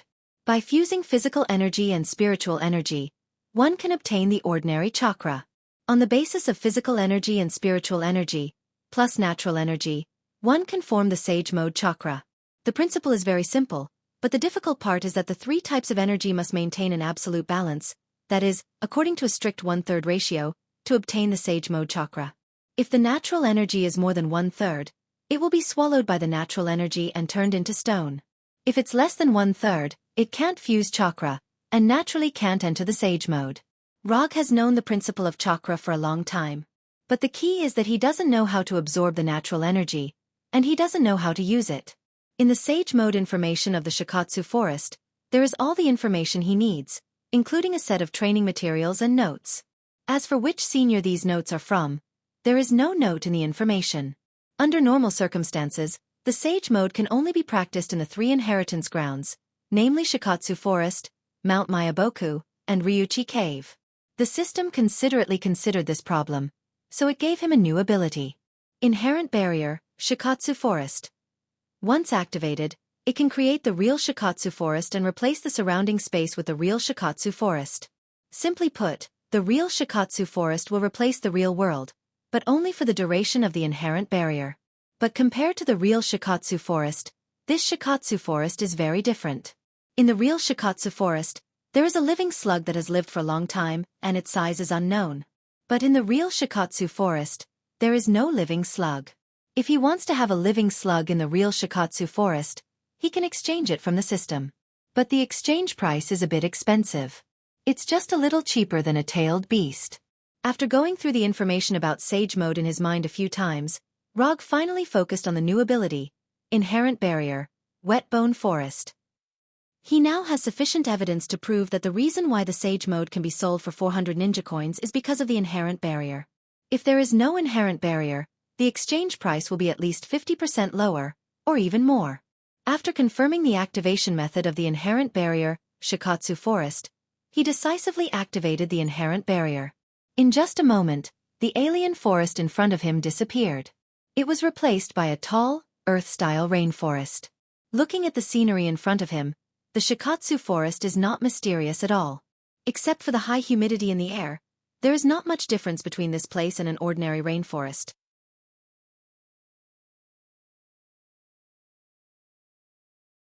Of course, this may also be because he is too weak right now, so he can't discover the mystery of the Shikatsu Forest. A Shikatsu Forest without a living slug is a Shikatsu Forest without a soul. After silently cursing in his heart, he began his first immortal technique Cultivation. Shikatsu Forest, Mount Mayaboku, and Ryuchi Cave. Other than the fact that their locations were very mysterious, more importantly, they all inherited the mysterious immortal mode. and their immortal mode was even more different. Not only are their appearances different, but their abilities also have their own characteristics. Sage Mode chakra can turn ninjutsu into Sage Mode, and greatly increase the power. This is something that the Sage Mode of the Three Secret Places can do. In addition, their Sage Mode has some unique advantages. Ryuchi Cave's Sage Mode can use natural energy to perceive the surrounding life and chakra. Mount Mayaboku's Sage Mode can greatly increase the amount of chakra, increase the perception ability, and can also summon Mount Mayaboku's toads to release Sage Mode. Shikatsu Forest Sage Mode can greatly increase the vitality, agility, defense, and can also increase the attack range of taijutsu with the help of natural energy.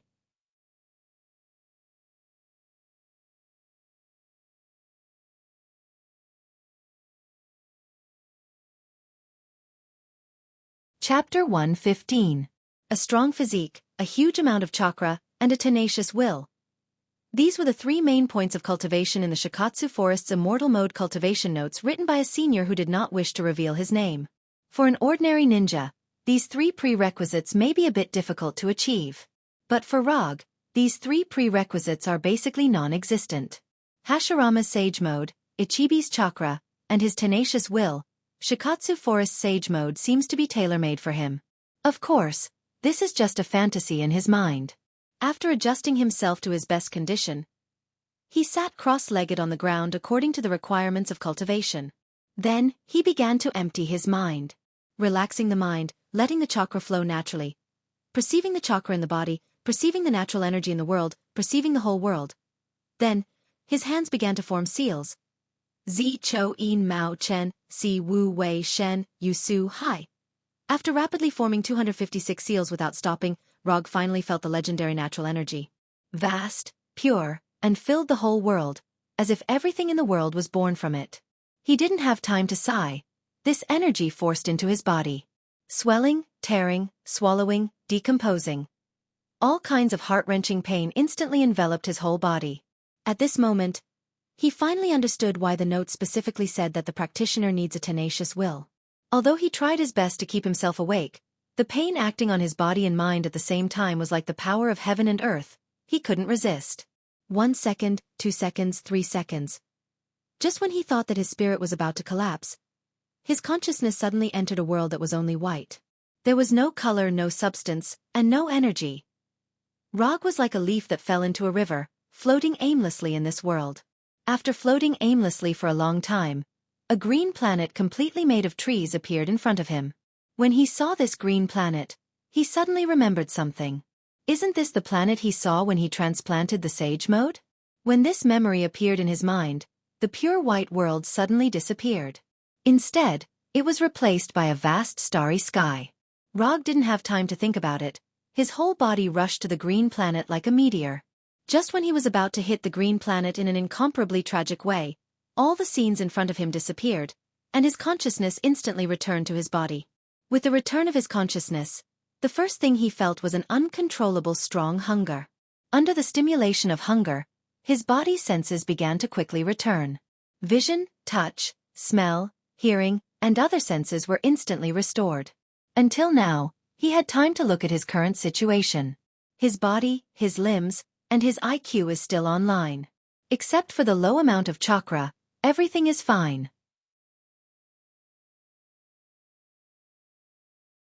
After repeatedly confirming his body condition, he took the summon, took it of the food of him.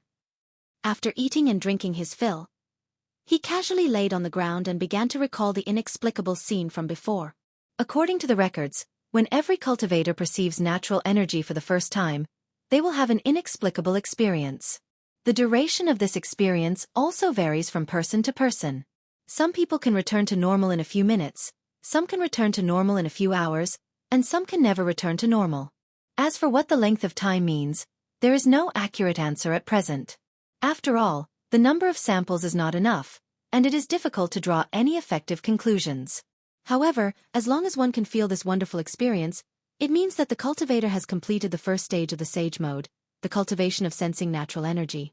Sensing natural energy, refining the immortal technique chakra, and entering the Sage Mode. This is the three-step cultivation of the Sage Mode. It looks very simple, but in fact, the The first stage of sensing natural energy can already eliminate more than 90% of the cultivators. The second stage of refining the immortal technique chakra is much more difficult and dangerous than the first stage. If you can't sense natural energy, you can't cultivate the sage mode. But if there is an accident in the process of refining the immortal technique chakra, then the stone puppets will be waving at you. Time flies. It has been half a year since Rog left Maguang City. In this half a year, he has put almost all of his energy into cultivating the sage mode.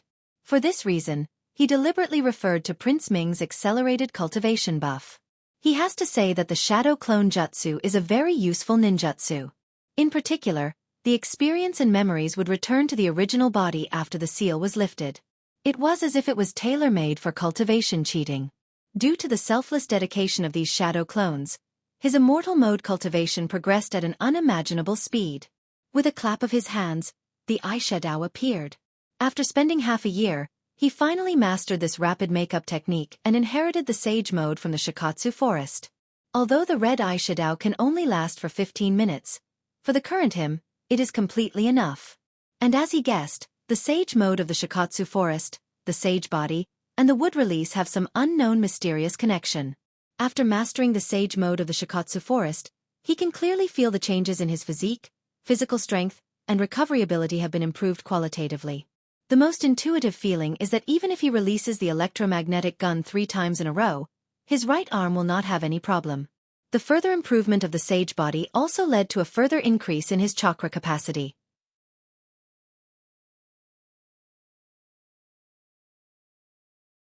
The era of the Ichibi is over, and now it is the era of the Nibi. Compared with the increase of chakra, the changes of the wood release are much more ordinary. It is nothing more than the wood dragon and the wood golem becoming bigger and stronger, and adding a few more wood release ninjutsu. It's time to go back. After removing the inherent enchantment, Shikatsu forest, Rog began to perceive the Flying Thor Kunai's Flying Thor technique. Before leaving Maguang City, he deliberately left a Flying Thor Kunai for Thor, just for this moment. Found you! After perceiving the Flying Thor technique, his figure instantly disappeared from the forest. When his figure reappeared, the first thing he saw was Sol, whose clothes were in a mess and who was gasping for breath. Did I come back at the wrong time?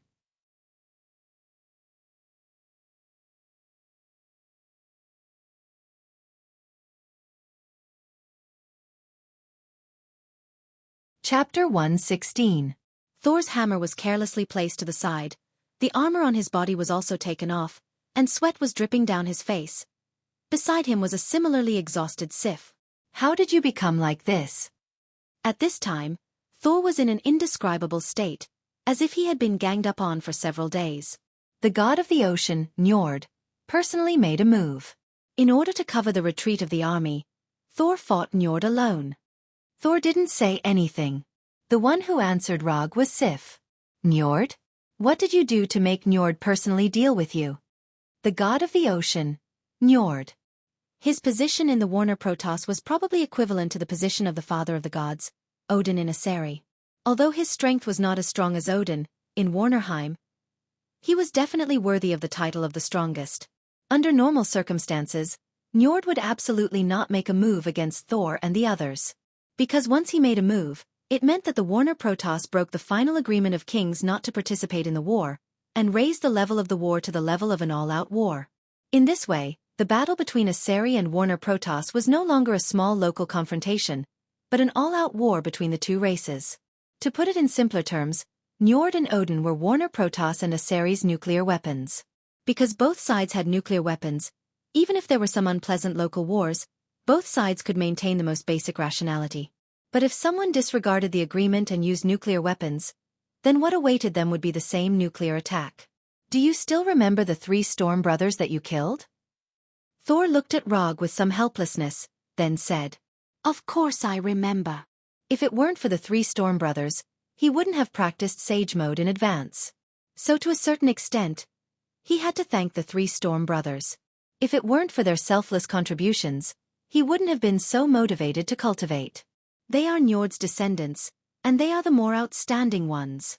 Thor continued to explain, but Rog did not understand what this had to do with Njord personally taking action. The grass on the graves of the 3 Storm brothers was already more than a meter tall. If Njord wanted revenge, he would have done it long ago. On the battlefield, everyone relies on their own abilities. Even if you lose, you won't blame the heavens or accuse others.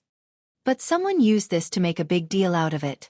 They spread it in Warner Protoss, saying that Njord's descendants were even worse than Earthlings, and that 3 of them couldn't even defeat one. Coupled with the continuous defeats of Warner Protoss, Njord's reputation among the general public is getting lower and lower. In order to regain his reputation, Njord organized an army of 30,000 people and led them into battle personally.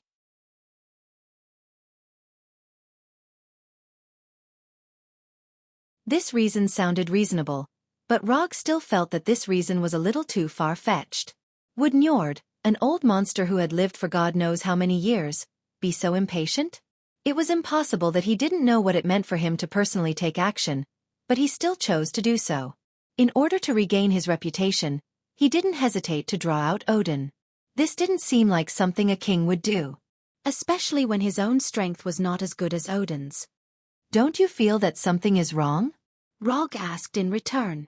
We also feel that something is very wrong, but that's all the information we have right now.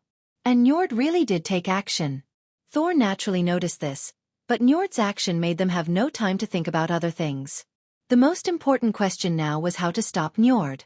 If they couldn't stop Njord, then everything they had done before would be meaningless. At this moment, the 3 warriors of Sengoku suddenly came into the tent and said to Thor, "Njord is coming with the army. He will appear in front of the camp in at most an hour." All the Asari camps in Warnerheim had been recovered. If it wasn't for Njord's appearance, they would have considered returning to Asgard. "Inform the entire army. We will continue to retreat." Thor sighed helplessly and gave the order to continue the retreat. This was not a good order for Asari, which valued martial arts. But under the current circumstances, this was their best choice. Without the top combat power to restrain Njord, it was meaningless no matter how many ordinary soldiers there were. Where is Njord's army now? Rog didn't look at Thor, but turned to Hogun and asked. "North. I'll go buy some time for you." After saying that, Rog left the tent and looked to the north. The god of the ocean, Njord, the strongest of the Warner Protoss. Just the name alone was enough to make people eager to give it a try. "Don't be rash. I've already sent someone to inform Father. We don't need to deal with Njord ourselves." Thor followed Rog out of the tent and said with a serious face. Just by looking at Rog's expression, he could tell what Rog was planning. As the only person present who had fought Njord, he knew how strong Njord was. "Don't worry, I won't joke with my life. I may not be able to defeat Njord, but if I want to leave, he won't be able to stop me." As soon as he finished speaking, Rog's figure disappeared in front of Thor. He just mastered Sage Mode, and such a perfect opponent appeared. If he didn't seize this opportunity, Rog would despise himself. And as he said, even if he can't defeat Njord, he has absolute confidence to leave the battlefield. A ninja who mastered Thor is so confident. After running north for a while, he saw a mighty army of Warner Protoss, and Njord who was riding a mount he couldn't name. The moment he saw Njord who was walking at the front of the army, also saw him. Although it was the first time he saw Rog, Njord recognized him at a glance. The man in red armor was the one who killed the 3 Storm brothers. Njord slightly raised the trident in his right hand, and the army of Warner Protoss behind him immediately stopped moving forward, and the whole army quietly stayed in place. Then, Njord slowly walked toward Rog on his cheetah-like mount. When Njord walked toward him, Rog also summoned the Kusanagi sword and the Thunder Fan, and then put these 2 weapons on his body. After arriving in front of Rog, Njord looked at him condescendingly, and then pointed the trident in his hand at him. "You are the Earthling Rog?" Njord deliberately asked in a very oppressive tone. "No. I am, Sage Rog." Roger put his palms together, and a red arc of eyeshadow appeared in his eyes. A red circular pattern also appeared on his forehead. You're tuning in to the Wisdom Diary YouTube channel. Don't forget to subscribe and join us on this journey to catch the most captivating stories.